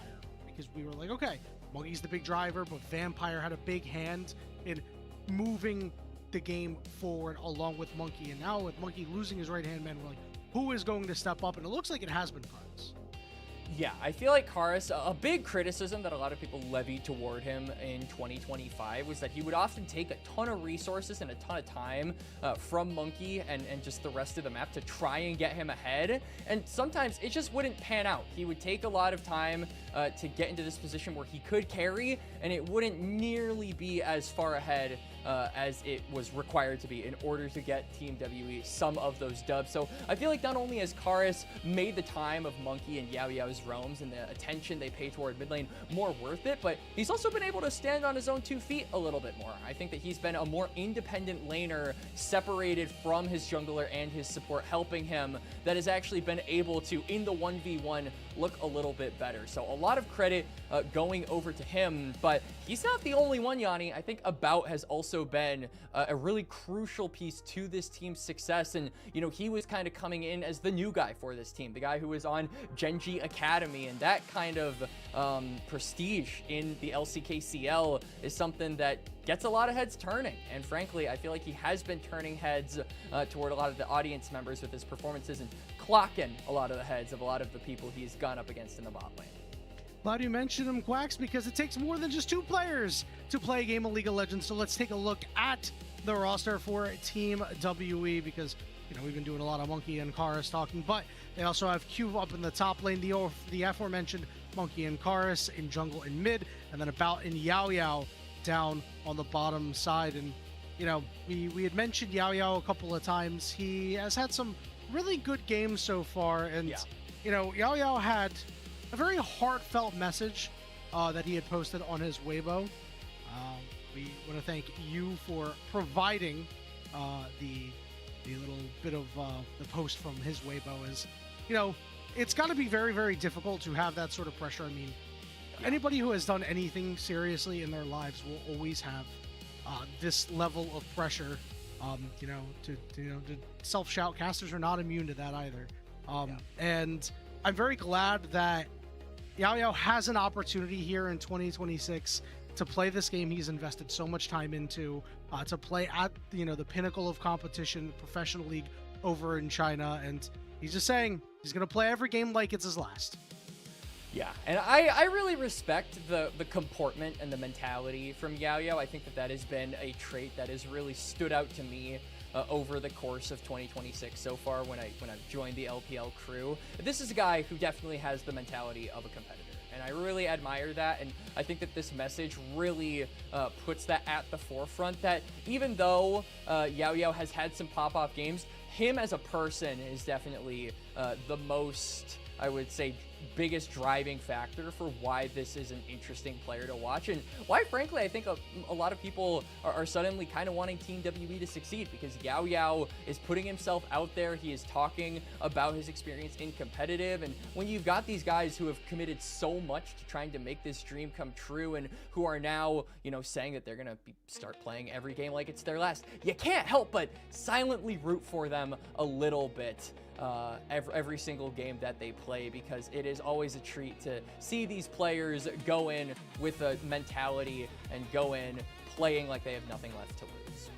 You truly never know when your last game will be your last game. You talk about big drivers for teams, and you know, let's take a look at the big drivers here in the mid lane. You know, we are gonna go take a look at the mid laner of NiP before we have a look at the entire roster, because Karis and Care, 2 very, very similar players. Here's their roster.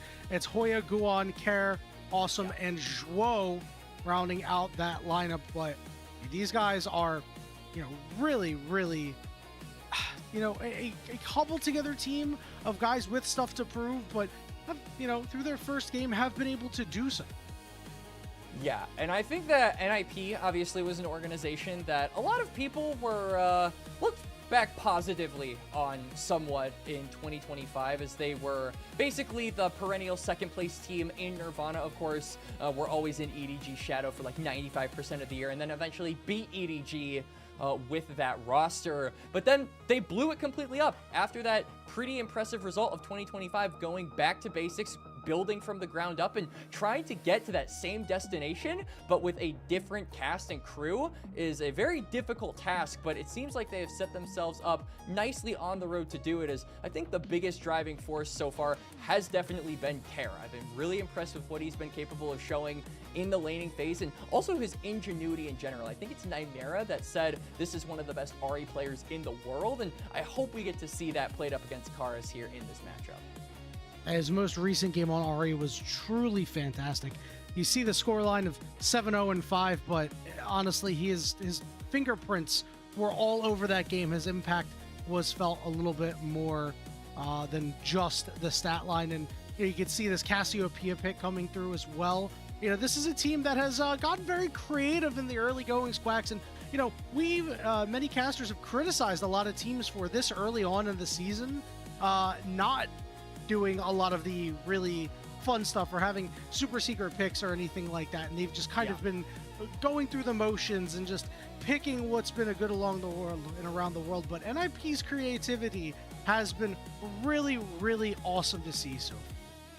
Yeah, I mean, even from just the one series that they've played, you've already seen some ingenuity come out, particularly from this top side. I mean, Care, the Aurelian Soul coming out for him, I thought that was a really cool pickup. Even though they didn't win that game, it's always nice to see him think outside the box, and it had a few cool moments in that game itself. But then Guan as well, going for the Malphite, which is nothing special. I mean, Malphite is pick banned basically every single game of the LPL so far.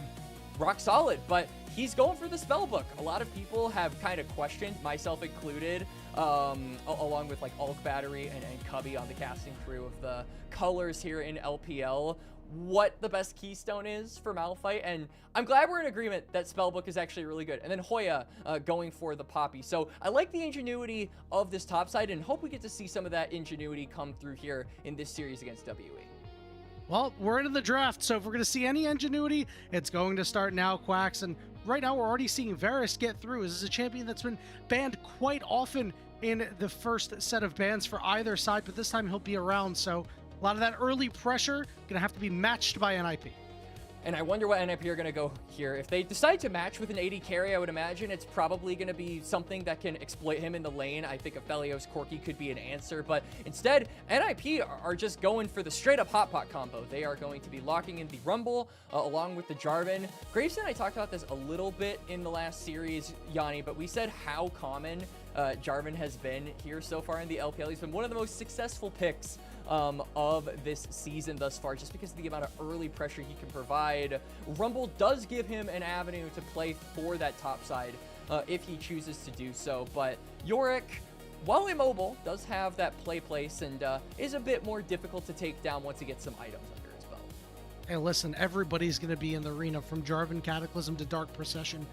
I do think it is very odd that Team WE has elected to pick two more champions that will get stuck in Jarvan's ultimate. Yeah. Obviously, you could realm warp out, but when you are in such a confined space, it's very hard to dodge out on CC. NiP rounding out their first half with a Talia, so wanting some of that extra global presence and putting the ball in the hands of Care.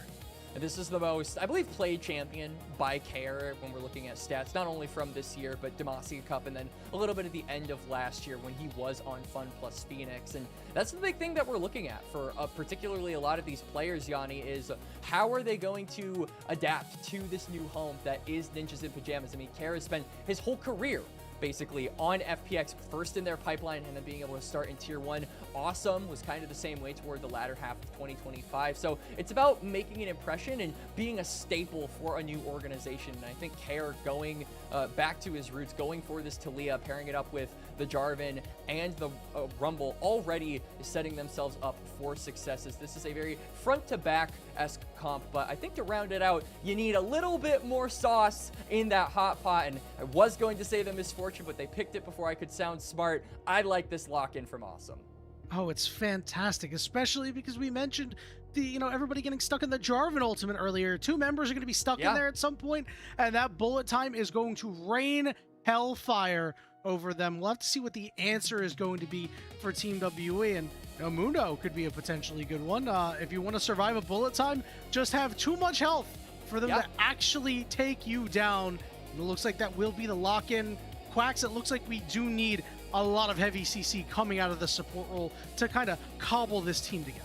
Yeah, CC definitely needs to be the name of the game, because you look across the board of NiP, and really the only reliable crowd control you have is the flag and drag. You've got the shove from the Talia, but I mean, Mundo is going to be CC exempt. The only thing that's really going to get that canister off of him is the flag and dragon. So that'll make it really difficult to catch Monkey out of position, even in a lot of these fights. If you try to start it out by picking off the Mundo, it's just not going to work. He's going to be too tanky, and he's going to be completely CC resistant. So I like WE, taking away maybe another crowd control champion from NiP. Like you said, the denial by locking in the Braum. Bard is a good pick here for, you know, continuing to set up that bullet time and play into the 5v5. But I do wonder how Zhuo is going to be handling roaming around the map with this pick. I think anytime a Bard is locked in, you have to think about, okay, is he gonna, like, how soon can he link up with Guwon? How soon can they make plays around the map? Which lane and matchup can they influence the most to snowball the game forward? Yeah, and I think this pick is essentially born out of the fact that there's Varus on the other side. We know Misfortune to be a very aggressive early game AD carry, but a lot of that aggression is tempered when you do get outranged, plus the Braum shield being able to kind of block some double ups in the lane if you have to. Doesn't mean that Awesome could be on his own. And if he is on his own and Monkey decides he wants to pay a visit down bottom, it could be disastrous dives over on the side of NiP. But you're right, Zhuo moving around is going to be so important. We're also going to have to see what Guwon's going to put together, right? We've seen a lot of Jarvan, as you mentioned earlier, but not only that, we've seen Jarvan players make an impact early. I've seen very few games where he's just doing cardio in the early game. It's going to be up to Guwon to get these laners fed, play the game through somebody. I'm looking for this Misfortune early, be able to take over and bridge the gap, make sure that Hoya, once he joins these fights, is far too strong. One little concern that I have about this Hot Pot combo and the Misfortune being able to execute it with that bullet time is you look across the top side of the map and it's pretty heavy on the health stackers, and they'll be pretty tanky once they get some items under their belt. So if Misfortune doesn't get ahead early or doesn't have the damage necessary to rip through some of those tankier health bars later down the line, then I feel like the bullet time is going to lose a lot of its value. So I'm looking at the bot lane. I'm looking to get this Misfortune ahead, and if they can manage to give Awesome those resources necessary for him to be that tank destroyer, not discriminating against the tanks and the squishies, just demolishing all of them in the team fight, I think NiP are poised and set up very nicely to take this game in good fashion. You saw NiP in the skybox. That means that we are in NiP's home stadium, so hopefully home field advantage will be able to help them out a little bit. You know, we talk about their creativity. Nothing too overwhelming when it comes to rune choices and the like. So, well, we'll see if NiP can play the standard game and get a win over a team that, you know, we have mentioned has had their trouble spots. You know, if anybody is going to punish them in group perseverance, it looks like NiP could be the team to do so. Yeah, and I like that Zhuo is actually, we were talking about the Keystones, and nothing too unique, but I do like seeing Zhuo decide to say, hey, I'm going to go for the Electrocute. Gives you a little bit more lane presence. It gives you a lot better trading, and like you said earlier, Yanni, Misfortune is one of those AD carries that is very good at fighting in the early levels, so Zhuo kind of leaning into that style a little bit. I wonder if this is going to maybe delay him from roaming around the map. Instead, he's going to try and focus on getting this Misfortune ahead and, you know, sticking with her in the 2v2s. That could cause some issues maybe in the side lanes if WE pan out and pull ahead in those areas. But, you know, you take the good with the bad. You know what the beauty of this season is, Quacks? Take a look at our mid laners once this bottom third goes away. Yeah. Look at their secondary summoner. Once that one goes away, too. Yep. Their secondary summoners. We have Ghost for the Rise. We have Cleanse for the Talia. Quacks, I have to say, I am a little perplexed by this Cleanse. Hey, man, it's home guards, and mid lane is the shortest lane, so we're not missing anything anymore. I don't mind the second summoner. I'm just questioning the Cleanse in this particular game. Like, sure, it's Braum passive, it's Rise Root. It's Varus ultimate as well. I mean, a lot of these fight starters are generated by the pick tools that WE have. Like, they don't really have a go button right now. I think the best go button that they have is probably, unironically, the Varus ultimate. That's not like the most reliable thing in the world to get a fight started. So I do think that going for that cleanse kind of removes the threat of you going down in these earlier phases as Kara. If you getting picked off and starting a disadvantageous fight for your team as this Talia. So I see the angle. I think it's a little bit weird, but I think that there is validity to deciding to go for that summoner spell, all things considered.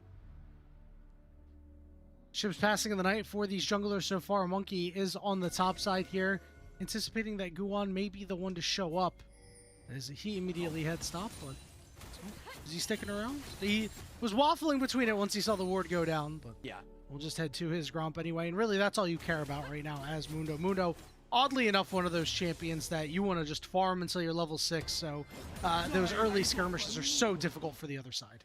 And Guan, I mean, it's the complete opposite. It's a race against the clock. Try and be as impactful in these first 10 or so minutes as you possibly can. Influence the map as much as you possibly can.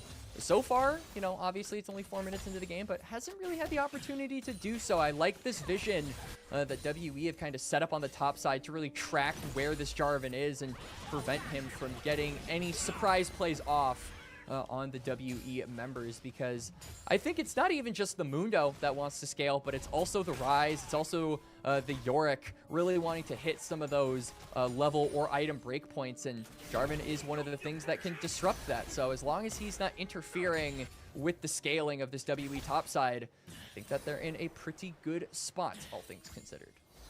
We were talking about Zhuo's roams and didn't move around, was able to get some vision down, no real impact on, you know, potentially making plays, but was able to leave Awesome alone for the moment, and things were generally fine. So we'll look to see more of that as these players start leveling up. You see Kara, the first one to level 6 in this game, so clock is immediately going to start ticking.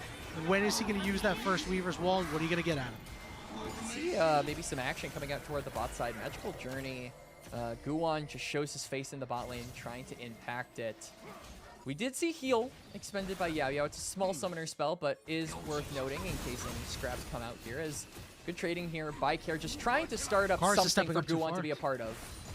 Okay, Guan electing not to try to close that gap. Monkey gonna show up as well. So these mid laners both a little low. Care a little bit better off in the mana department. The junglers are gonna stare each other down. We got ourselves a standoff, Quacks, but it looks like the crab will go to WE side. And honestly, I wouldn't be surprised if, you know, maybe they try and transition this into a dragon, but I think Yao Yao resetting there probably signals that they're not going to. We see the reset from Karis. I mean, Kara is also going to have to reset really quickly after he pushes this lane, so that gives a little bit of time, yeah, for Monkey looking at the lane states and just the reset timers that NiP are on. To say, hey, I can sneak this objective away, and I think Chemtech is a nice thing to have in the back of your pocket when you're talking about all of these health stacking, tankier topside members. Keep in mind that by doing that, you do expend your turn, essentially, as the jungler on Team WE. This does mean that you're going to either lose out on some vision to go get your camps, because it's going to be very relevant in a minute and 20 seconds. You know you want to grab these grubs of your Team WE with your strong side laners, Ryze and Yorick. You can see them, the Ryze and the Mundo, having a look, at the very least, to see if they want to do something, but not so. You can also see that it's not shown on the cam right now, but the bot lane is kind of just jockeying for control. I imagine that both of these supports want to be at least a little bit involved in trying to secure these grubs, because while it is important for WE, I think NiP want to try and aggress. Speaking of aggression, flashing on Awesome. Awesome's got to flash away himself after that Chains of Corruption went out. We're seeing an equalizer go down as Hoya is just trying to get whatever control he can. 40 seconds until these grubs are up. If he can take out the Maiden, that is pretty massive. Yep. So no Maiden. That's going to be on a timer here for Cube. He won't have that immediately if the grubs are started on spawn, as Guan is just looking for any excuse to be a fighter here in the early game. It's been a very quiet first 7.5 minutes into the game, but I mean, just the way that both of these teams are posturing, I imagine we'll see at least a little bit of blood spill around these grubs. WE really want this objective. We really want to see Zhuo hit level 6 for NiP. You know, obviously, Team WE wants to see 6 on their Braum as well, but just the impact that Tempered Fate can have seems to be, you know, a little bit stronger than the Glacial Fissure, just because you get to engage from a range if you want. Down to half HP, having to take it back here, not close to level 6, means that you're not going to have it for the scrub fight. Team WE with all the control for now, and NiP is definitely going to fight for it. I mean, WE can't immediately start up on the grubs, though, because Hoya got shoved in the top side. Cube still has made it on cooldown, so that's one ultimate WE won't have in this fight. As, I mean, the equalizer is also on cooldown for Hoya, so both teams actually no ult keys for their top laners. They haven't started up. Guan gets the first one. We're ghosting. There's that equalizer, but there's no follow-up to be had yet. Awesome, Everyone's just getting here. to the party. Teleport coming through. This is a very slow Guys, we teleport have to for a save bout, him. and everybody's lying in wait. He's immediately going to flash away. There's that bullet time. Ooh. Doing good damage. About Yao Yao. Go down. Huge kills. Guan will fall. It's a 4v3 for now. It's Cuban Monkey getting chased down. You know Care wants it. He's going to miss the seismic shove, but both members of WE will be split apart, and both members of WE will fall. It's just a matter of time before they catch up to Monkey, but it looks like they backed Care. I'm a little surprised. They didn't want to ride the wall to get close. Equalizer from downtown. Will get it done with the Arcane Comet. That's the equalizer snipe there from Hoya to signal the end of that fight, and NiP walk away the victors. Overall, it just felt like a bit of miscommunication here from WE. That teleport immediately forcing About into a bad spot, has to flash, and then there's nothing the Varus can really do. Oh, there's a ward up there. Yeah, it would have been a way safer path, but he puts himself into the middle of the action. His team has to try and bail him out. He already uses that summoner spell, and then the bullet time set up there for the Misfortune, exactly like how the comp wants it to. Is we go back to live, and suddenly I think a death just occurred on the screen there. Yeah, they were like, oh, it's only one kill. We can watch the rest of this replay. Awesome picked up another while this was going on. You can see the split here. And I'm a little bit surprised that Carrot stopped, but I guess maybe Hoya was calling it out. Hey, I can just hit him with the equalizer. Don't worry about it. Get your back in. Because Karis did get a lot in the CS department once he realized that fight was pretty cooked. And I think overall happy with that fight, which is why they're not going for the last scrub. Is now you see Zhuo doing exactly what we were hoping for, being a nuisance in the face of Monkey and doing Bard things. Still doesn't have that ultimate yet, and it is so hard to kind of stop the assault from Mundo walking forward in this NiP team comp. We talked about how they don't really have great ways to pop that shield, but they do have an equalizer and a bullet time over the top. Awesome, ripping him to pieces once again. He's going to take on About, while Karis finds himself somehow near the blue buff. And About, I'm sorry, brother. You don't have flash because of that ill-fated TP, and you don't have a life anymore. Awesome is 5-0 on this Misfortune. We talked about the Misfortune needing to be the catalyst for NiP's success. The damage needed to come across so those top lane tankier members on WE will get ripped apart in the mid to late game. But based on the way this game is going, Yanni, I don't know if we're going to see many late game team fights. NiP are just dominating in this game, and frankly, this was just a massive overstep from WE. You don't have any engage tools. You're walking into them completely blind. It's not only does it feel like a force, but even Hoya getting a little bit of gold off of that teleport, so making it worth it. And overall, not only is it the Misfortune getting a ton of gold, but even everybody else I feel like is, you know, getting their piece of the pie as well. You're not solely reliant on Awesome to carry everybody on NiP is in a really good spot. Yeah, and this is one of his best picks, Quacks, a champion that he has been known for so far here in the LPL, and you know, having another banner performance on it right now.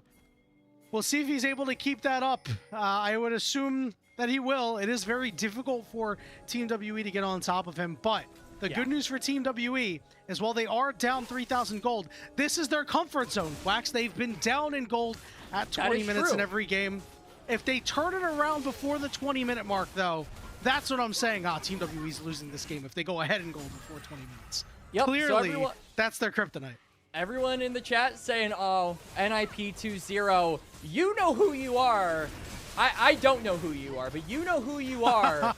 Redact those sentences right now because we got 20 minutes coming up in about 7 minutes. So wait for the 2-0s in the chat. Hold those off until then, as NiP are still going to make that 20-minute mark. As, oh boy, here we go. Awesome. Awesome using the cleanse will flash away. And he will be able to escape once again. So a couple of attempts on the life of Awesome have not come to pass quite yet. Yeah, Awesome. Little too far up there. Does have to expend both summoners. And I mean, this is where I've feel like it's just difficult to imagine WE can actually capitalize off of it, because Monkey, he's coming in here to try and interfere with the lane, try and, you know, punish Awesome. Everybody else is but too. engaging is hard. All right, we've hit a bout, and here comes 4v3. everybody else. That Weaver's Wall, though, not the greatest ever, and the Chains of Corruption will prevent NiP from getting any closer. I mean, at the very least, you expend some of those ultimates from the NiP members, notably that Weaver's Wall from Care, but given that there isn't a Dragon coming up for another 4 minutes, I don't really think WE are going to have an opportunity to capitalize off it. I say that, and Karis is immediately hovering toward the top side to maybe interfere with this top lane 1v1. There is also a Herald coming up in about 40 seconds, and you can already see with that roam coming out from Yao Yao, he's in the topside river. Both of these teams are actually pinging to contest this objective, but NiP are 3,000 gold ahead and still have a 5-0 misfortune, Yanni. So one team is definitely coming in with more firepower than the other. And not only that, NiP have all the go buttons. You know, we talked about how WE doesn't really have that. Dro's going to be able to portal over the wall, gets a heal for himself. Oh my God, Monkey! Continue to chase after him, looking for more. Zhuo getting very low. Karis coming through, as well as Yao Yao forces away the rest of NiP. It's a big pick. Oh my God, they're angry! With the equalizer and the bullet time, Monkey goes down, and that could be Herald over to NiP. And this is what we said. WE, they get a pick, but they don't know when to stop. It's all gas, no brakes, and they go for a collision course. NiP get the trade with a 1-for-1, and now can reclaim maybe some lost territory onto that topside river. Karis just trying to match Care for the moment. Guan and Zhuo lying in wait. They want to make a play on this guy. That seismic shove not going to land, but everybody else is coming through. There's that Bard ultimate, that Tempered Fate does not land. And Guan elects not to go in. That is a big tool down, as Monkey is now back on the map. In Quacks, it's very difficult for Team WE to really get things going. We were just talking about how NiP has all the go buttons. Feels difficult for Monkey to be the driver on this champion, as they're going to go for Karis once again. This time they get his flash. Yeah, good fancy feet coming out there, as they basically are conceding the topside objective now, looking for a dive onto Hoya. Yep, and we're even getting the Braum showing up to the party, but he's the one who snags the kill. This does give the green light for NiP to go take this Herald. I mean, I feel like they're probably going to get the turret off of that on the bot side, but that shutdown gold needed to go into the pockets of one of these carries. Guan is going to be able to get this Herald, and then when he places it, we'll probably be able to trade 1-for-1 with those towers. So that kill gold needed to be the difference, as now Awesome might be in trouble. Awesome sidesteps the chains. The block is there. Awesome still trying to stay upright. Wait, what? Karis got the Herald. Wait a minute, Karis? Yeah, Guan was just too low, and now Karis rope warps in. What? Zhuo is caught. Big stun going down, but everybody's just standing there menacingly. Karis getting his third kill, and now Hoya with a teleport on the bottom side, flashing past the Dark Procession, and he said it's time for the solo laners to clean up, but it's Cube who is left alone with Care to make this a 1-for-1 on the bottom side. Disaster strikes for NiP. This is just the most random sequence of events I feel like we've had all night, Yanni. Karis getting the Herald, WE winning a fight, picking off Awesome in a place where he should not be, NiP fighting on the bot side for God knows whatever reason. It's just an absolute crazy series of events coming out here. I pray to God we see what happened with that Herald, because Guan, did he flag and drag over the wall and just allow Karis to auto it a couple of times? He was low. He was low. Let's take a look at the start of this, where they go after Awesome. Okay, so Flash, Glacial Fissure, Guan has to flag and drag to survive. Yeah, so he saves his life, but then is kind of, you know, pulled out of retirement for one last job, immediately bails out of that one last job, doesn't even collect his pension, and his bot lane dies in front of his very eyes. Then you look on the bottom side, this is a really nice attempt on the life of Care. He's able to get back, and you think that this is going to be a fairly easy turnaround for NiP, but this play being a 1-for-1, it's got to be tough. Yeah, I felt like Hoya assumed Care probably had this 1v1, looks across the bot lane. Speaking of bot lane, we got action in the bot lane again. Well, Hoya said, this is what you get for killing my friend. As he leaves him alone with Care for the second, but Guwon said, no need to worry. Up in that top side, though, saw big things happening. Meanwhile, in the mid lane, oh, you don't even need the Tempered Fate, but guess who's coming in from behind? It's Monkey and Karis. And that magical journey's not going to get you far enough away. Monkey ready to frontline, doesn't have great health. But Guwon's going to shove him off. All right, here we go. What are we going to see? Awesome with the bullet time. It splits the gap between multiple. Monkey goes down. Yao Yao may find himself dead very soon. We're waiting for the seismic shove to come in, but it does not land, and Yao Yao will be able to walk out.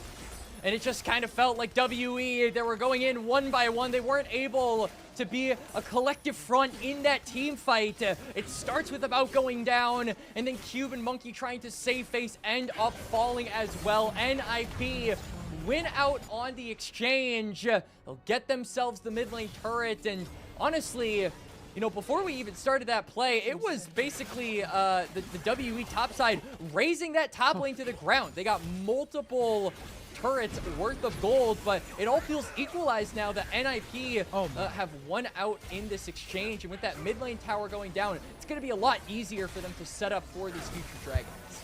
Awesome has just been so good at dodging out of these chains of corruptions. While he's being slow, he has just done such a good job. It has directly resulted in 2 fights going better for NiP than they really have any credit to.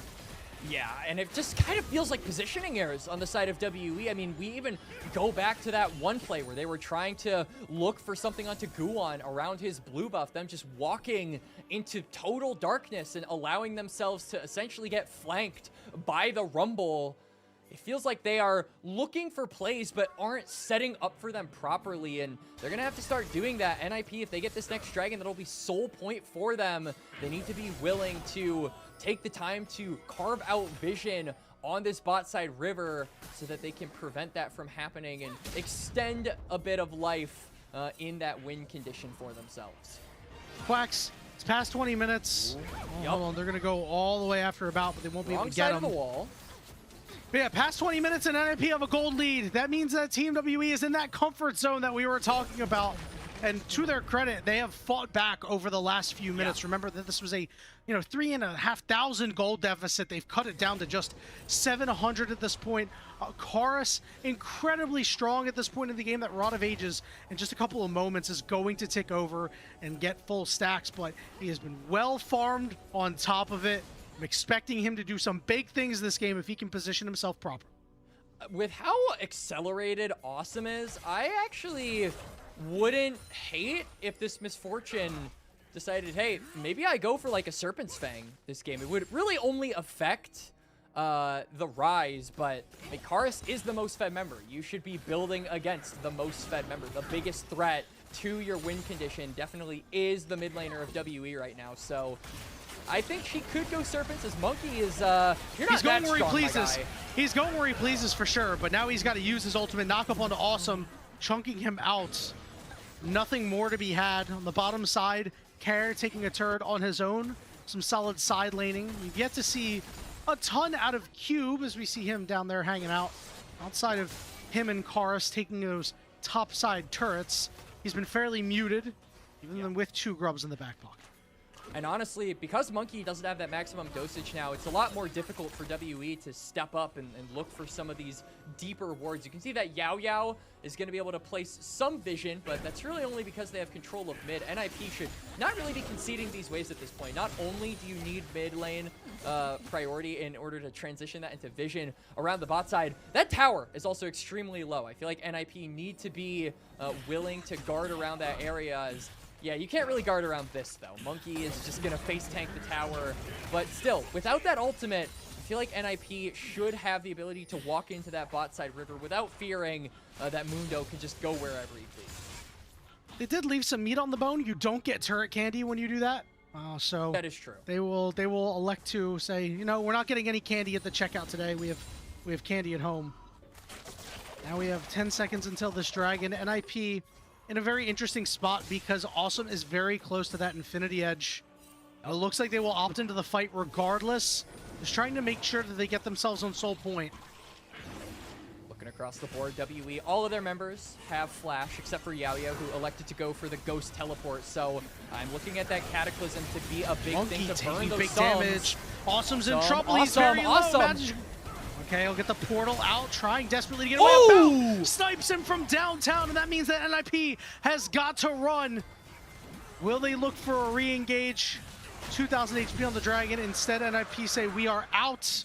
Yep. Team WE not up the Dragons at 2 apiece. And WE post 20-minute buff is starting to maybe kick in here, Yanni, as, you know, it never fails. But, I mean, you could even see Awesome's reaction in the player cam. The Baron. They're going for Baron. They do not care. They are going straight onto this objective. They got one finger, and they want to take the whole arm. Quacks, we have seen many teams go up one member and say, okay, we can do the Baron now. This is not the same Baron as 2025. Kara's trying to do what he can to get some pressure onto NiP on the side, prevent them from getting an equalizer. Does good damage. Karis over on the side, although gets a big shield. Baron secured for Team WE. Karis goes down. Kerjuo and Hoya are low as Guwon gives his life for the attempt. And Team WE have knotted up the gold. 24.5 minutes in this game. Respect to Soldier Karis for being able to hold off all of NiP from assisting their jungler in the attempt to steal that Baron. Guwon gets over the wall, but isn't able to secure that objective. And WE gonna reset now with 4 members wearing purple. And frankly, this is where WE can be really dangerous. They didn't get, they did get 2 of the grubs, but on top of now having the Baron, it really feels like the side lane pressure that Cube and Monkey, and frankly, even Karis now with that Realm Warp, I believe being level 3, can put across the board. As, yeah, going back to this play, I mean, Awesome, just way too far up. Why are you, you know, further than your support, or your support and your jungler? It really felt like a gross error there from the NiP ADC, and the snipe kill there from about. Now I feel like the game has really been flipped on its head, Yanni. You're so right, Quacks, and this is kind of the problem that happens when you are so strong, right? And you feel like that you are, you know, one of the sole reasons that your team is still in the lead when the game is shortened up. You're like, I have to make this play. I have to squeeze the most out of my champion, but Misfortune doesn't have that repositioning tool. Having to just rely on that magical journey is very, very difficult. Now Team WE looking to push up a little far. Here's that magical journey. They're going to pop Monkey's shield as Yao Yao trying to get away, but that equalizer on top is going to be big problems. And there's that bullet time too. Yao Yao is going to be the one to fall. Karis will Realm Warp his way in, but just a little late. Now Zhuo forced to flash away from that dark procession. Monkey continuing to walk forward with a blast plant, gets Hoya out, and NiP make their escape.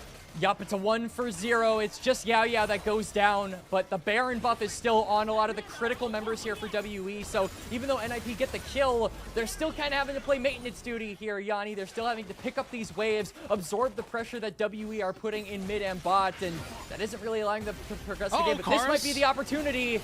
You can see NiP starting to get real low. Oh god, and Karis is able to get away. They find Guwon, and the siege can continue. Guwon trying to get the flag and drag, but Karis is too far away. Even if you get that CC down, I don't think the rest of NiP are really capable of walking in at this point. The Rise is just too tanky. The front line is just too strong.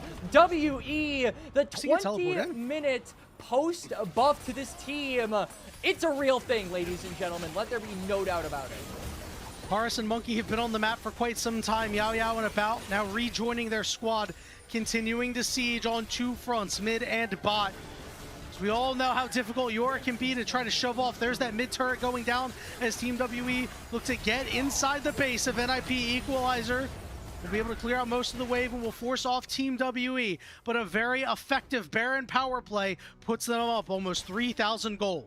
They don't get the inhibitors, so the supers aren't pouring in. If NiP can rebound some of these waves, maybe they can look for some kind of a contest on to this dragon, as whoever gets this next one is going to put themselves at soul point. But just the resets here for WE, you already know they're going to be the guys with superior vision.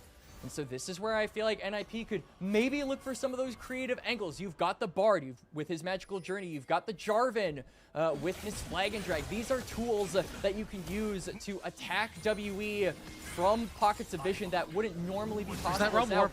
Here we go. Yao Yao, Monkey there. There's a good tempered Cube is in the fate. back. Karis is ghosted up, and yeah, there's Cube from behind, causing a lot of problems. Kara gets caught too, and it's going to be a 5v3 right now, Quacks, as Team WE are looking to take multiple inhibitors, maybe even the base. I mean, I like that equalizer there from Hoya, cutting down the wafer size and kind of forcing WE to abandon the siege past those inhibitors. Like you said, those are more than likely going to go down. But Guwon also holding the wave here, forcing Karis rather, to go on a wild goose chase. How long is this actually going to go on for is the real question. Very long, because they're heading to the dragon. also doing the exact same thing. Okay. All right, we're Looks playing like... Crop Hunt. Oh, no, they found him. They found him. For sure. Get him! Whoa, you got to turn into a minion, brother. I know you're not Nico, but you got to turn into a minion. They see you, brother. He's dead. Tough. You lose the dragon, too. I mean, this is just a very terrible sequence for NiP that was really started by Karis' Rumble. And frankly, I feel like all of this can kind of be traced back to Awesome getting chunked at that most recent fight and the flash Q from about securing the kill that really turned the game around, but it just feels bad when that one little mistake is basically creating a domino effect that now puts you in a position where WE can very easily win the game if they just get one more fight win here. They've got Soul Point. Soul is really no longer a win con here for NiP unless they can find a pick and, you know, kind of give WE a taste of their own medicine by going immediately for the Baron and trying to flip that objective. It feels like the possibilities are starting to close. The doors and windows are starting to shutter themselves for the chances of NiP coming back here. NiP on unsteady legs for the moment. 30 minutes into this game, and the best part is for Team WE, they could wait. They have scaling on their side. They could take an Infernal Soul if they want. Care trying to do something here. He goes down. There's that bullet time, but Awesome's got to cancel it. Meanwhile, Monkey is just mean mugging everybody, and there's that Realm Warp. Karis, though, is losing most of his shield. Will be able to zone himself exhaust down onto Hoya while he is able to claim Karis' life. That is an ace for Team WE in their comfort zone, down at 20 minutes, but not out. The resiliency of this team is one to marvel at as they take game one. Team WE doubters, people saying 2-0 for NiP in the chat. You know who you are. WE say not today. We're looking for the 3-0. Man, that is, I just don't know what you do. I like, the answer is clearly not give them a lead early on. Like, that is just silly talk, right? Like, I don't understand how you can keep a team like WE out, right? NiP just did everything that they should have in that early game, Quacks, and are just unable to bring it across the finish line. And problem is, that's the issue with some of these compositions where you have a lot of that early front-loaded power. I'm going to be kind of honest. I think the scoreline looked okay, but I was a little disappointed by Kara in this game. I don't think we saw enough impactful Weaver's Walls.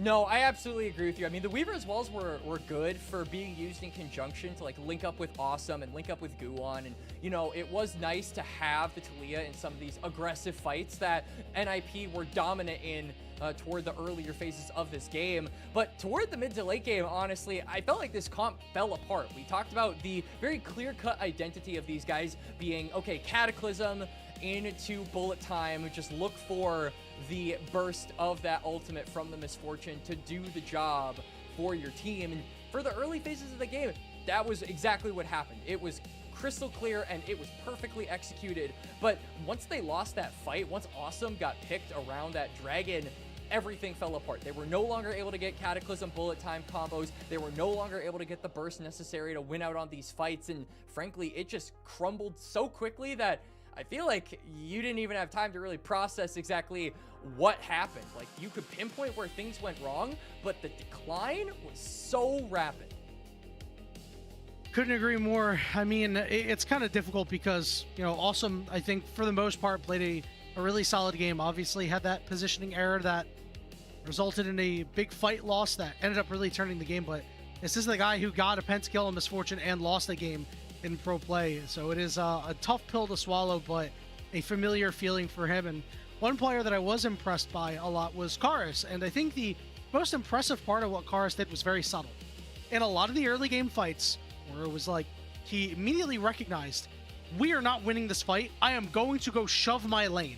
I'm going to get an advantage there by crushing these minions, denying minions away from care, and get bigger that way. And really, I think it's a big reason why he was so relevant later on in that game. Yeah. Very difficult to kill, pumped out a lot of damage late. I know his damage numbers aren't crazy in this game, but was certainly a big factor outside of the Realm Orbs, which were very, very solid.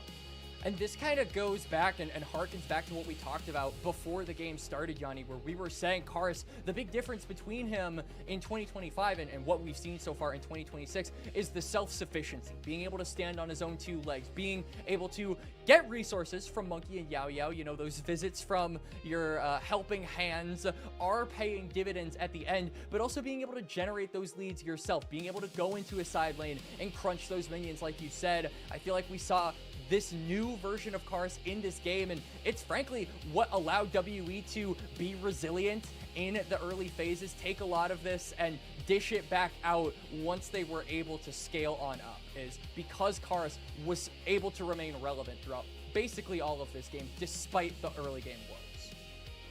Yeah, you see a fight like that happen and you think, wow, yeah, the game was probably over, right? When you go 4-0 in a professional game, Everyone it is in the chat very, did, I know for a very fact. difficult to come back. Yeah, I mean, you know, I was thinking it. I was like, you know, Team WE, eventually they can't keep getting away with it, right? But Yeah. Quacks, they just keep getting Insert away with Jesse it. Pinkman.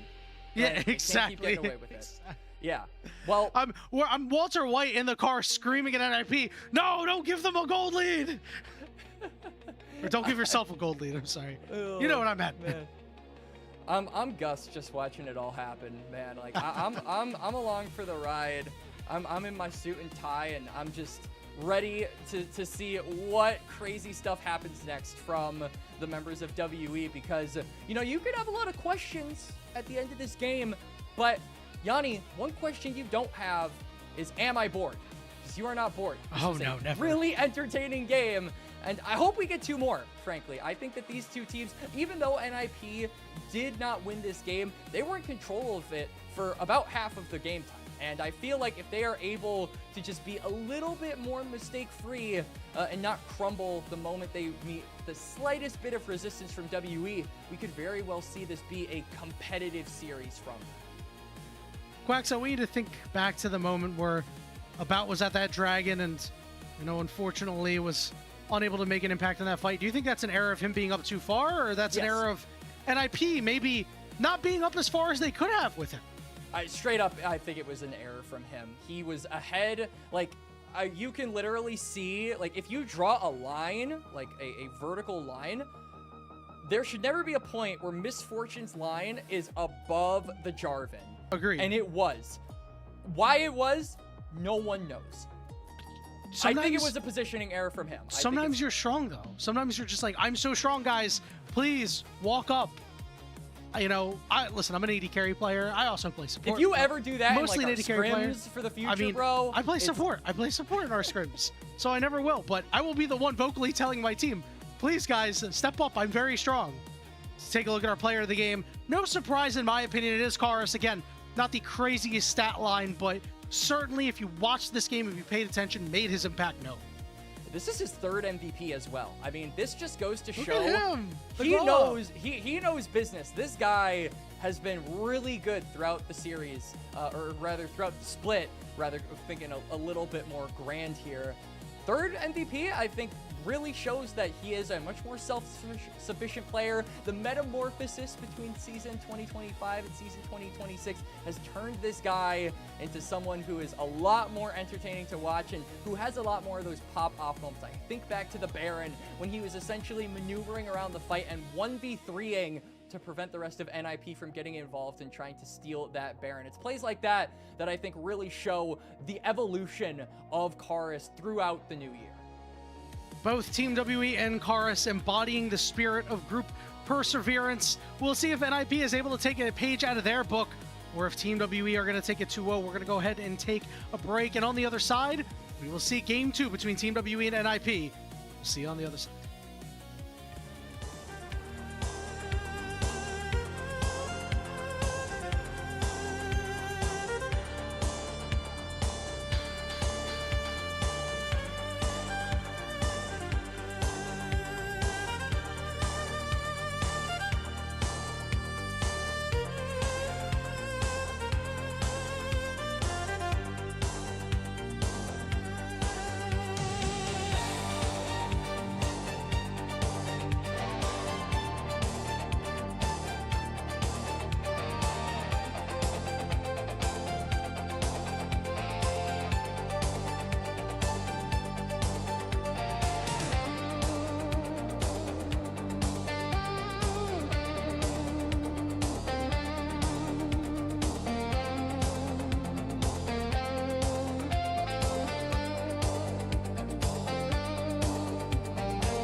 Welcome back, everybody, to LPL English as Team WE took a 1-0 win over NiP in Game 1. We'll see what happens here for Game 2, Quacks, as NiP were leading for that entire point of the game, and then Team WE said, it's 20 minutes, we're down gold, bet.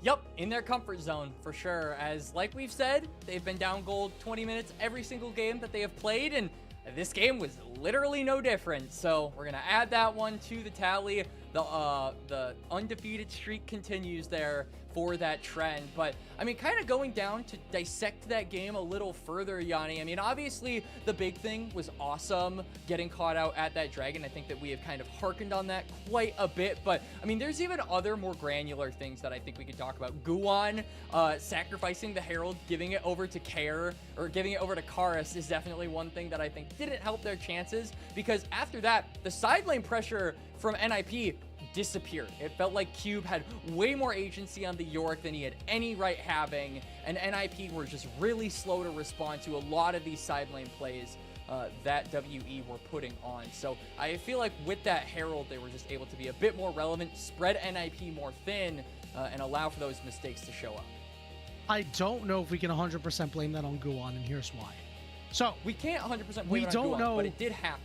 It did. We don't know who made the call, obviously. Now, one thing to keep in mind is there were objective changes. The objectives are objectively harder to take, even if you're a jungler. Junglers have, a bit of an easier time than other champions do trying to solo these. Obviously, they're still harder to take as a whole. So whoever said we should not go help Guan do this is the one who made the mistake. Because one thing that we have noticed is that unless you are left completely alone around these objectives, think Monkey at that first dragon, you kind of need your team to help you out a little bit more, or else you're on this thing forever, you're losing HP, and then Akaris gets to walk by and say, for me, thanks. Yeah. And I feel like some of these synergy issues are expected when you have teams that are full rebuilds, right? NiP, even though they had a decent 2025, for all intents and purposes, they definitely weren't, I would say, considered to be a disappointing team last year. Going for the full rebuild route does come with a few drawbacks, notably that you're starting from the ground up. You're completely raising all of the stuff, all of the work that you had in that year, and you are looking to build something completely different going into next year. And already I feel like while NiP have gotten off to a pretty strong start, while they have shown a lot of positives and a lot of pros to what they're capable of, there are definitely cons that have seeped through. And I think that this game did allow for some of those to come through. The communication is definitely something that we have to be looking at, how they play around those fights and how they direct themselves around the map. It was really strong in the early game, but it felt like once a few things went wrong, that voice that they had where it felt unanimous was completely split and completely scattered. So we need to see that perseverance, so to speak, in-group perseverance for NiP. Yeah, and I like that you pointed out, hey, this brand new players to this team, because everybody thinks, well, like, oh, NiP ran Group Nirvana last year. They did. And in fairness, I think that this roster could also run Group Nirvana, but you're in Group Perseverance, you're playing against a team that is in WE that is largely the same. Obviously, a couple of changes down in that bottom lane, but this is a team that did quite well for themselves in Group Ascent, playing against some of the best that the LPL had to offer regularly throughout the year. It's no wonder that NiP may be going to struggle in this matchup. But again, they were winning at 20 minutes. It's not that big of a struggle. NiP needs to level up a little bit. These players need to coalesce together just a bit more for this to be very, very promising for them. We're going to see a Malphite. First pick lock-in as NiP. First pick in Team WE ended up taking the blue side. And last time we saw this, I mean, we talked about it last game in the pre-show, Yanni. Guan went for the unsealed spellbook and was a little bit more creative with the build path. I think something that has really been rising in priority is obviously Zeke's is the big first item for Malphite jungle, but then going the Protoplasm Harness gives you a lot more survivability and just allowing you to stay in fights a lot more relevantly even after you've expended that ultimate, you can still stick around and actually do stuff in the fight because of that extra little bit of health. Now though, WE, I think while Malphite jungle is a really good champion right now, Yanni, it's a very expensive pick because you are basically locking yourself into banning away that Sylas, and also you might want to ban away that Trundle as well because it can get picked and immediately take away those tank stats. So unless NiP are looking to go for another frontliner and kind of have a double tank comp here, I feel like this Trundle is just going to have so much value in taking Guwon out of a lot of these extended fights that he wants to be a part of by going that Protoplasm Harness. Really like NiP's response to the lock-in of Aphelios. They go in for Jinx, and then it's up to them. Do we want the Thresh for the Jinx, or do we want to let WE have it? Because trying to lock down a Jinx's Thresh is tough. Yeah. NiP has that lockdown already with that Malphite ultimate onto the Aphelios. It seems like WE's only answer can be this Nautilus, which they will lock in. Could have also gone an Enchanter if you wanted. Thresh typically has a hard time in lane with them. Now to the second half here, Quack's looking for solo laners for both of these squads. You need something more on Team WE's side to make sure that Aphelios and Trundle specifically can get in these fights. And both of these teams lacking innate magic damage at the current moment, which kind of surprises me that Team WE are going in the direction of banning away available top laners instead of available mid laners to try and maybe exploit the weakness of the fact that both of these teams have opted not to go for their mid laners yet, which means no magic damage is in the damage profile at the current moment. NiP, though, are deciding to do that, banning away Karus's patented Akali, and his Sylas is already taken away. So Karus, even though this man can play mages, I think it's no hot take to say that he definitely looks his best on the more front-loaded, lane-aggressive champions like the Sylas and Akali. So I think you're removing some of his best characters from the game, which you absolutely need to do, given that he popped off in game number 1 on Rise. I really like these Team WE bans. Take out those carries, because Hoya typically doesn't play carries that much. He's much more of a tank player, but are you really going to pick a tank into a Trundle? Like, that's the question. And now when Hoya says, all right, I'm going to pick a carry, you have a lot fewer, options. Yeah, especially because Renekton is now getting locked in. So it looks like he'll elect to split the difference, picking up this Gnar. A little bit more teamfight prowess as well for NiP. Also just a really good counter into the Renekton. It's so difficult for Cube to actually find these trades onto the Gnar. He's just too damn slippery for the Renekton. Not to mention, he can also wait out that Dominus really, really effectively, even when he's in Mega form. You've got so much CC to just be able to kind of exfiltrate a fight with this Renekton. So I like this matchup here for Hoya. It also is a good counter to the Trundle, like you said, being able to split the difference. And now with that Aurora lock-in, it really signals to me that, Yanni, our eyes need to be on Awesome and they need to be on Care. This is a team that is very good at front to backing, but the damage aspect of this team is solely reliant on the Jinx and on the Aurora. And if they get behind in this game, WE are going to have a very good time. Looks like Mel will be the pick for Team WE. She's still the same as she ever was for now. She is going to be getting some changes in the future. But for right now, it is the classic Mel we all know and love. So going to have opportunities to block out that Thresh hook. I don't think it serves much of the purpose of trying to get Monkey into these fights a little bit more. Obviously, you have your roots, but you're really just relying on that and Yao Yao's hook.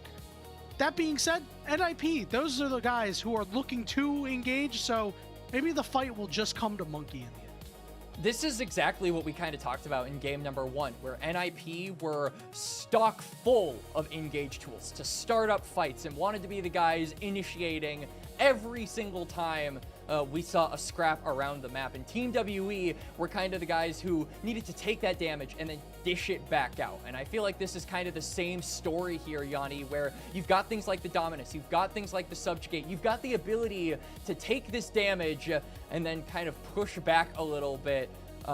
And so I think that Team WE, we did see some early game difficulties in game number 1, obviously. It's no secret that they tried to overforce on a lot of angles and a lot of timers that were maybe not the best angles and timers to force at. This game, though, you need to be a little bit more aware of that. You're on a champion like Trundle who does have early game power, but if you exploit that or you go too far with it, if you don't know when to hit the dang brakes, then he could lose his best point of strength, and that could set Team WE very, very far behind, maybe in a gold lead at 20 minutes that they can't come back from for the first time in LPL 2026.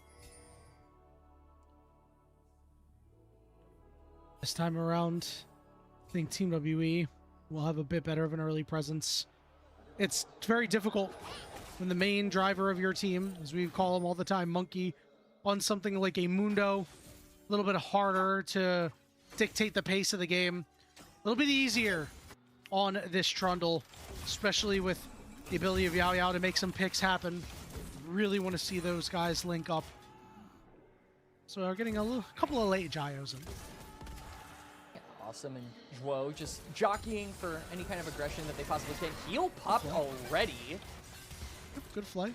You know, Quacks, I want to speak on the Gyos for a second. It looks like the players have been prepared to start the game earlier, but the fans have not.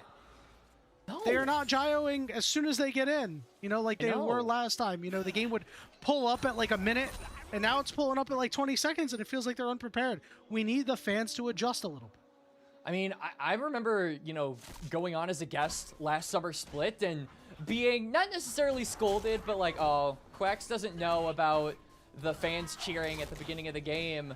Now I do, and I gotta say, I'm a little bit saddened by the lack of cheering. I want to be silenced for the first 20 seconds of the game. Rest my voice before the inevitable mess that we're going to be putting ourselves in for the next 30 to 40 minutes potentially.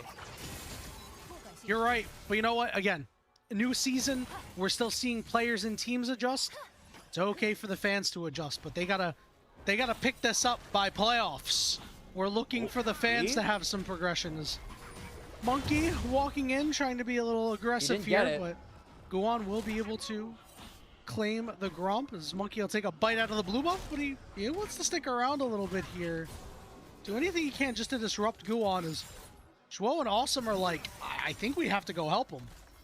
Yeah, I mean, they definitely want to, but as far as combat power goes, we talked about it, Trundle is just too dang strong at this point. He's got the PTA as well, so you have to be really careful about starting up a fight against him, but they're going to try anyway. Oh, hook misses, and now they go for Guan, but the Dark Passage will be able to get him out. Good start here for the Team WE jungler. Not having to burn any of those flashes as well does give them, or does keep them in safety with any potential more aggressive plays coming out from Monkey, but still like to see this Trundle flexed early, just trying to be as aggressive as possible, cause as much mayhem in the inaugural minutes of this game as possible. And what will result is Guan getting his blue buff taken away and also getting double crabbed. So a CS lead coming out here for the Trundle, and this just means that Guan is going to be a little bit more delayed in getting toward that level 6 timer. That is the big mark that we're looking at for this Malphite to really start impacting the map. Going to be a lot harder. He lost his blue buff. He lost one of the crabs. Anything that you can do to speed bump these champions that really get a power spike when they hit level 6 is so beneficial for the game, and Monkey is a jungler who tries to take advantage of that at every moment that he can. Seeing Karis take his first back and teleport in here as he's gotten the better of Care so far in this matchup in terms of CS, and we need Care to step up a little bit. You know, in that last game he did make some nice early plays, but it felt like his efficacy waned as it went on. Two mid laners that are so similar when it comes to their last season, looking for some glow-ups coming through, and so far Karis has delivered.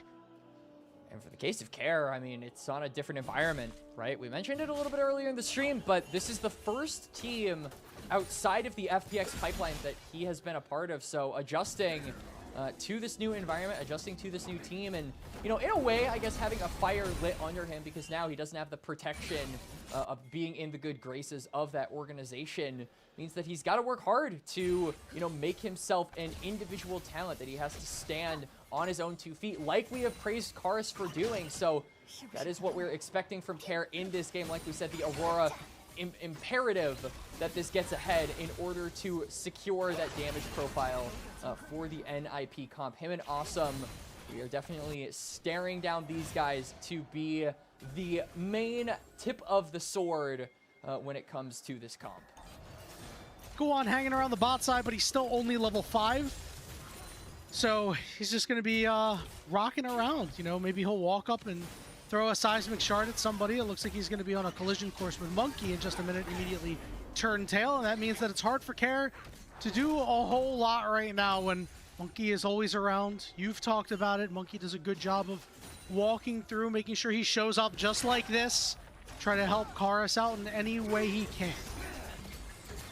Bot lane, hook into the chompers. This is a problem for Yao Yao. He doesn't really have a way out. Dark Passages get him a little bit closer. Double root is there, but Yao Yao turns around and goes down. It's first blood over to Awesome.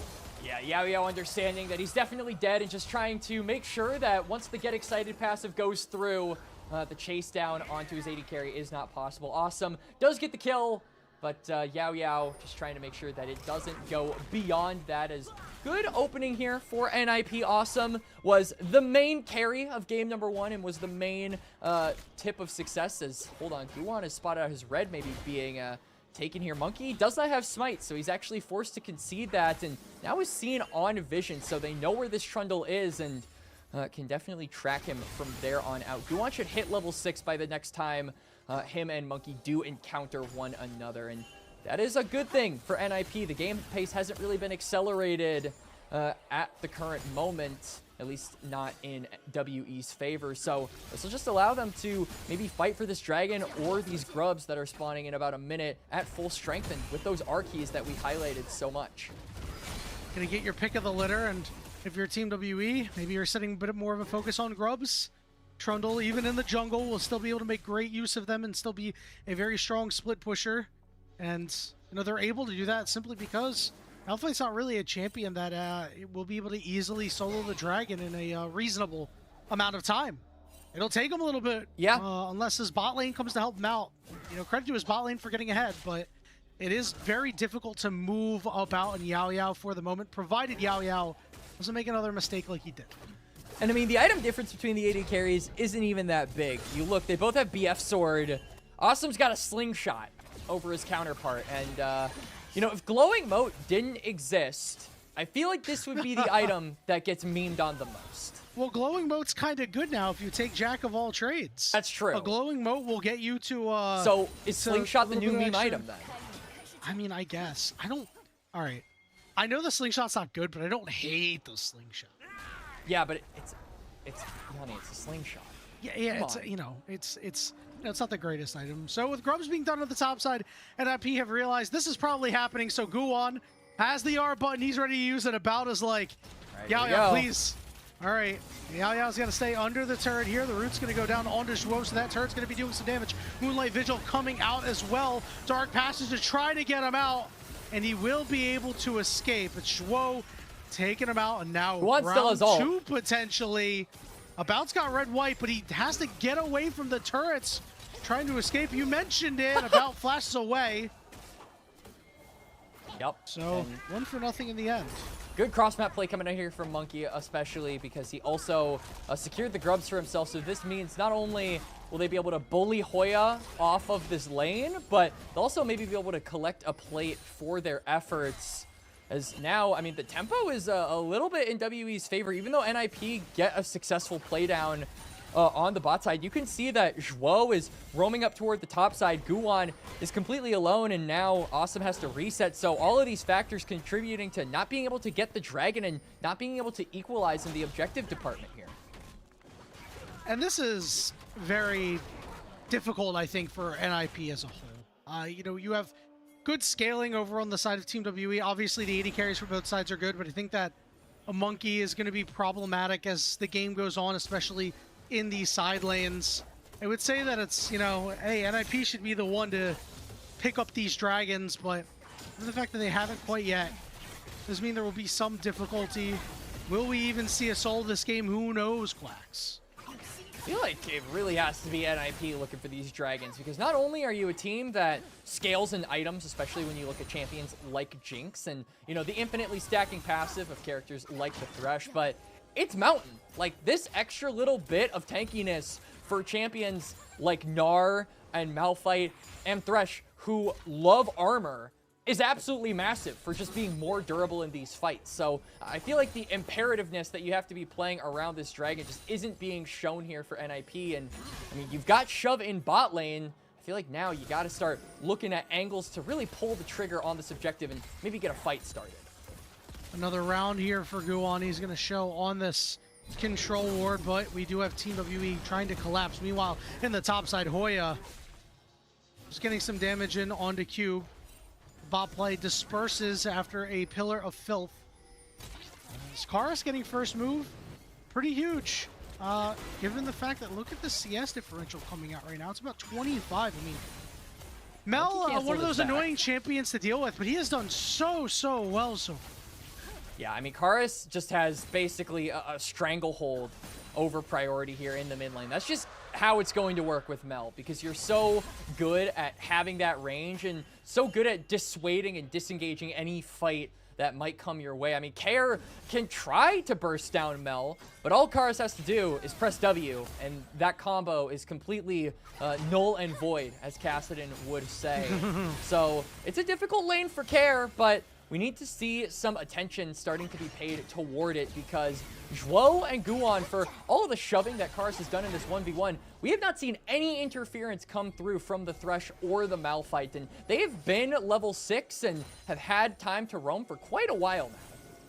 Yeah, I am super surprised by that. His hold on flash hook. Could be problems for Zhuo as Monkey is on the way. He'll flash over the wall, getting knocked up, but he gets to the blast cone. Will there be a turnaround hook? Not going to land. Take the blast gun over the wall. They're going. Does have that ultimate. They want to go fight over this crowd. About an awesome 1v1ing. Oh, ultimate no. does not hit About, but About is still in trouble. Moonlight Vigil is eaten by Guwan, and now it's Awesome trying to reset and do things. Zhuo in trouble. There's Care over the top of Between Worlds. Yao Yao's in trouble. Karis has to retreat to the safety of the turret. It's NiP cleaning up that fight.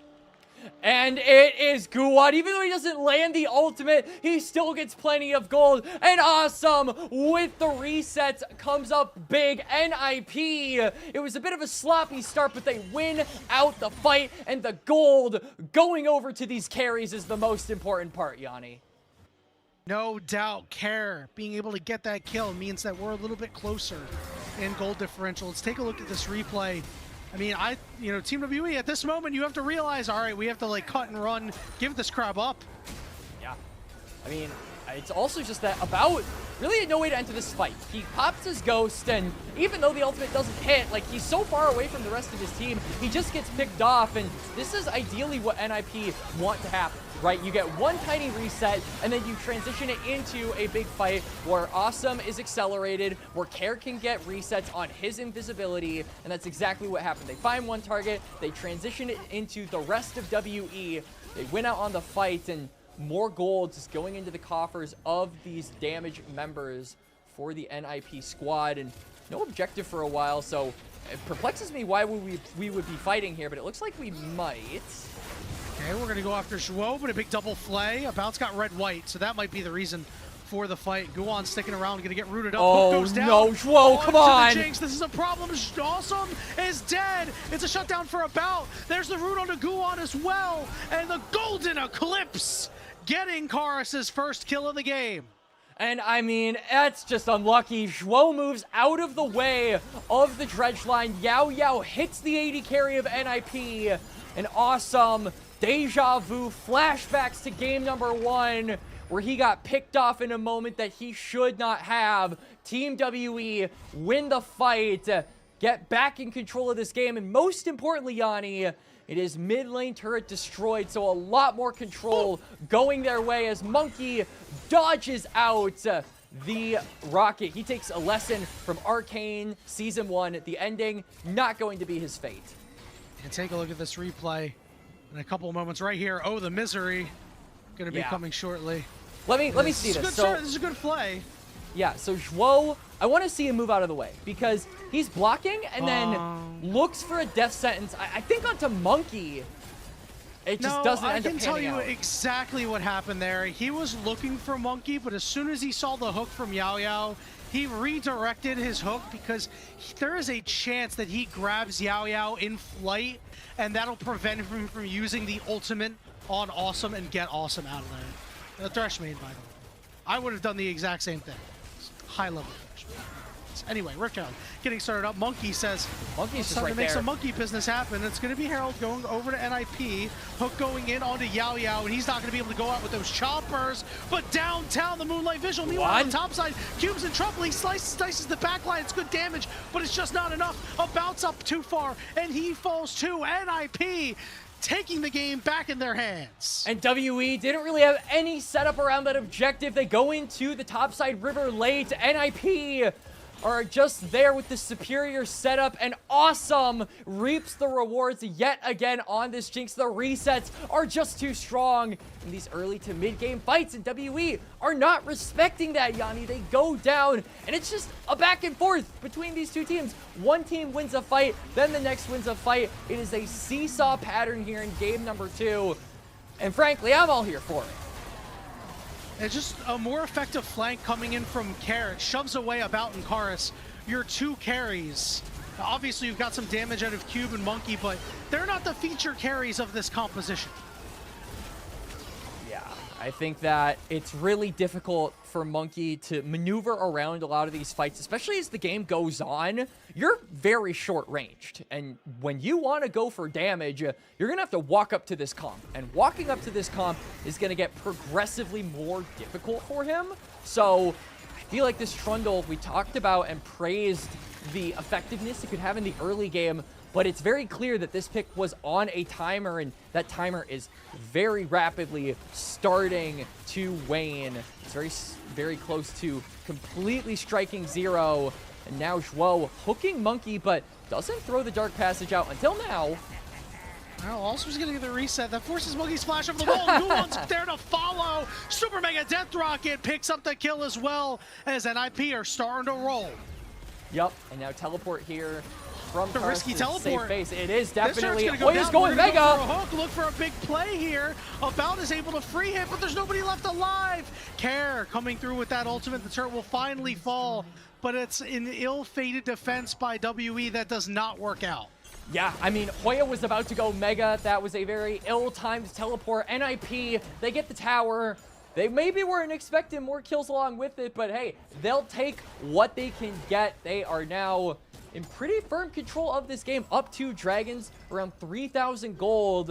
And most importantly, a lot of that gold going on to their carries. It's split evenly, but I'm looking at that 1.1k gold lead from Awesome against About. This Jinx is really set up for success. It's just a matter of can Awesome put it over the finish line this game.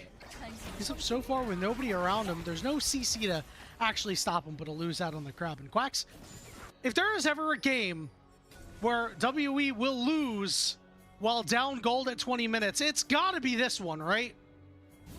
Surely as... Oh, Guwon. Oh, this is a About. problem. Goodbye, About. Yeah, About just has nowhere to go. It's another kill for Awesome. It's a spray teleport coming in. Karis, though, looking for the chase. Golden Eclipse gets it done.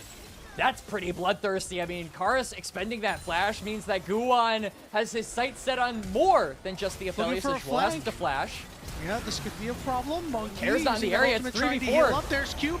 Awesome's got to flash away, and that means that Zhuo is hung out to dry. And now they're going to look for Guwon next, taking a bite out of Crime as Monkey as they chase him down, land the hook, and the rest of the team is there to take out Guwon. It's a double for Karis. And now Karis is somehow 5-1. I mean, this Mel is super far ahead now. Is going to back with a ton of gold in her pocket.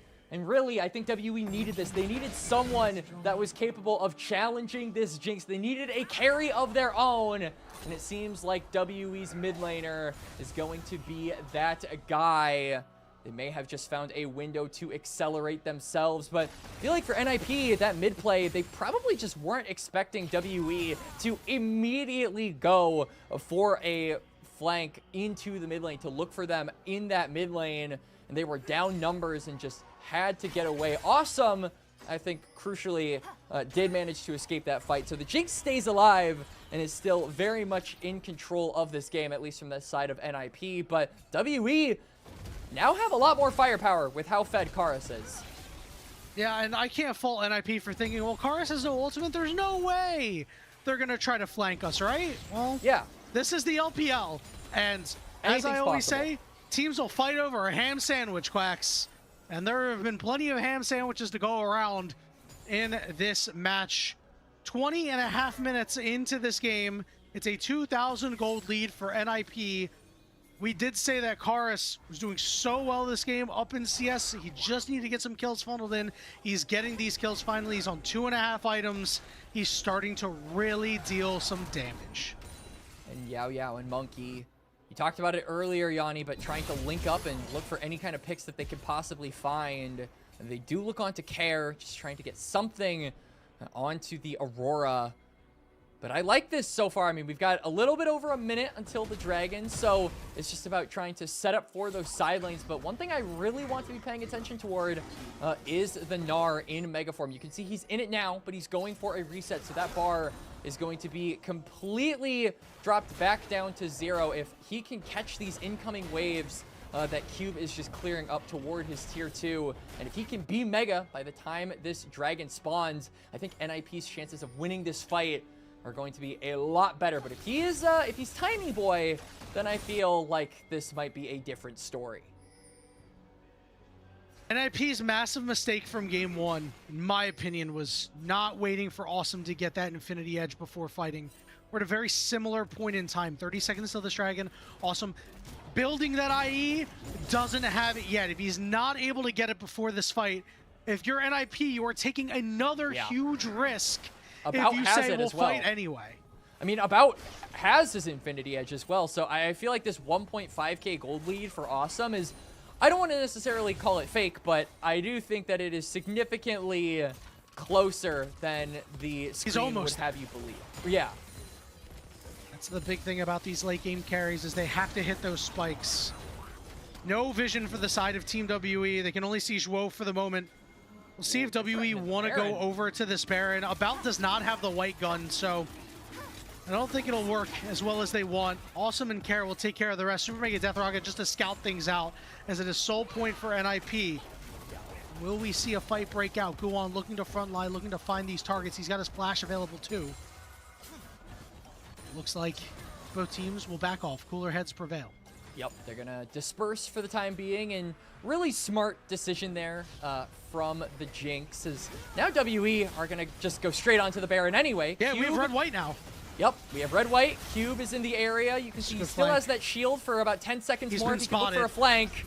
All right, there's Dominus, flashes over the wall, just trying to get onto key targets, but he can't. Awesome, good repositioning, hook onto Cube, and there's Hoya on the backside. Go on with a big ultimate, as red-white won't be able to save you. About hook to Yao Yao. Karis finds a kill. Yao Yao's still in there, but Monkey has let him go, as well as Karis. It is a one fight for NiP, 3 for 2. And it's the flank, it's the subjugate, it's the effort there by the WE top side to burst down Guan before he can get that ultimate off in the fight, but it's not enough. He manages to go through with the unstoppable force. Hoya gets a massive entrance in there as well. NiP fight back. WE had really good positioning, but it ends up being a 2 for 2 at the end of the day as we go on to the replay. And yeah, I want to pay attention to Guan here. So they lock him down as much as they humanly can, but the shove allows for the CC to wear off. Guan gets About as the target, and I have to feel like if that unstoppable force didn't hit the Aphelios, About with red and white might have just been able to clean house. That was the big difference, I think, in this fight, was About going down when he did and allowing for NiP to advance themselves forward. And that fight was the difference of top laners. Cube getting spotted out, getting absolutely denied. Awesome was able to reposition for free with that Dark Passage, and Hoya using that Gnar ultimate to get to the back line to force About's flash out, as the Baron has been started up by the side of NiP. Teleport coming in from Karis to join the rest of the team, as they know this is going on, but it's getting ripped apart by Awesome. You got to get close, WE. What are you going to do? We're looking to go in. They are going to secure it. There's the Malphite ultimate on the backside. Oh, go on! About again and blow him out instantly. Karis and Monkey desperately trying to fight out of a corner, but they just can't. Monkey's got to flash away, and NiP are in full control. And Guan Guan plus care. I mean, it's the ultimate from the Malphite, and it's the ultimate from the Aurora. That the AoE is just too strong for Team WE. They all end up falling. The Baron is secured. NiP are looking to hand WE their first loss and take us to game number 3.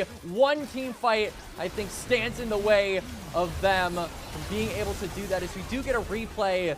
And yeah, you're just playing right into their hands. You're desperately trying to get into this fight. Guan finds 2 crucial targets, and the Aurora damage is just too much at this point. And it's so difficult, Quacks, because your only engaged tool is this Nautilus, and in most cases you're like, well, that's fine. NiP are going to go on us anyway, but when you're in positions like this, where Team WE are the ones that have to take actions, that means that when Yao Yao goes in, he's liable to get locked up, and Guan can find a priority target, and then you don't have any way to stop these carries. Look at I love where Monkey is right now. I'm wondering what he's cooking, though. I mean, the Renekton's on the other side of the map. Yeah, Cube does not have this TP. This is a problem. Yeah, this is an issue because Hoya does. He can join up for this fight, and not to mention, he's on the tier 2 mid lane, so you're kind of on a timer to make something happen. He's just going to reset. Plan foiled, and they don't even know they foiled it. It's tough when you don't have that teleport. Cube's teleport going to be up very shortly as the siege is on here on this bottom side. More plates going into the pockets of NiP as their gold lead nears almost 6,000. Harsh is trying to get any chip damage he can on some of these targets. If you can whittle them down, maybe you can do something, but as long as NiP plays this out carefully, we'll be in a good spot. Yep, NiP just slow and steady wins the race at this point. You've got the gold lead. You're in control of both bot and mid with a dragon. That being Soul spawning in about 25 seconds. You just have to kind of hold your position. There's Low finds a hook. We'll be able to hook the wall. That Thresh hook plus the Chompers is a lethal combination, and Awesome and Joe have done a very good job throughout the game. If it's not rooting you, it's making you divert your path. Yep. So that could have been what really opened the door into the base of Team WE, but it's not for the moment. Baron gonna expire in about 10 seconds. Soul now up for NiP. And it doesn't look like Team WE are very interested in it. And about is, you know, he's going places. I don't know where he's going. He's doing cardio right now. Yeah. He's just trying to find camps. He's trying to find anything to get gold shoveled into him to try to be the carry that Team WE needs. Well, he's got red-white now, so, I mean, you've got the correct gun combination if you're about, but the question is kind of, you know, is it enough at this point? He goes for a reset, picks up his third item. That'll be LDR, which, all things considered, will definitely help against the Chemtech Soul particularly, but it just feels like NiP have the solution to this Aphelios at this point, and that's just Rock, you know? Yep. Rock beats Scissors, but Rock also beats Aphelios. They need to patch Rock. They need to nerf Rock. The Chakrams can be Scissors, but yeah, I think About needs Gale Force. I think that's the only way that that he's going to be able to dodge out on this Malphite. Rest in peace, Gale Force. What a broken item that was, and I loved every second of it. NiP gonna I think Guan needs Duskblade, Invis version, oh, of course. jeez. Yeah, okay. And it looks like Guan doesn't need that. Come on, he's got the defensive build going on. NiP continuing to siege as they've broken open the base, but no inhibitors quite yet. 29 minutes into this game. We'll see if they're able to continue. And now, you know, no Baron buff does mean that the siege is halted for the time being, but I mean, when you've got this Chemtech Dragon, just send it, in my opinion. I feel like NiP, sure, you've got to contend with the Subjugate, but once About no longer has red-white, that should be your green light to just go straight in there and really put a bow on this game, because I just feel like WE are so far behind. If you are stalling out this game any longer, particularly at this Baron, I feel like you're giving WE opportunities to, however slim they may be, come back in this game and find ways to actually meet you on the battlefield. Well, Quacks, it seems like it's a recurring pattern in a lot of these games around the world. The first Baron is what really gets your foot in the door to their base, and the second Baron is what really ends the game. So it looks like we'll be waiting for 50 more seconds. And again, we've talked so much about how these objectives are harder to take. Baron shreds you if you hit it now, so if NiP are not careful, it could be WE's moment to maybe find an angle back in the game. All it takes is one mistake. Remember, this WE team composition does have some damage behind it, does have a lot of late game potential too. Yeah. Karis now has the arm guard, so can go golden if the situation calls for it. And obviously, we talked about it earlier, but about on 3 items. So there are pretty big item spikes here for WE, but frankly, I feel like there are even bigger ones here for NiP, as Guwon is just, he's in the trees, he's in the breeze, he's looking for any excuse to just ult somebody at this point. This Baron is up in a couple of seconds, and NiP should just look to rip this on spawn, as Hoya is the target, but I don't know He's about on the bottom this. side. Yeah. Hi, Monkey. He's on the bottom side of the map while this Baron is up. Trade deal. I get Kron. I mean, You get Baron. well, Thoughts? About also gets this turret. Like, that is relevant. I mean, that is confusing, but I understand the thought process. Yeah. I don't like it, but I understand. I mean, at this point, you really can't meet NiP as a 5v5 unit. It's just not going to work at this point. So them looking for a pick, it was a little bit silly because, I mean, Hoya was just legitimately under no threat there, but it's a desperation play at this point. Now NiP with Baron in tow, with your level 19 top laner, should really start to look and use this teleport from Gnar to, you know, start putting this game in its end stages. You've been ahead for a really long time. Just send it, my guys. Yeah, and you know what? This is a good time to shout out Hoya. You know, he's had, you know, a reasonable amount of impact in fights, but that one fight that occurred near the Raptors was really, I think, what put NiP heavily in the driver's seat. And this was a guy that, in this particular game, we had questions on how he would be able to perform staring down a Trundle when he's mostly a tank player. And, you know, I guess the best way to do that is to play a tank sometimes and a damage-based champion others in the same game. But he has done fairly well for himself. Very, very solid performance out of a top laner. You need to be solid in order to get some wins. And Hoya in particular, you know, we talked a lot about Care being on the franchise organization for himself, which was FTX. Hoya's been a part of Thunder Talk for basically 3 years. So this is a guy who is in a similar boat to Care, where he needs to be standing on his own 2 legs. He needs to be putting up those performances because he no longer has the good graces of Thunder Talk to be able to say, oh, there's next split, there's next year. He needs to be stepping up to maintain his spot, to maintain his position as a LPL starter. He certainly is doing that this game. NiP have broken open mid lane, they've broken open top lane, and now they're looking for just these last 2 Nexus turrets. Team WE are running out of space. We have red-white guns on about, but there's only 1 turret left standing. You have to do something here. You have to find a way to get NiP out of your base. Hook goes down on the Monkey. He's in trouble. Holy moly. Look at Guwon patiently waiting, and NiP will hand Team WE their first game loss, and they're looking to maybe even hand them a match loss.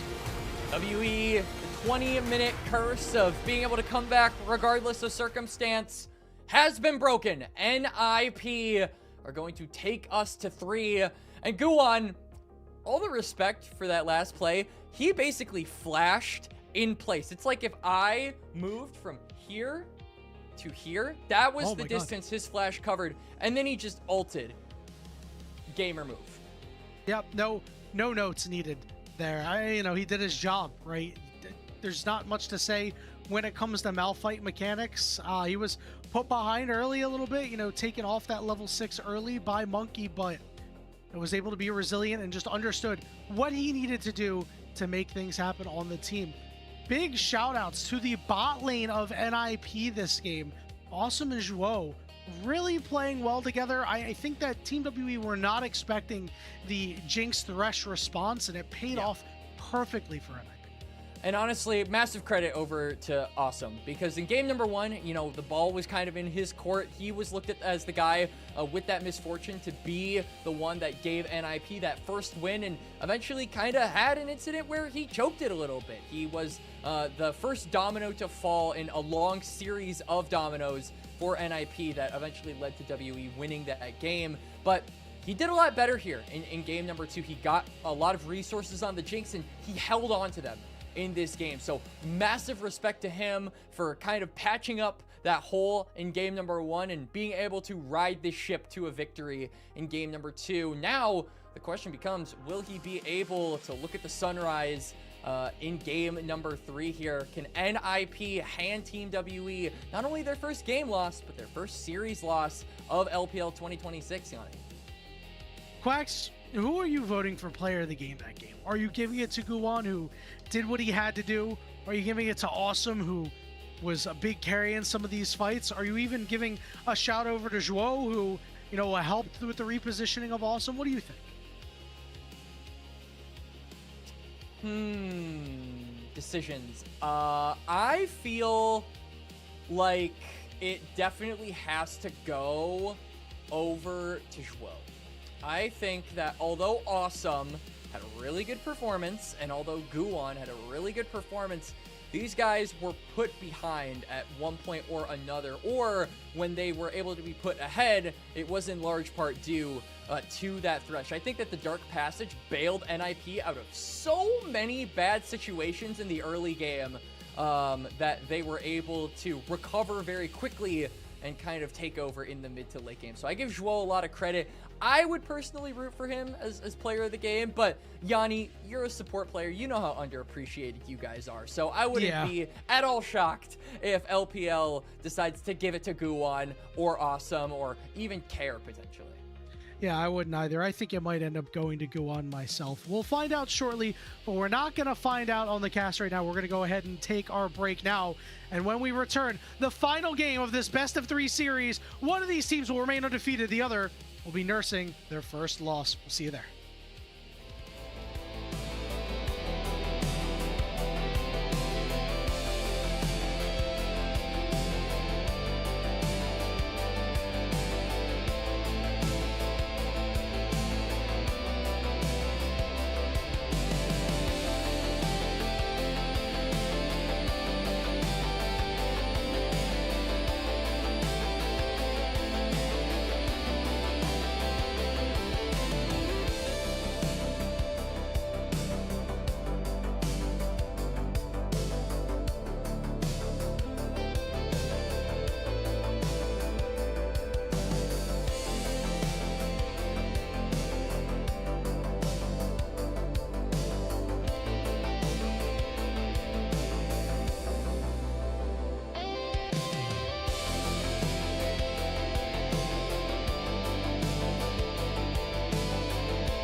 Welcome back, everybody, to the LPL English broadcast for our final game of the evening. Team WE and NiP are going to do it one more time. A fantastic second game. It was a solid draft, good execution, and NiP had a gold lead at 20 minutes, and Team WE were unable to win.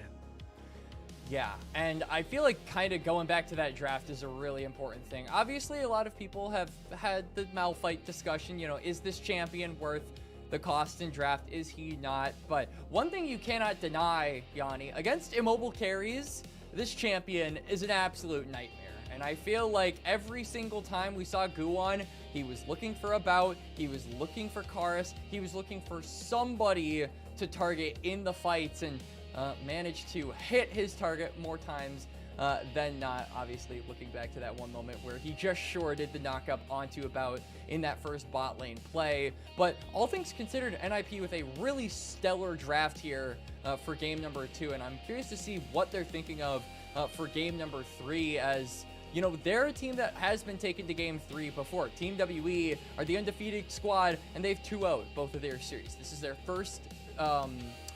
first third game of 2026, so kind of stretching that champion pool a little bit further. I am curious what their idea is going to be here for this third and final game. Yeah, there's still a lot of really good options out of the jungle, like Kiana, Nocturne, Vi still on the table, Wukong, yep. Xinjiao, still all on the table, so to see what either of these sides go for and what they pick around it. One thing that I don't think we're going to see in this series is Ahri is in a concerted effort on Team WE to ban this champion away from Care. As we mentioned earlier, Care, very proficient Ahri, and is drawing these respect bans, which, you know, honestly is always a badge of honor, even if very disappointing to the player. Another person that's kind of drawing some respect bans is Karis as well, right? I mean, Karis is also getting his Akali taken away. He's getting his Sylas taken away. Now that the Malphite is locked behind Fearless, maybe the Sylas gets like freed up, and if Care wants to try and do that, I know he also enjoys going for the Sylas when it is available, so we could see maybe a little bit more scrapping come through from the mid laners. And Yanni, frankly, I would love nothing more. I feel like this is definitely the most interesting matchup here of the night, because I think that Karis has had a really fun upswing, a really fun redemption look going into 2026 so far, being able to be a lot more independent as a player. And Care, off of FPX, is now looking to try and reinvent himself, to try and have a new look off of that organization that he has been tied to since he started his career.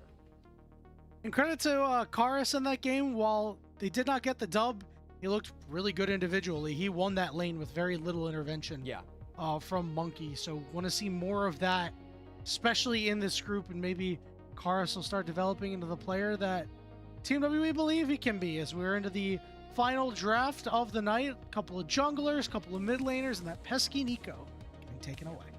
Yeah, Vi, Wukong, mainly those initiation tools in the jungle that you talked about earlier, Yanni, being banned away. So I wonder if WE, with that constriction, are going to maybe just try and snag up a jungler that is still available right here and now. Something like the Xin Zhao, obviously still available. But no, they're going to go for the AD carry position instead, give about the Yunara right away. And if I see a quirky counter to this champion, I'm going to cry. Yeah, I'm going to be a little upset too. NiP will at the very least elect to pick up Azir and then pair it with a Lulu. So a good takeaway, but also going to be able to buff up Care as this game goes on, as they want some scaling for themselves.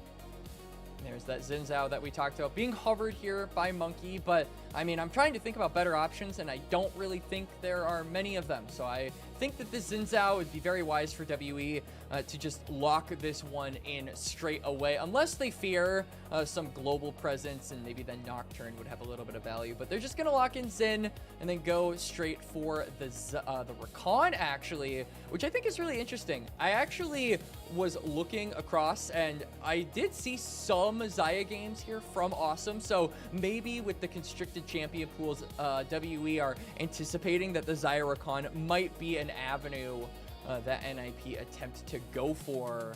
So kind of denying that as well and giving you some more engage. So Monkey and Karis going to be the main ways I think WE are looking to start up fight. Not to mention both these champions very good at buying space for the Yunara to be a threat in the late game. Well, looks like NiP are very content to take this one late with another scaler. Also have that ultimate to be able to get his ear into the fight a little bit more and your jungler of choice. The only problem here for NiP is they haven't selected their jungler, you know, and what, 7 of the meta junglers are already gone. Poppy is going to be taken out here. Could be flexed that way, but is typically a Hoya special. That would have been a very proficient pick into WE. I mean, maybe you could go for something like the Pantheon. I think that that is definitely an option if Monkey wants to do that. I think his most popular champion in 2025 was the Viego, and although it is dropped off in priority, we know that he is very proficient on that. So there are still comfort champions for Guwon if he wants to decide to go for those. I think that that is certainly an option. But yeah, I do think that a lot of the meta junglers have been kind of taken away here. The Ambessa going to be the final one, which serves as both a constriction for the top lane pool and the jungle pool, as Ambessa has been flexed around here in the LPL. See the Scion getting hovered by the side of NiP. We'll see if they want to give it over to Hoya. I'm thinking of what NiP could take in the jungle, and you know, you've got a lot of good carry options, but typically you want the carry, you want your mid jungle duo to either be carry and enabler, right? So you already have the carry coming out of care. If you're going to go double carry for Guwon, I mean, there's a lot of work that you're going to have to put in to actually make that work. I'm looking at this hover and I'm really interested to see I don't know if if they I'm lock buying this it. in. It would be a very bold lock-in into a champion like Azir, who is known for his range. Going a melee champion into that is dangerous, as they're going to fake us out and instead go for the Rek'Sai. So Rek'Sai versus Scion. All right, I didn't feel like looking at the top laners anyway, Yanni, as this is the champion that I was going to shout out. Really like the Syndra lock-in here. Think that it has a lot of disengage and Pillow? Resident sleeper for that top lane, brother. Yep. Now, your points about the Syndra are very valid, and it gives them a little bit of element of pick, right? Yeah. You have that coming out of the Xin at times. Obviously, Rakan can do both big team fights or pick comps. See if WE are able to make that happen. The final lock-in is going to be that Kiana. Not too surprised, but again, somebody has to be the facilitator for this team over on NiP, and it doesn't really look like they have. Yeah, I mean, the fight starter is probably going to be Care and maybe trying to get Hoya around the map as much as possible. Obviously, whenever you have a champion like Scion, you do have the ability to, you know, have a cross-map threat with that ultimate. So I do think that if they can leverage that and get pushing lane in top here, that'll put Hoya in a really good spot to impact the rest of the map. Because, I mean, I'm looking at across the board on the side of WE, and outside of the Yunara, like hitting 3 items and dealing that mixed damage with her passive, who is realistically killing this Scion? It's a very burst-heavy comp, and frankly, I don't feel like the damage profile of this team is suited to take down this Scion. So if we do see him get accelerated in this game, it could be a dangerous game for them to play. So I do want to keep that in the back of everyone's mind. Scion, if he pops off in this game, is going to be an absolute menace. But late game WE can do it, right? You get the true damage on Syndra W. Fiend Hunter bolts for Yunara. Once you have 100% crit, we'll start doing true damage. You kind of want to get that late anyway with these champions, but even if you do, I just feel like NiP's team comp brings so much more to the table, Quacks. We will see. So we're on Summoner's Rift for our final game of the night. Team WE and NiP, one more time. Yep, one of these teams going to continue being undefeated. The other one going to be handed their first series loss of the season. This Care already walking up is going to be right into melee range of Monkey, and will take a little bit of damage. And these kinds of things where you take, you know, that damage, normally you'd be able to recall, go back to base. Now, though, you don't really have that luxury. The wave has already crashed, and Care is starting the lane with half HP. So much inherent risk now. Trying to get wards down or use your body for vision. It's not always going to work out. One player I really want to spotlight in this particular game is Yao Yao, and the reason being is that Yao Yao has had some gaudy stat lines so far in the year for WE. Easy to do when you're winning. He's had some, solid enough games, but I think today in particular, he has struggled a little bit in the first 2 games. Yeah. Really need to see him do big things, this Rakan that he's been pretty good at from time to time. They'll need him to pull one out once more. We'll see if Team WE can have a decent early game as well. He's going to have a big hand in that. And I think that Yao Yao really has to be the main initiator for this team, because I think Rakan, is obviously a champion that is capable of doing both. I think your engage and your disengage are both equally as effective, being able to exfiltrate a fight as infiltrate a fight. But you look across at WE's comp and, you've got the tunnels, you've got the crescent guard, you've got the scatter the weak. There are so many tools inherently on the other members of WE that give them that extra little bit of safety that I don't think Yao Yao really needs to be concerned about saving his teammates. He needs to be concerned about starting up these fights and giving them good entrances to actually punish as junglers for what feels like the billionth time. I think this is the 3rd game in a row where they just meet each other in the jungle at level 3. Yeah, and NiP knew that was going to happen. Guwan's going to go over the wall, but a good follow here. Heal is Owl. Guwan getting knocked up. Monkey has to flash over the wall. Awesome. Also going to follow, looking to finish him off, and it's Shuo, the one who's getting first blood. Now About and Yao Yao have to fight hard. Good flash. Was there. About is going to be able to find one. He's going to look for a little bit more. Shuo with a big glitter lance, but Guwan's still alive. The barrier! There. Shuo The goes barrier! down. Triumph! Oh my goodness! They get it done. Team WE's bot lane comes up huge. It's the barrier, it's the triumph. About just doesn't die. NiP die in their own jungle, and WE get a massive fight win to start off this game. Quacks, they pinged it out too. They didn't have the vision, but they knew that this was going to happen. Look at this replay. It's so patiently played by both sides. And honestly, I gotta be a little bit of a stickler here. Why is Guwan constantly grabbing grass element? Grab the rock element, bro! It has an execute on it! Throw another rock. Please! Throw any rocks! He's throwing leaves at them! We need the rock element here! I mean, look at how low About gets. I genuinely want to know, am I a quack for saying that rock element might have had the opportunity to kill here? I think here, yes, I think rock would have killed. Legitimately, I do. But he goes for grass. It doesn't deal enough damage, and About manages to live. I just don't know how. Like, I thought for sure About was dead to Guwan there. I really did. I was like, oh man, they're going to fight this 3v2, and it's going to be a 3-0 for NiP, but what a huge turnaround. This bot lane doing so much work, and now Guwan says, I'm coming to get my lick back as he heads over the wall. Yeah, I mean, this feels like a desperate attempt. You have to try and rectify your error that you made, and now it's going to affect your bot lane. About is pushing up and doesn't have flash, though, so this is a good angle for them to punish it. Oh, yeah, and they're going to punish him for sure. Right over the wall. About has nowhere to go, and it's Guwan getting that kill. Yup, good thing for Guwan in particular on this Qiyana, needing to start out with a bit of a gold lead, a bit of a tempo advantage. This is the thing that Qiyana is built around, and they will be able to accelerate him. But even though About does go down, still has a really large gold lead, especially for 5 minutes into the game, over Awesome.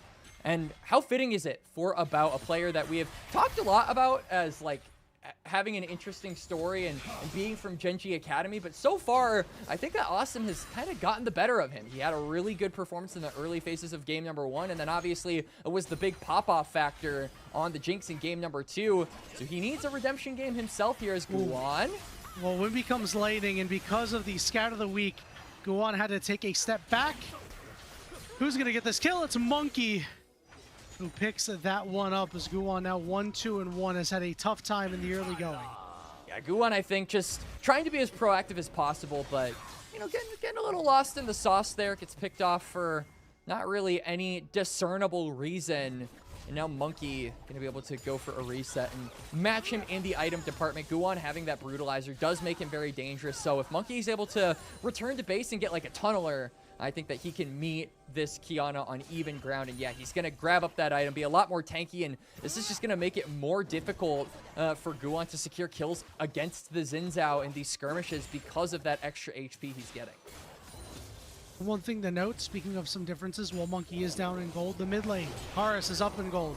He's up big time in CS once again. He has caused some problems for Care early on. He's already got those upgraded boots, so he's going to be able to move around a little bit easier. And we talked about how the Syndra gives them a new element of pick potential.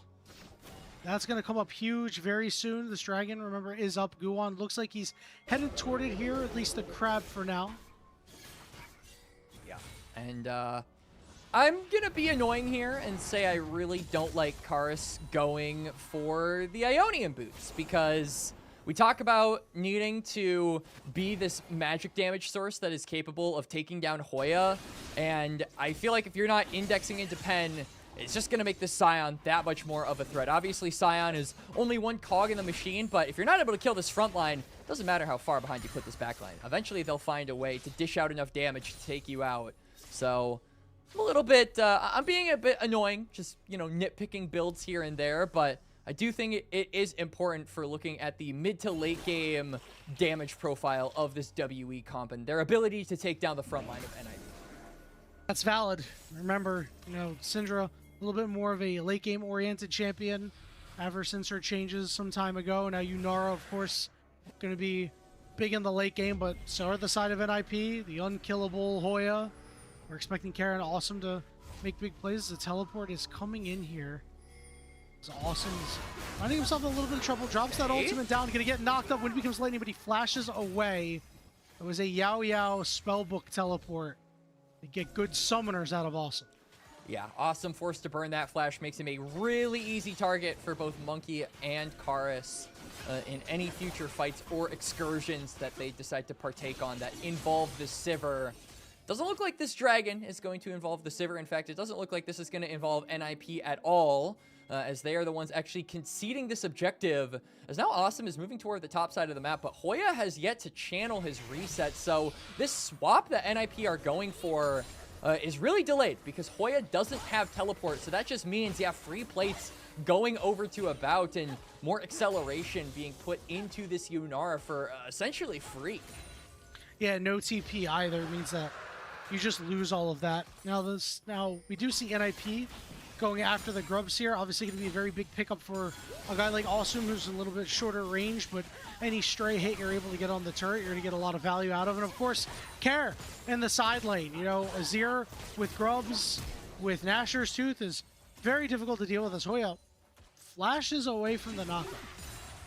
Interesting. I feel like you are more than tanky enough to be able to take any of that damage. Plus, you have teleport.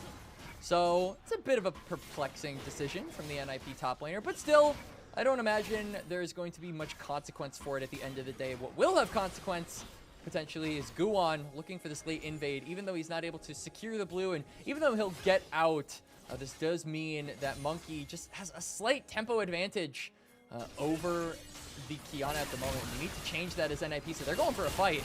But here's Yao Yao over the top. He's got the quickness available. Guwon's knockup is there. Spring to say his talent finds two. But there's that charm, and they're going to try to focus out. Zhuo, unleashed power is not enough. Teleport in from Hoya. Trying to protect this team. He's going to drop his ultimate down, but not get anywhere. But they're going to serve up Yao Yao on a silver platter. Care using that ultimate well. So NiP gets one back.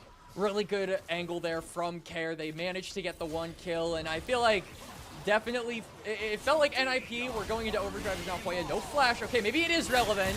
Okay, well, Hoya just goes down. Free money over to Karis. I'm sure he's happy with that, as Hoya will get a couple of hits in on some of these members. And Karis a little low on mana as he returns to this lane. That could be relevant.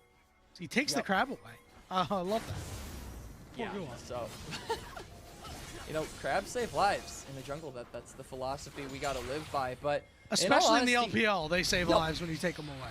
Yep, for sure. As NiP, though, I would still say are the main winners of that fight simply because they were able to get more gold onto Guwon.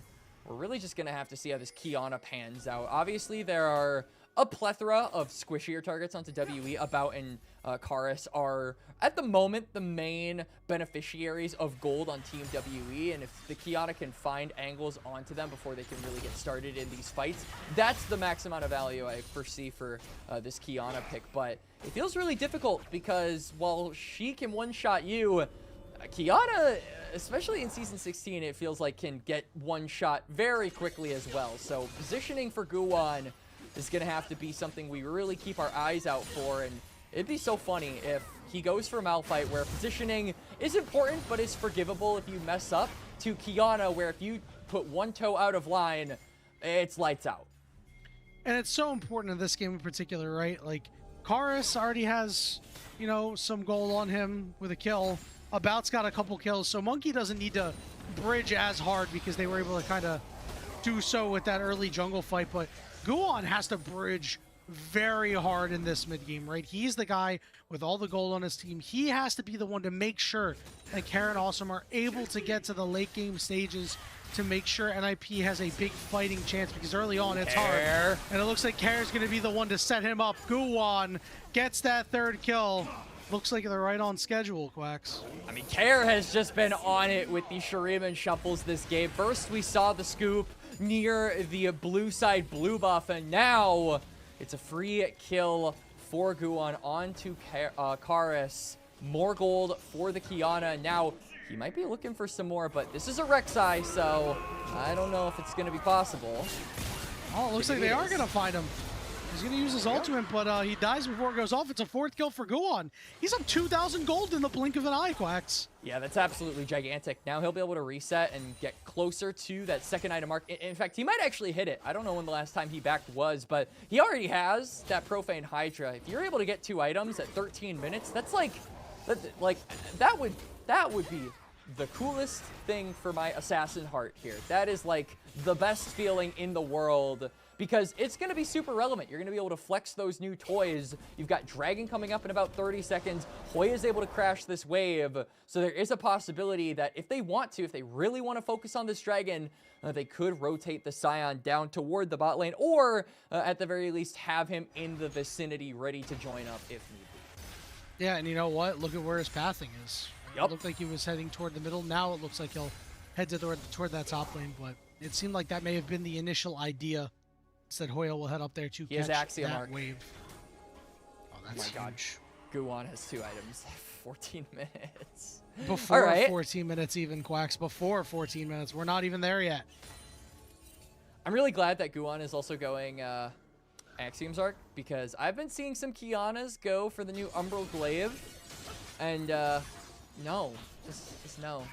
It's a cool item. It's great, but for Kiana, who loves her ultimate, especially in competitive play, I feel like Umbral is not the move. So I'm glad that Guwon knows how to build correctly. Man, this is the guy that's going Protoplasm on Malphite. He gets all the points. Cube going to be the first one to move down, as it looks like NiP not going to have any interest in that Dragon.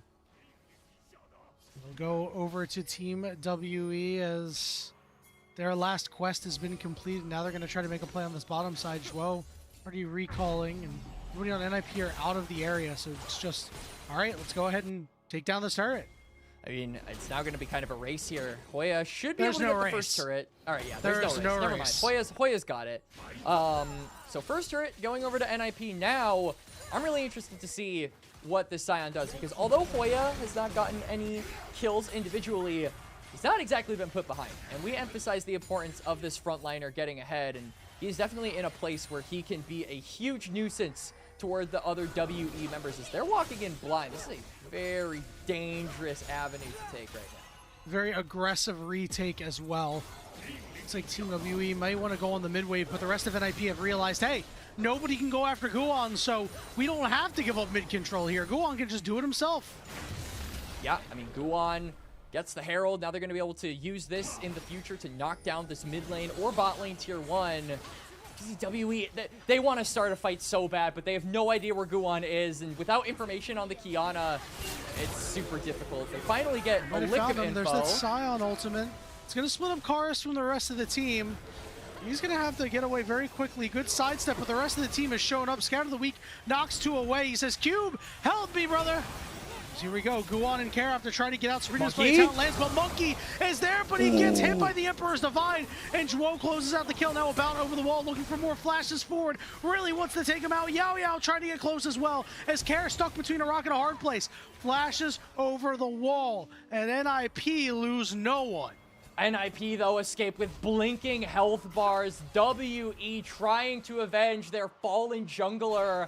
And I gotta give a lot of credit over to Zhuo there, managing to keep Guan alive with the wild growth. Denies that gold from Monkey. As this Xin Zhao is just gonna continue to struggle, I feel, in this game. Xin, a champion who needs to be getting ahead as early as possible. And so far it feels like Monkey hasn't had that proactivity that he is known for. Guan has definitely beat him to the punch in this game and will continue to do so, with Xin not being able to pick up that kill.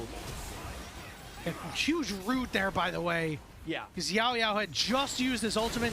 He's not there to help out Monkey.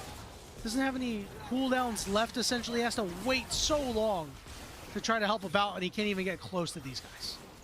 Yeah, it's really difficult for WE at this point. I mean, About did have a good couple of minutes in the game, but I feel like now that gold lead that he had generated, we said it was a big deal at around like the 6 to 7 minute, 6 to 7 minute mark, but now we're at the 17 minute mark. It's 10 minutes later, and it's the exact same thing. So Awesome is getting a lot more relevant in this game, and About is losing relevancy in this game, especially with Guan being so far ahead. It's just very easy for the Qiyana to one-shot this Yunara by looking at it. I'm with you on that one, Quacks. Now, one thing to note is there are a lot of flashes down. Knockup is there, as we might see a fight. Yao Yao is just dead. Monkey's in trouble too. He's gonna heal up as best he can. Just trying to keep everybody out, but the kill ends up going over to Awesome from downtown. Hoya is able to tank up that turret. It is another successful play for NiP. And you know the quote by Expeke, he's too tanky. There's a word I can't say on broadcast, but Hoya is legitimately so unkillable in this game. This front line for NiP just doesn't have, you cannot get around it here as WE. It's so difficult. And it's also just the fact that About hasn't really gotten a lot of resources in the past few minutes. We talked about the Yunara being maybe the only way to take down the Scion.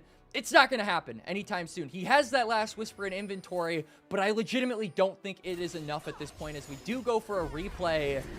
And it's just Guan pulling the trigger yet again. This guy really having a keen eye for engages, timing it with that Herald, and About also mispositioning by getting hit with the knockback. Does put him in a precarious spot where he immediately has to transcend and kind of be on the defensiveness. Yeah, and Yao Yao completely denied once again in that fight. It was Hoya's knockup, and then Guan just chunking him so hard that, again, he's just not able to get in as this Rakan. And now one of your shining lights about having a lead is starting to flicker out while he's still doing fine for himself. It's Awesome that has controlled the gold lead. Karis has really been unable to set up some of these pick plays. It feels like all of these are skirmishes where there's too many members for WE to handle. You can see that WE kind of understand the situation that they're in right now. They were looking for a dive onto Hoya, but very quickly realized that it just was not going to work. We still see pings, and we still see presence from WE around that top side, so maybe they'll go for round 2. I highly doubt it, but most importantly, NiP being able to claim that dragon does mean no soul point for WE, and that win condition going to be stifled for at least another 5 minutes, which is really bad for them, because it felt like now we're kind of looking at NiP. Guan is starting to get very, very fed, or continuing to get very, very fed, I should say, as this Qiyana. The gold lead is continuing to grow, and some of these late game carries like Care and Awesome are starting to get very close to hitting those crucial 3-item spikes. Feels like if you wait for the next fight, Quacks, that NiP might just be, their scaling carries might just be online. I mean, this is one of the few times that I take a look at the graph at the bottom and be like, I'm in full agreement. 58.4% to 41.6. Couldn't agree more. Problem is with Team WE is this is a team that's just so aggressive that, like, NiP doesn't have a way to push the game forward right now, but they don't mind. Team WE shouldn't mind either with their scaling, but feels that they need to push the game. Yeah. And I do want to call your attention to this matter, Yanni. We have now passed 20 minutes. And NiP, look at who has the gold lead, my friend. Once again, well, Team WE hurt their stats a little bit after losing Game 2, but maybe they'll get a Game 3 miracle on their hands. Skuon literally breathes down Monkey's neck. Says, I'm here, you know I'm here. But you can't do anything about it, Monkey. I'm too fed. Yep. Now we've kind of entered a bit of a lull state here. I mean, Baron is up. I think that the thing now is NiP look for a pick. Maybe they'll find one onto About here, as this Yunar does have flash, so can react. Oh, that's a big problem. Yeah, Can't go. react Nope! if you can't see it. You're dead. About as Guwon picks up number 5. Oh, Guwon gets the one shot off. About can't even react, and now he's just gonna maybe look for something on the bot lane. You can see Cube is pushed up there, and instead of going for the Baron, instead of going for a kill, he's going for the Krugs. You know, it's the simple things in life. You know, any extra little bit you can pick up, you'll take. And Team WE aren't going to have a response to this because Cube is going to find out real quick. Oh no, Guwon is here. He's right behind me, isn't he? It looks like NiP won't elect to fight any further. They knew that they would take a lot of resources to take out Cube. It would take a lot of time. Guwon doesn't have the Cyrilda's Grudge yet, doesn't have any armor shred under his belt, and I mean, I feel like that's something he really needs to start building into. Because he's so fed, I think it's more forgivable that he goes for the Edge of Night third, which is what I believe he's going to be trying to do. Is Awesome will be able to escape there, but I mean, now you need to get this armor shred. You need to be able to, you know, tear up Monkey. You need to be able to tear up Cube. I think Cube would have been a dead man had he had Cyrilda's, but just unfortunately is looking for a little bit more utility by equipping that spell shield as his third item. Heading to the 23-minute mark here. And NiP continuing to increase their lead. It's up near 5K right now. Next Dragon in a minute and 30 seconds. And as long as NiP don't get too hasty and don't start this objective at an inopportune time, this Baron, they should be okay. I think they've learned from the mistakes of a lot of teams that have come before them so far. As we've seen many, many Baron throws so far in the league. And finally seems like teams are starting to smarten up a little bit, Quacks. Yeah, NiP, I mean, we talked about it, looking for a pick onto About. They found a pick onto About, and they didn't go for the Baron, so it just feels like they are erring on the side of caution right now, looking to take this game a little bit slower. And honestly, I can't fault them, because although Guwon is ahead, Care still kind of looking to get level 16, looking to get that third item, and Awesome as well. Did just complete that third item, Infinity Edge, in the inventory of Sivir, so now really is the prime time for all of the NiP members, not just the Kiana, to really come online. And it's right ahead of the Dragon. We've got 30 seconds until that, and WE are posturing to fight this, but they are really far behind in the item spikes department, Yanni. This feels like a death wish. Well, Care is not around. You don't have a ton of burst right now. You at least got Guwon's Edge of Night off. That means that Guwon's going to have to be very safe for the time being. They're going to go and dump some resources into Hoya. Not really do that much damage as the solo laners continue to split push. I mean, Hoya's shield barely got broken there as Dragon is coming up, and you can see that About is looking to just try and target it, stall them out, but Care has teleported. All right, NiP looking for the fight. Team WE getting this Dragon down to about 3,000, but they're so split.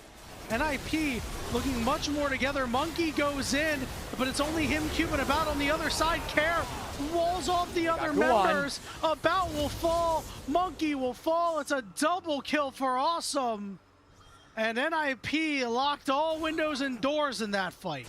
And WE crucially get themselves soul point. If they could get the next Dragon, that'll be the Cloud Soul acquired. And with no jungler, doesn't matter. They're actually going to go for the Baron. They don't have Guwon here, but they want to try and punish, or do they? Okay, they're not going to end up going for the Baron. I was really confused. It felt like a split call from NiP. Yeah, they don't go for the Nasher. They let WE get soul point, and the only thing they get in response is a couple of kills. And honestly, I feel like that's much more worth it for WE, who have been struggling to get any modicum of valuable stuff here in the last 5 minutes.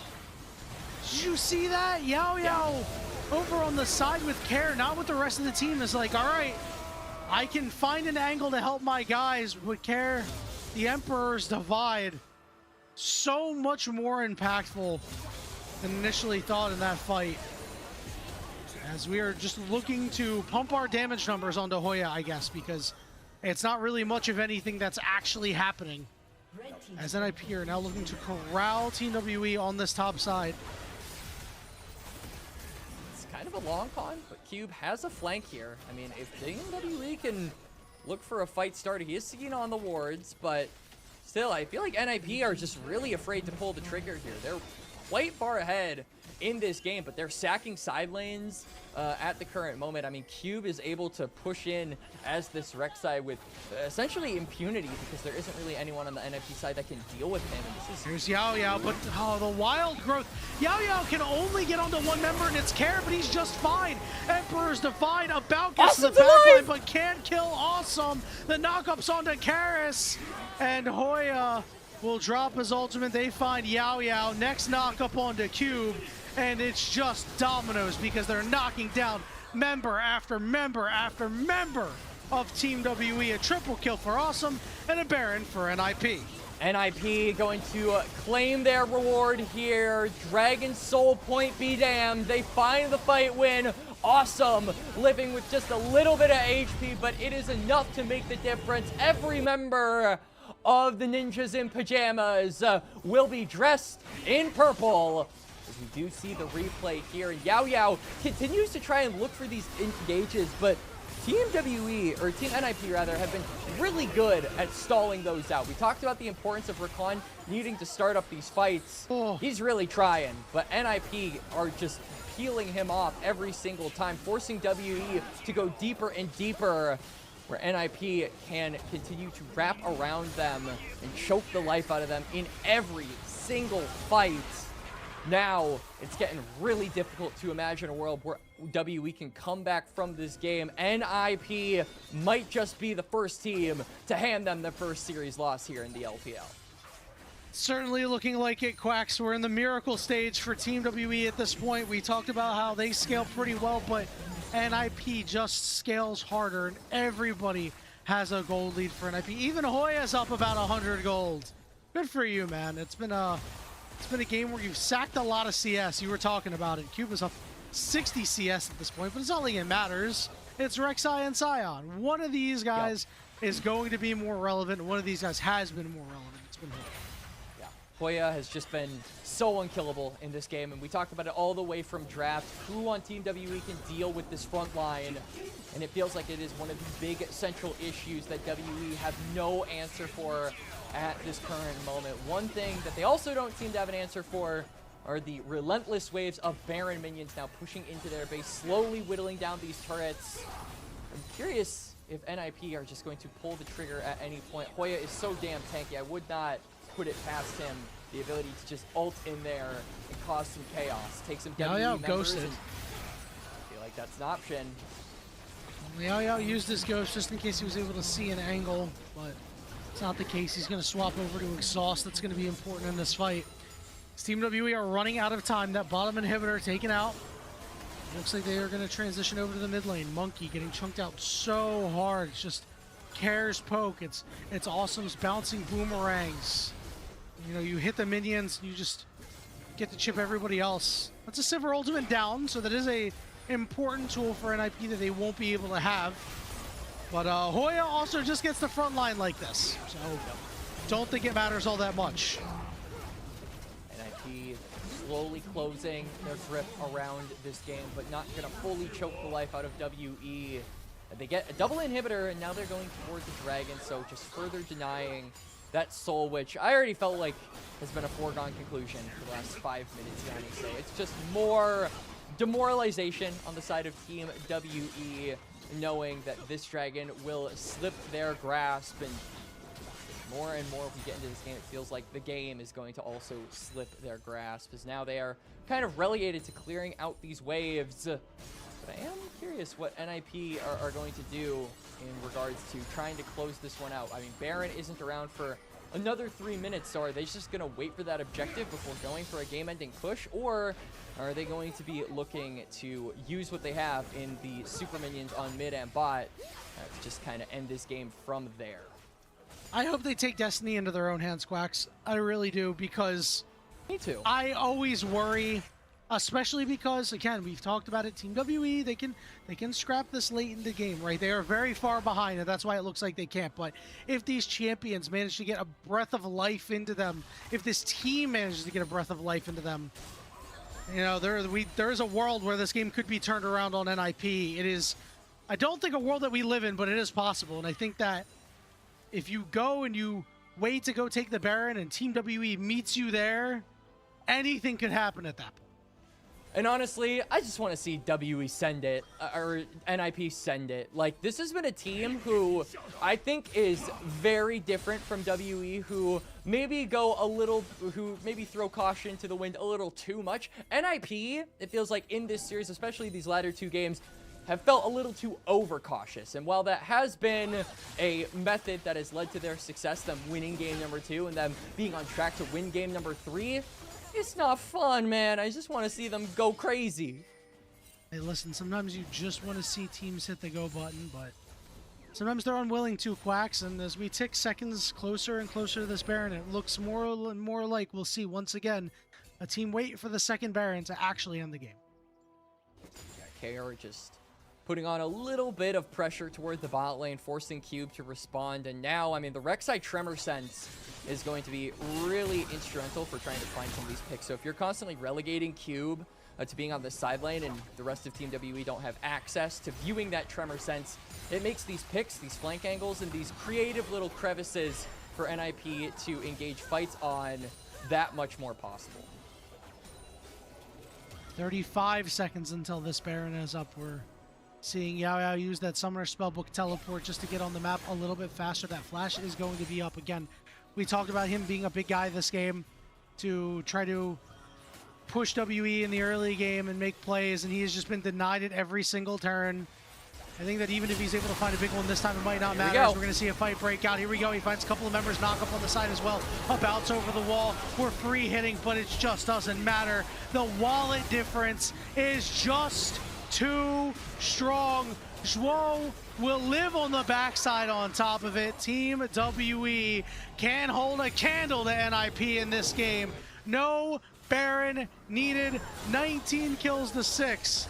And NiP will continue their undefeated run. It's only been their second match while they hand Team WE their first loss of the Perseverance. Yup, Team WE showing mortality in this series, going down as the Ninjas in Pajamas, the full rebuild, new students to the dojo, end up kicking Team WE right in the face.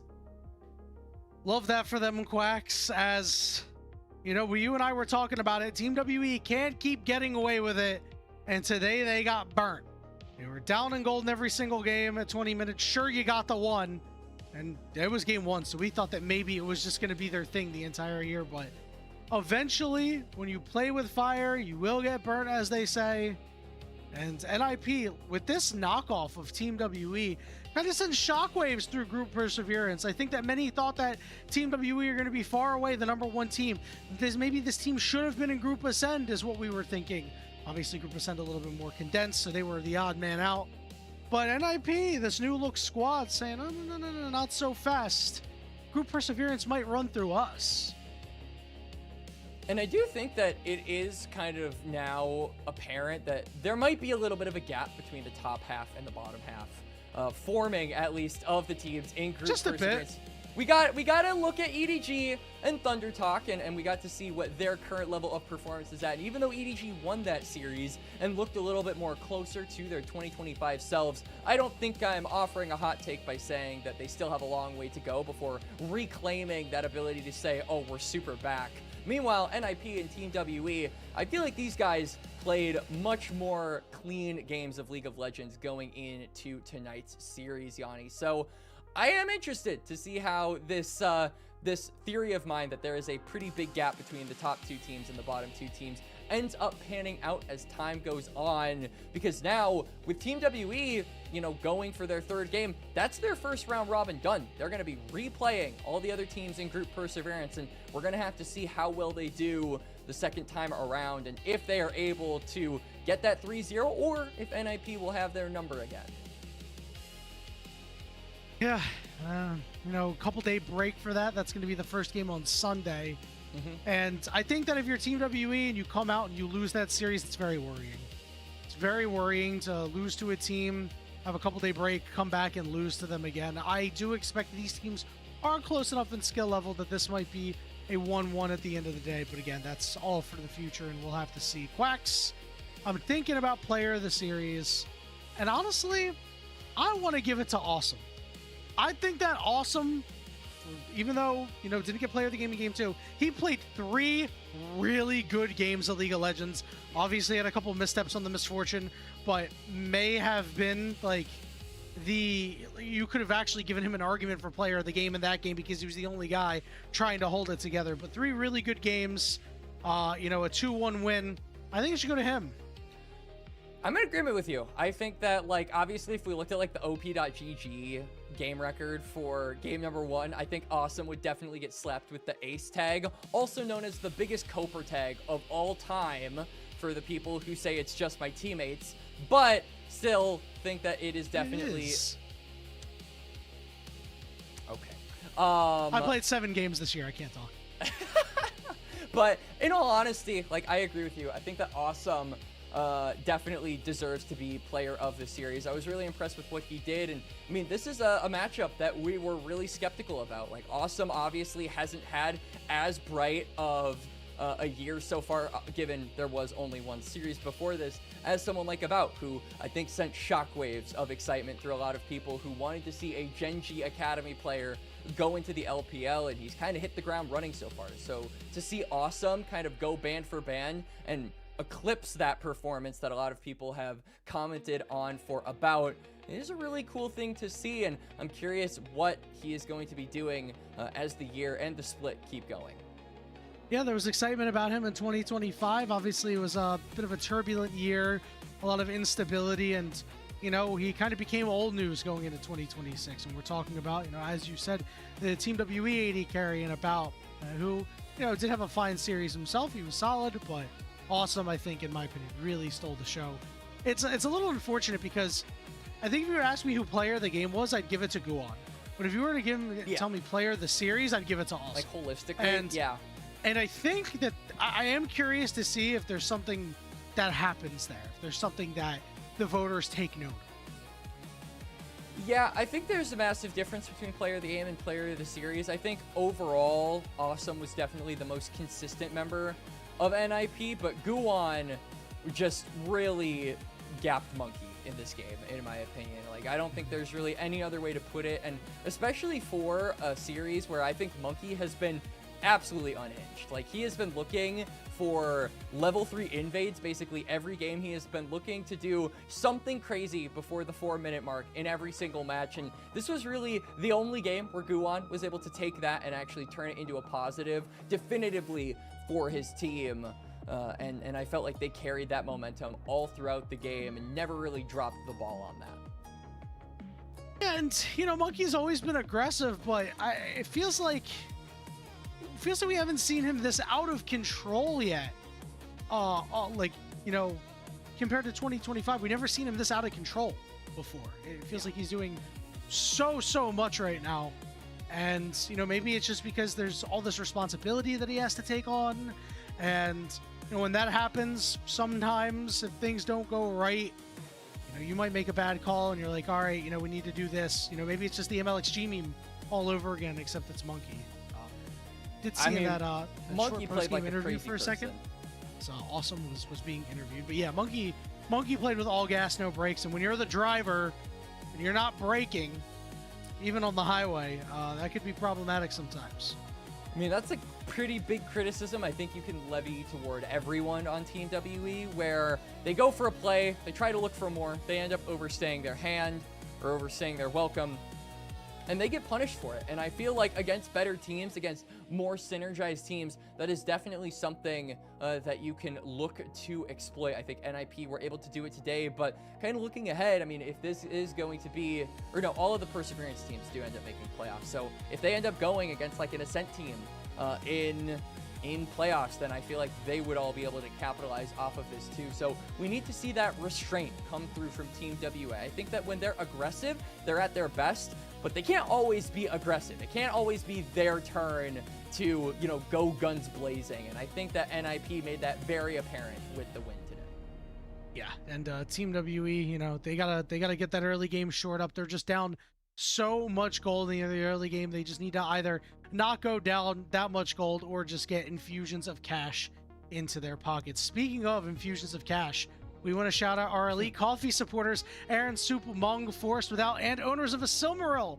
Their pledged financial contributions help level up the broadcast and give back to the cast and crew who strive to give you an English LPL product every single day. If you want to hear your name called out on that, go ahead and be an Elite Coffee supporter. Before we go, we have games tomorrow, because guess what? An LPL product every single day.